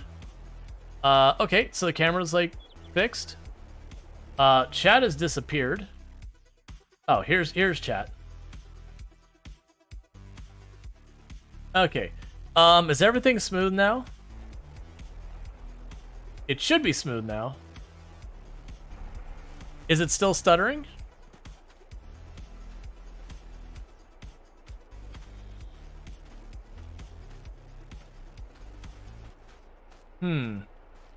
What's interesting is OBS doesn't even say I dropped frames.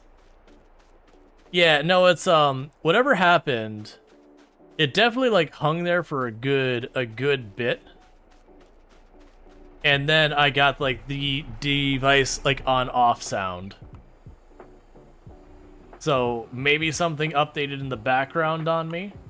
And then when it did, it angered something by like the fact that one of my devices reset, like a driver got updated or something. It shouldn't do that.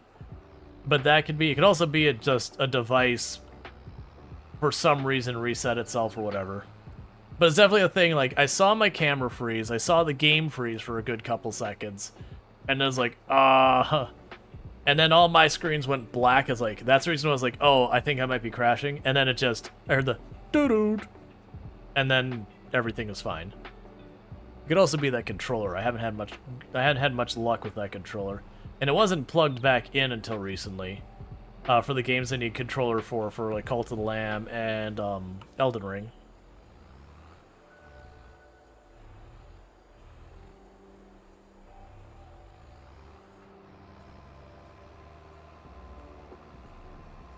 Oh crap, I forgot to set it to the full width. Thing should be freezing.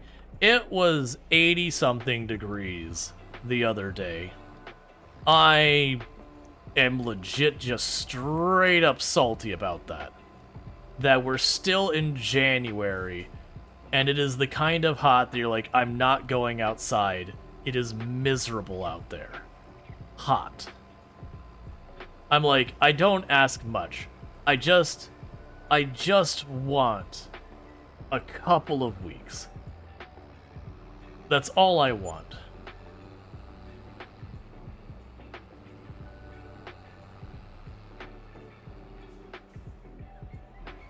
Like it was the kind of thing that me and Toom on my day off, well, I mean, I guess it's our day off, but my day off, we went out with friends to, I will say, a touristy place, because they got us in. But what ended up happening is just being out there was getting so hot that we had to like go find air conditioning because it was just getting too hot to be out there in the sun without shade.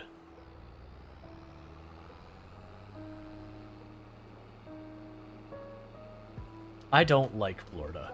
I don't like Florida for a very large list of reasons. But honestly, the weather is one of the higher ones. Not even the hurricanes either. I can live with those. Just the normal everyday weather I cannot stand. It is humidity of soup. It's almost always like the upper 80s to like upper 90s, occasionally poking past 100 degrees Fahrenheit. Which is straight up heat stroke territory. Is everything repaired that needs to be repaired? How are our different businesses doing? So the sheep are doing fine. Our industries are all doing fine.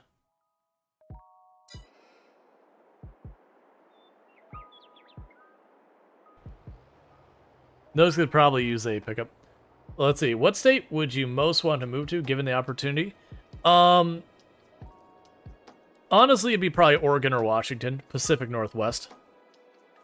I've done tons and tons of stuff over there. I've got family up there. I like that area. The climate is very nice in that area.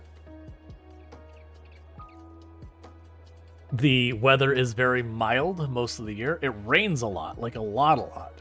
But it's not downpours like here. Not like torrential, biblical level downpours. It's just a gradual, like, sprinkling regularly. So it'd either be a place like that would probably be my first choice. If not there... What are you doing, tractor? I'm just kind of... Are you gonna do, like, the last inch? Good job. You're fired. He's like, I'm just doing the spot on this side of the rock.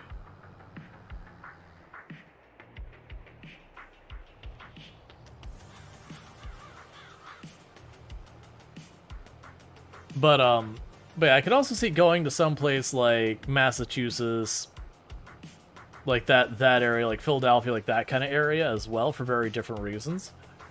But in both cases, it's because for climates, like, don't get me wrong, like Boston, that whole area, they get more proper winters. It's more bitey there during the winter, but overall, it's not... The winters don't get as bad as places like where I've lived in Michigan, but they still get snow and all that, which I miss. Alaska? No. Nope.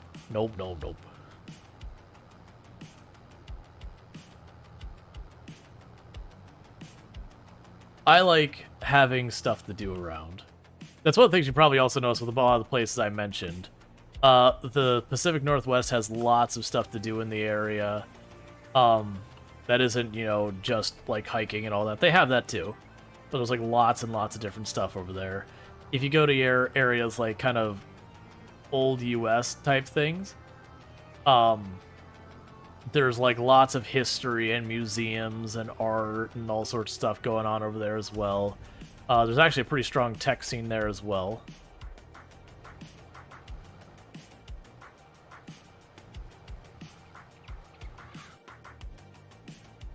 Alright, come to Ohio, it's great. I've been to Ohio a lot. I'm actually very, very familiar with Ohio. It's not my cup of tea. It wouldn't be my last choice or anything like that. I actually wouldn't be that unhappy with Ohio. It'd be okay. Like, that would be a place I could see going. There's definitely things that I do and don't like about Ohio. But, like, I mean, you can get, like, legit cheese and all that kind of there, because the Amish know how to do cheese. The weather is... It can get pretty bitey. Very genuinely, it can get pretty bitey over there. If anything is, okay, it's just kind of boring, and that's okay. Yeah, but you can still go to places like Columbus, and there is stuff going on there. Like, don't get me wrong, if you're out in the middle of nowhere, yeah. Like, there's stuff you go, like Columbus and whatnot. You can find stuff to do.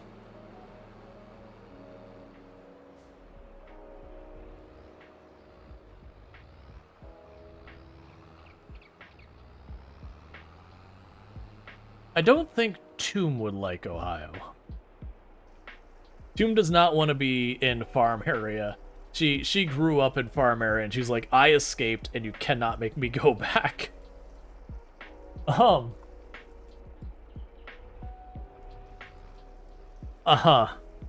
And she also really is not a fan of cold, and I know Ohio winters can get pretty bitey.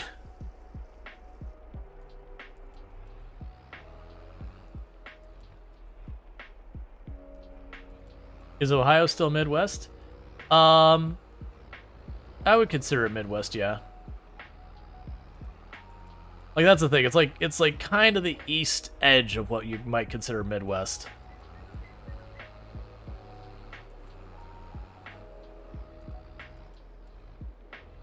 At least my understanding of Midwest.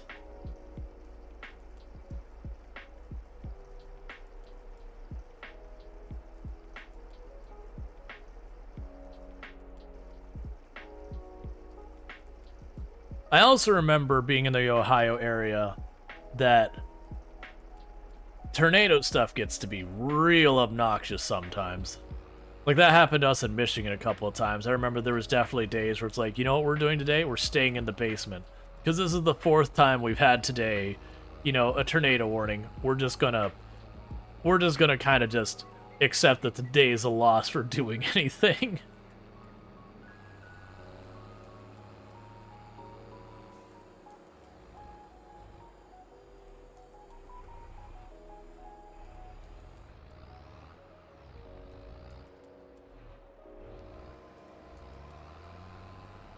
Alright, so putting down our herbicide so the weeds don't become a problem.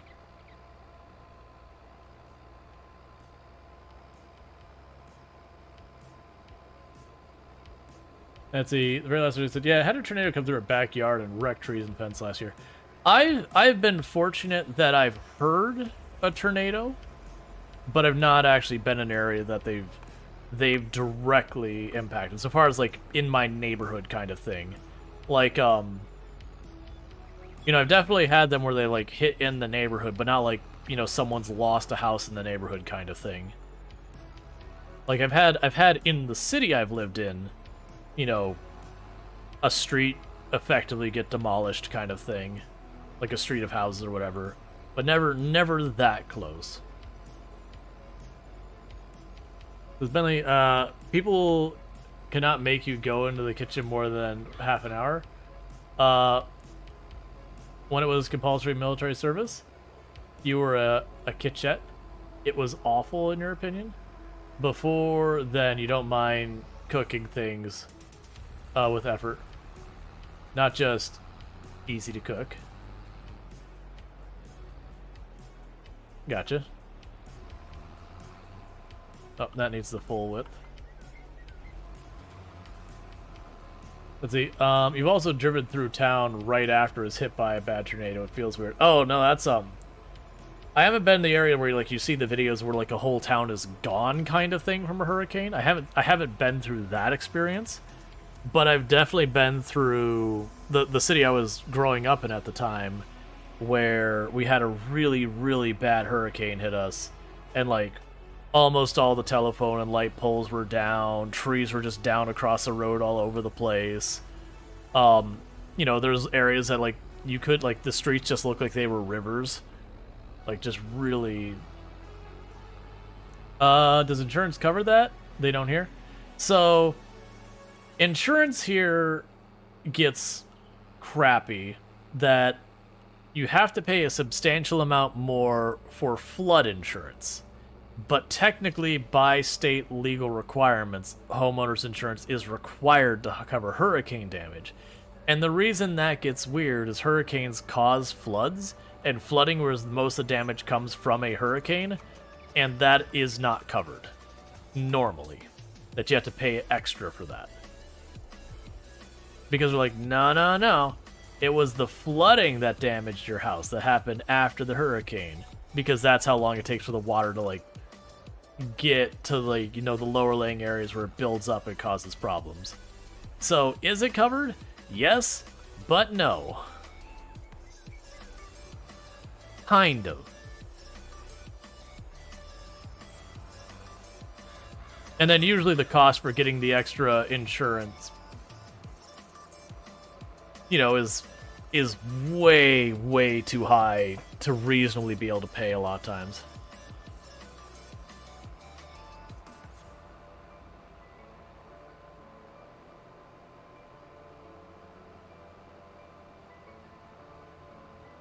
Man, that's the whole thing. That's actually one of the things that I don't know if they actually changed it. That because of such a known issue, it became a political issue that insurance companies would be required to include that at the same rate kind of thing. And there's a whole big mess that we have a real big insurance problem here in the state where a bunch of insurance companies are all leaving because, you know, they had all their ways they could get around paying people, and a bunch of those that got closed because it became a hot button issue. The entire car dealership almost leveled by a Oh yeah. Like, I've seen individual buildings get destroyed by hurricanes, where like the roof got caved in. But usually it's one of those things that you have, like, in this case, it was a giant box air conditioner was bolted onto the ceiling, and the bolts came free, it drug it across the entire ceiling, just ripping open the whole ceiling. And it was a flat roof. And so throughout the entire hurricane, the entire building was just having water dumping it through these giant gashes across the entire ceiling. So the building was basically a loss. It just, it had multiple feet of water just sitting in the building for like 2-3 days while the storm rolled through.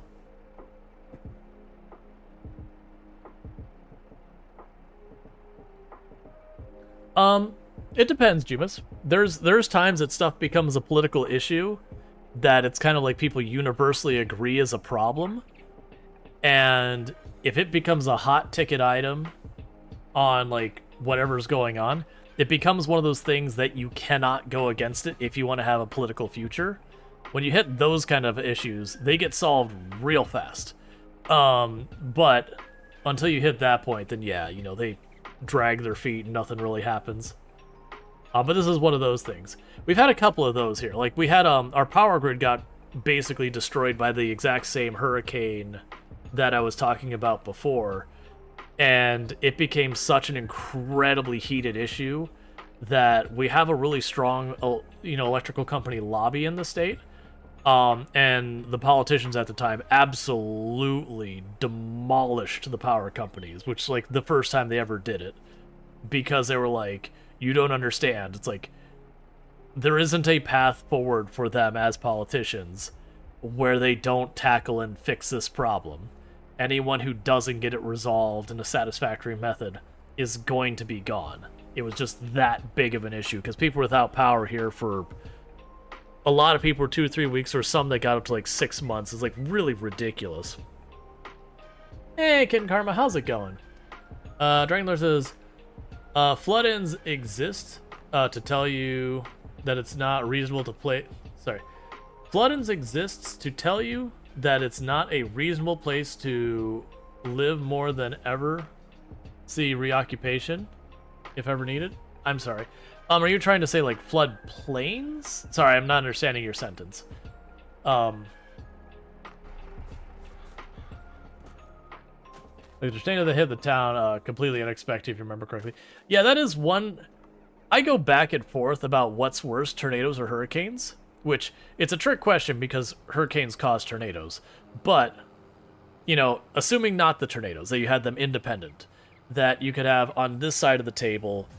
You have the storm rolls in, and you have weeks potentially in advance warning it might hit you, and then, like 3 days out with a very high level of confidence that you are going to get hit.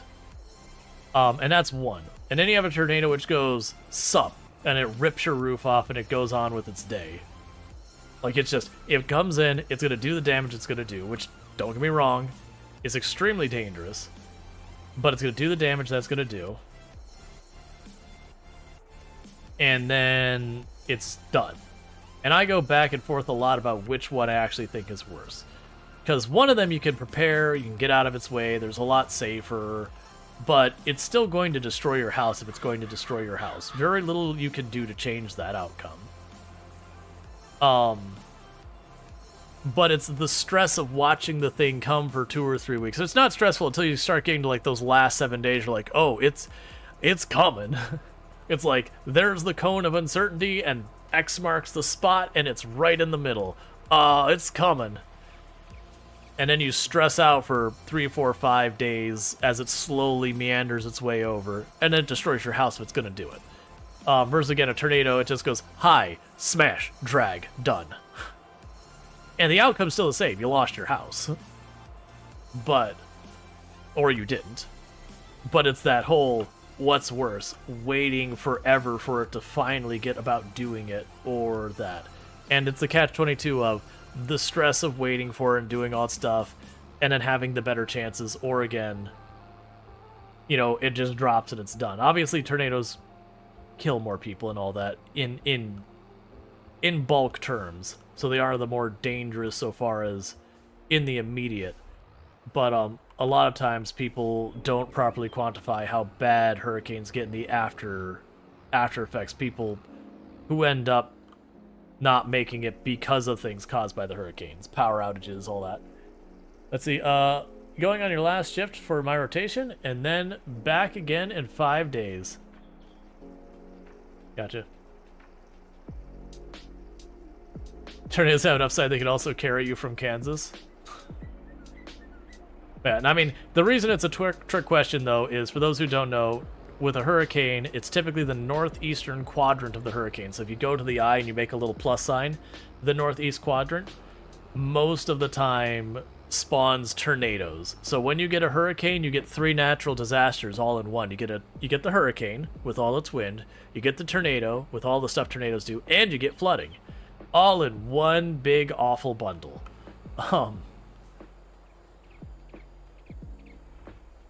Yeah, Brody said you only have earthquakes which don't exist till they do. Yep. Like, it's the thing you go back and forth is what's worse, being able to see a problem coming from a long time away and being able to prepare for it, even if certain amounts, like certain things that are going to happen, you can't, like, are going to be what they are, or having the one that it just gets slapped all at once and it's done. It's like the same thing when you lose someone you care about. Would you rather it be the very slow, dragged out kind of thing, you know, assuming it's not super awful, but like you kind of watch it go down little by little, which is very, very difficult, or just you get the phone call and they say, hey, they're gone, and you know, that shock that's so hard to deal with.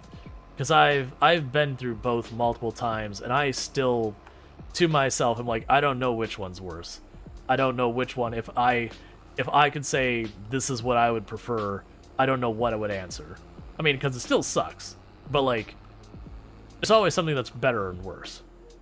Pros and cons. But I go back and forth. It's like, I don't know which one. Considering that specific area? Yeah, it has to do with the... Because, you know, a hurricane's this giant rotating thing. This big storm system that's got a rotation to it. And how the part of the storm that is rotating interacts with, you know, what's not part of the storm system. So you've got air that's there, and you've got some air that's moving really fast past it. And it has to do with that. That you are creating a counter spiral and all that. Because you also have a natural tendency for air to, like, you know, you can do the thing where you put water into a drain and it wants to spin one way, and, you know, on the northern hemisphere, and you go to the southern hemisphere, it spins the other way kind of thing. It's the same phenomena that up here, the air will do the same kind of mechanic. And I think, and I could have the details wrong, this is me not being an expert, that this part of the storm wants to go with that. It's already trending towards that. Versus the other side, like the storm wants to spin the other way. If I remember, no, that doesn't sound right. I don't remember. There was a reason why it's the northeast quadrant. Very specifically, that's the problem. And it had to do with the rotation of the storm, but I don't remember the detail. Like, there was something about how it interacts with other air. That is why that side is the side that ends up having the issues. We're doing pretty good. Yeah, no, both are awful. Like, that's the end of it. It's like, both are terrible.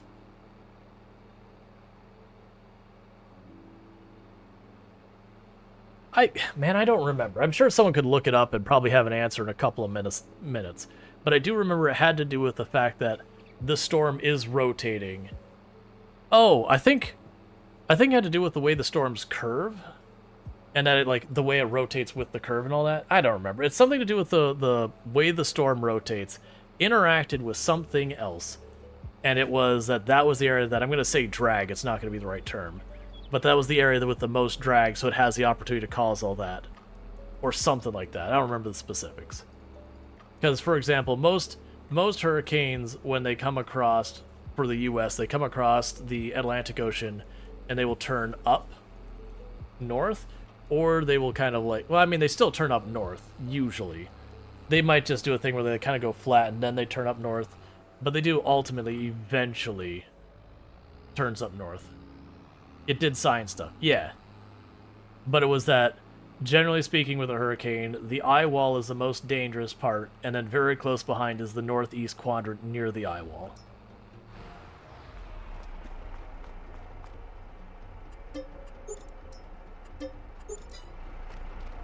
You know, and then the farther out you go, the less awful it is.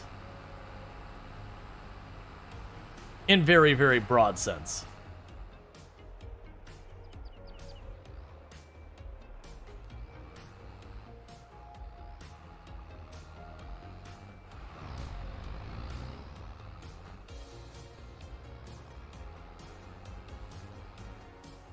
But yeah, and that's why I have, like, that's why I have a bug out bag, is for stuff like that. Where, you know, a Category 5 hurricane, or like, you know, where's it gonna land? Your face. And you go, alright, got my bag, putting in the car, time to go. It's got all my important documents, it's got some basic need stuff, so if, like, my car breaks down and, like, during the evacuation round I can't properly evacuate, I'm not completely screwed. You know, it's also a good one. Oh, there's fire. You know, well, not fire. That's fire you get out of the building. You don't worry about your docks.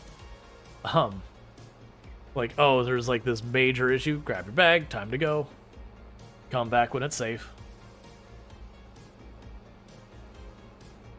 Or even if, like, you're here and the hurricane hits and your house is structurally compromised. You're like, all right, grab my bag. I got to get out of here.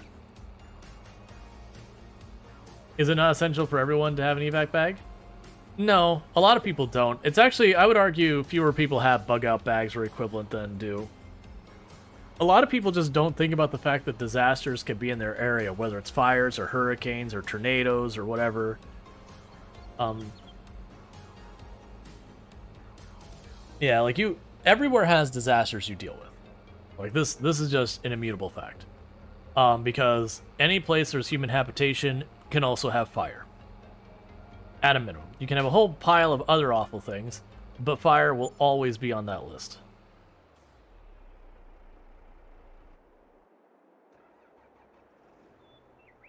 But there's definitely areas that have more natural disaster kind of stuff than other. Yeah, it's smart to have it. It's a good idea to have regardless of where you are, but it's uncommon to be really essential. Well, yeah, because, like, the vast majority, like 99+% of people will never need it. But that's the whole thing. 99% of people will probably never need a fire extinguisher in their kitchen. But for the 1% who their stove is on fire, they really do want to have a fire extinguisher. That's the whole emergency thing. But having like, people have different things they call them: evac bag, bug out bag. All it is, it's a bag that has your basic necessities for, like, a week. It has copies of important legal documents. You know, so you can be like, I can prove who I am, I can prove where I live, like that kind of stuff. You know, documents that would be recognized as both state and federal, identity. That kind of thing. And just the idea is, if things go sideways, it's a bag you can grab, and you leave. Yeah, no, absolutely. Like, when you're dealing with fire, there's a whole bunch of things. Like, make sure from any single individual location in your home, what is the strategy you get out, and no location should have only one path. Now, obviously, there'll be exceptions, like, what about the closet? Well, I understand. But that is one of the things that becomes a problem with two-story houses. A lot of people will just be like, oh, well, you just run out the front door at the bottom of the stairs or whatever. You're like, okay, well, the stairs are on fire because on the other side of that wall is the laundry basket. And they just stare, and you're like, yep, no stairs. And then jumping out of your second story window is not a viable option. Can you technically do it and survive and all that? Maybe. But do you know what's really bad? If you jump out your second story window right next to your house, break your legs, and then let's, collapse right next to the burning house and just slowly die. So, have like a rope ladder or something. Some way of getting out.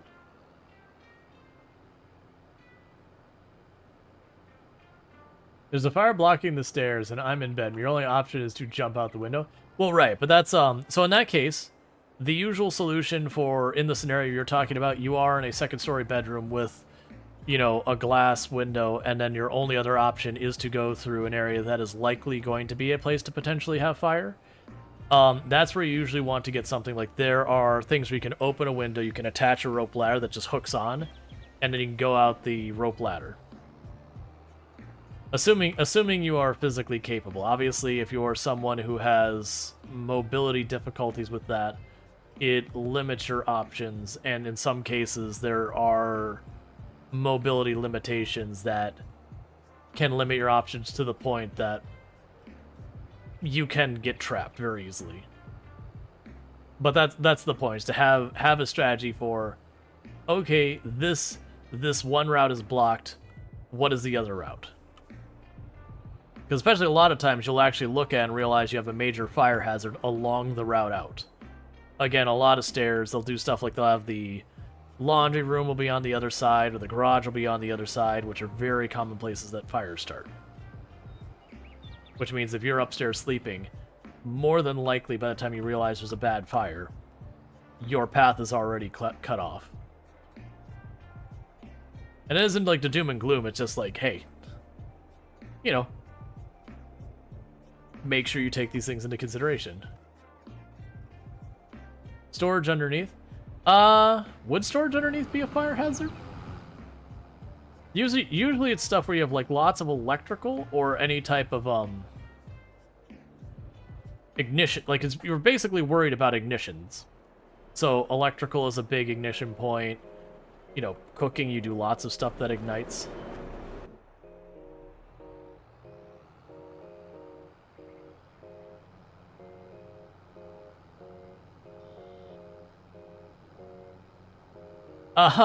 Don't do that, Bentley.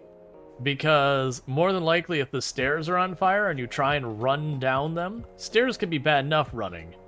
But if there's fire, there's probably holes and all sorts of other problems with the stairs that you probably won't be able to see through fire. Which means most likely you'll go to run down the stairs, put your foot through a stair, and then find yourself trapped in literal fire.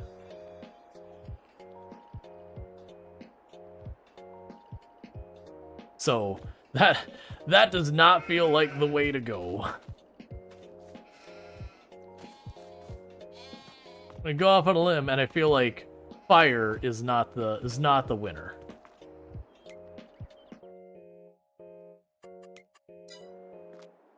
Just double checking. So we've got everything planted. Yes, everything's planted, fertilized. Throw a mattress, jump on a mattress. Mattresses burn really well. The point is, while having this conversation, your fire alarm just went off. Took out dinner, left on burner.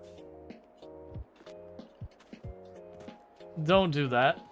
No, the point is, like, if you have a window, like if you are literally in a situation that you are upstairs or downstairs, and there is no other exits other than the stairwell, that is a place that really should not be a place where people stay. Like, if you're sleeping in the basement kind of thing, if it doesn't have at least, like, a little window or something, that is really not a safe place to stay. Imagine in your room and your sleeping is on fire. I think it's tad too late to evacuate. No, my point was throw the mattress, jump. Oh, you mean out the window? I don't think a mattress would be remotely sufficient to do any meaningful slowing down of you jumping. It's got some box springs, but Like, you can bottom those things out just jumping on the bed, let alone jumping, you know, 10, 15, 20 feet, depending on the floor heights and all that. It is better than nothing. I would agree to that. But my point is, that wouldn't make it a sound evacuation strategy. Like, at the door, we can go, wait a second, there's a problem. When do I harvest?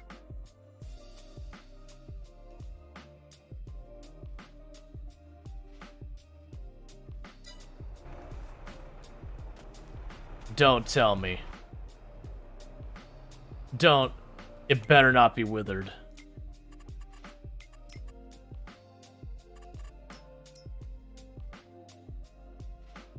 It doesn't say. I'm really hoping we just didn't waste all that sorghum. I think the sorghum was yesterday. Oh no, it looks like it's probably withered. I don't know if withered means I get literally nothing. I think I do get literally nothing. That's gonna hurt our payout by like 80,000. I miss that last in-game month was the harvest month. I missed the day by 1. Because I forgot that I plant the wheat the same day I harvest the sorghum. I'm gonna take it over there. I'm pretty sure when... I'm pretty sure I get literally nothing out of it once it's withered.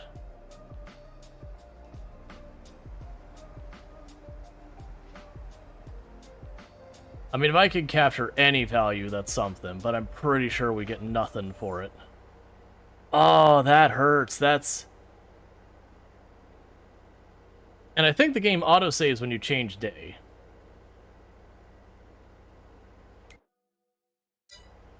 Because, I mean, otherwise I could, like, Alt F4. I'm going to go over here real fast. I'm going to try, like, if it is withered and I get nothing, I'm going to try Alt F4ing and see if we just come back in the last day. Because it's 15 minutes is the autosaves, I believe.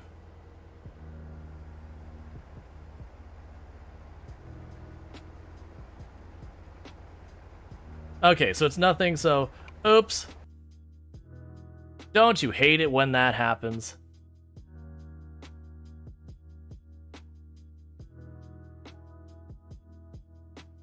That's, I have a feeling, I'm pretty sure it saves when you fast forward time.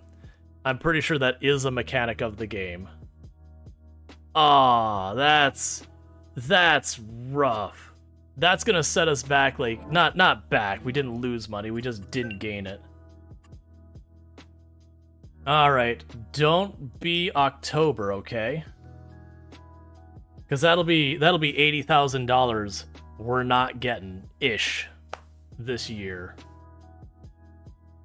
Probably more than that. It's going to be enough that it's going to be upsetting.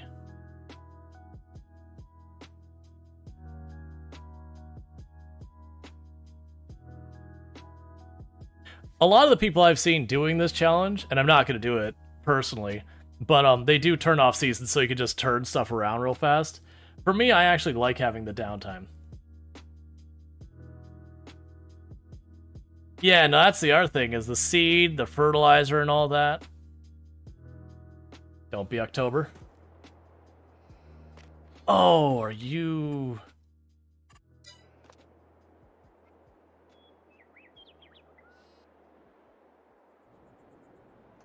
We got lucky is what we got. We got real lucky is what we got. Now, the downside is... I should have had this thing harvesting the entire time. I was doing the seeding and all that. I completely forgot that the sorghum was the same day.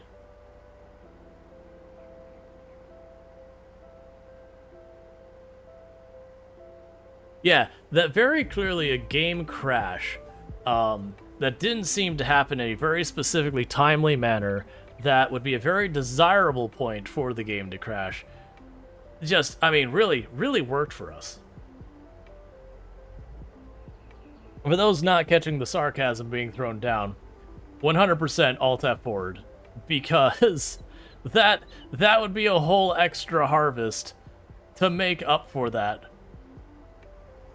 Because this would be losing about 80,000 worth of revenue, give or take, from the sorghum.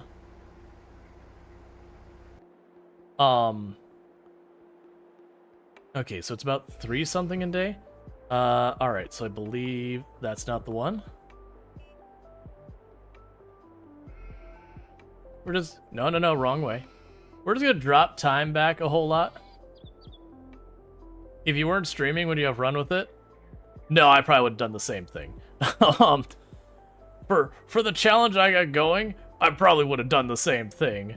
Because that is like a real rough one.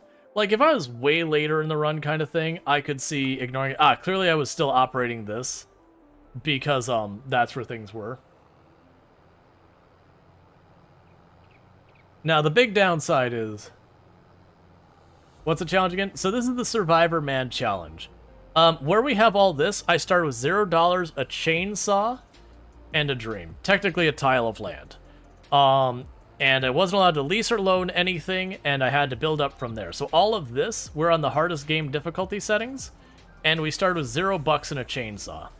So I went to where you see that bus there, which we did start with the bus and the truck, and I'm not allowed to sell the truck. And that's just so we could fast forward time. In a way that isn't annoying, I should say. But, so with all that, we have managed to build ourselves up to what we have now. Which what we did is this hill in front of me used to have a patch of trees on it, like those forests you see out in the distance. So I used a chainsaw, cut down all the trees, used that to buy the greenhouses, used the greenhouses to buy land to then get enough equipment to be able to grow crops at all, which took us a little while. And then as I got the crops, we eventually made enough money to get the grain mill, which we used to get enough money to make the bakery. And then since we've gotten the bakery, we bought 2 more plots of land and upgrade a lot of our equipment.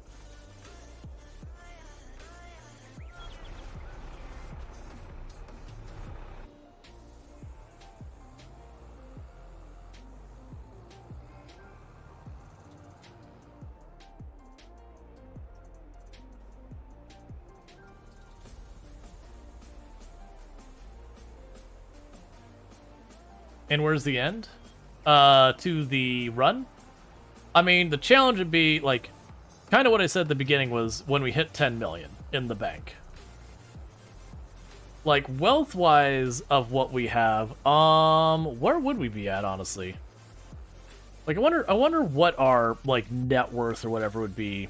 I don't know if we can actually look that up.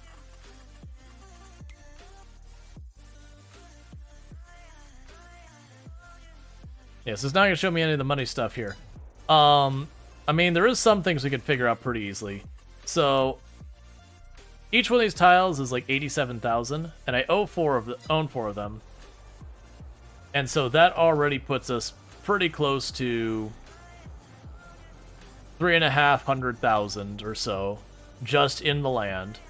Then you have the bakery and the granary, which I believe were 80,000 and 50-something thousand respectively. So that puts you at about 500,000. And if we actually put together all our equipment, we'd be over $1 million. But the idea is we'd have, you know, $10 million total.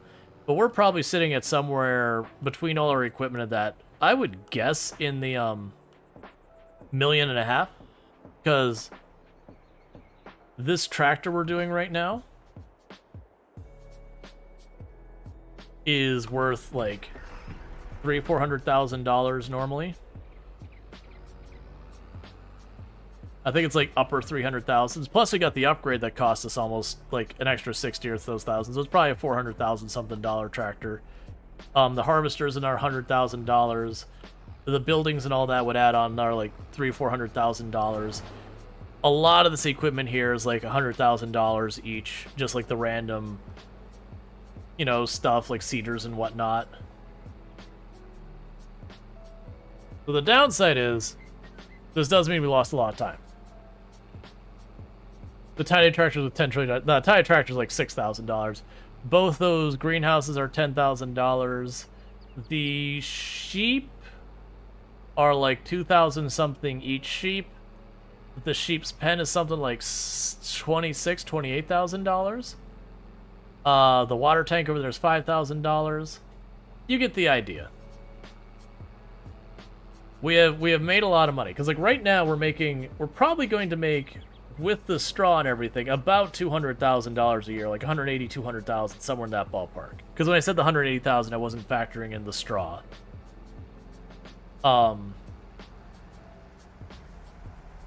We've got all that going on, so you can sit here. I'm going to need I'm probably going to need to sell one batch of the greenhouse stuff to float us for now.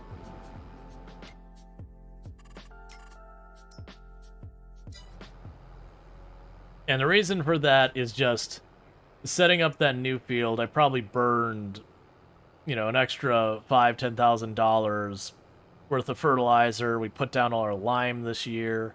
I think we bought a piece of equipment. No, we bought the land.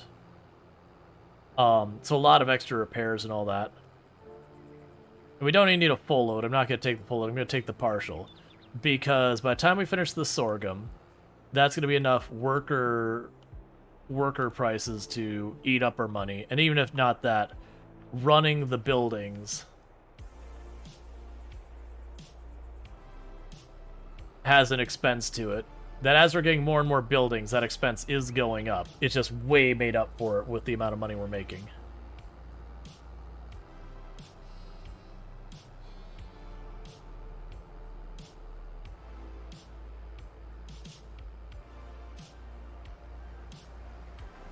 I'm debating going long just to have that harvested to see our payout.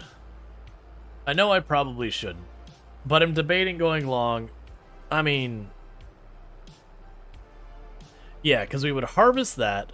I don't need to re-prep the fields and seed them and all that till we get our payout, because it's we harvest the fields, and then schedule-wise, we replant in April.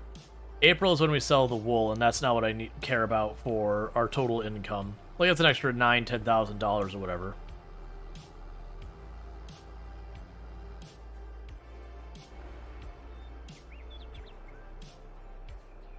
Overshot that.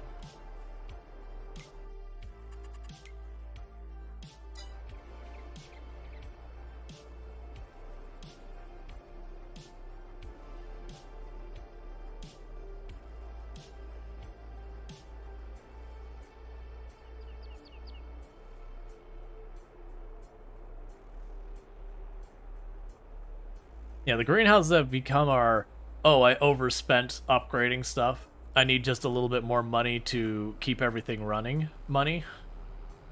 That's what the greenhouses have become. Because we end up dipping into the greenhouses a lot.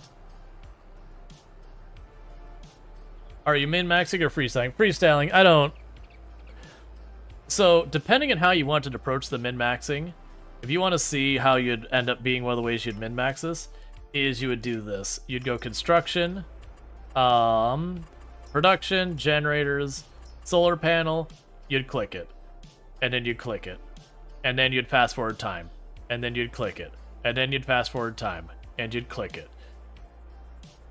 Because they have zero expense to operate those in any meaningful capacity.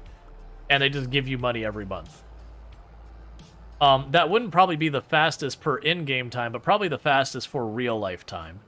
In-game time, I'm sure someone could point out, well, you know, this specific type of production has the highest, like, you know, split with the revenue for the cost of going into it and all that. And I don't know what that is. But yeah, it's a lot of the min-maxing ways would not be fun to play, nor would be fun to watch.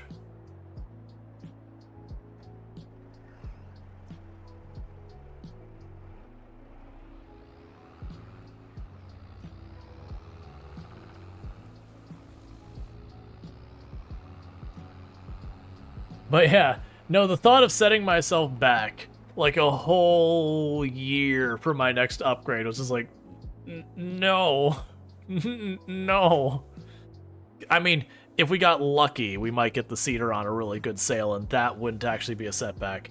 But the odds of getting the largest cedar to show up on sale, just on any random couple of months, is pretty abysmally low.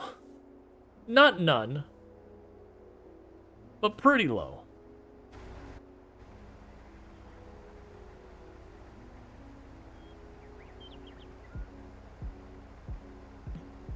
I don't think we go long.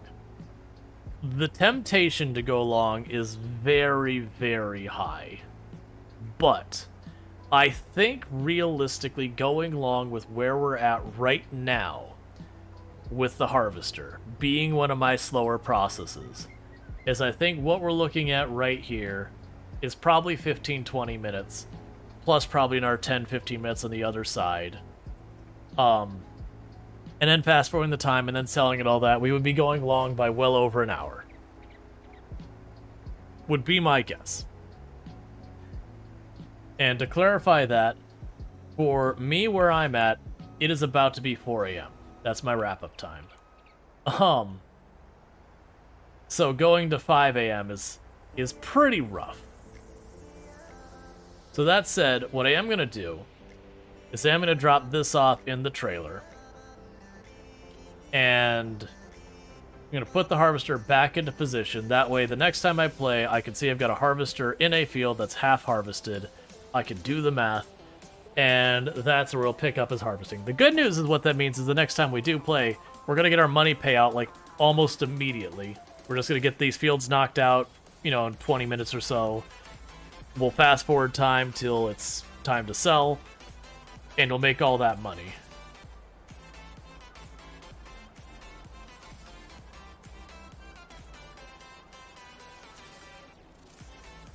Half harvested? If we're... Yeah, if I said half harvested, I'm exaggerating that a bit. But the point is, I've got a field that is in the progress of being harvested, with the harvester in position to continue. I can do the math. I have slowed down time a lot, because, very genuinely, if I had remembered that sorghum needed to be harvested, we would basically be done with this right here. So I'm going to go ahead and do is this. We'll zoom it in a little.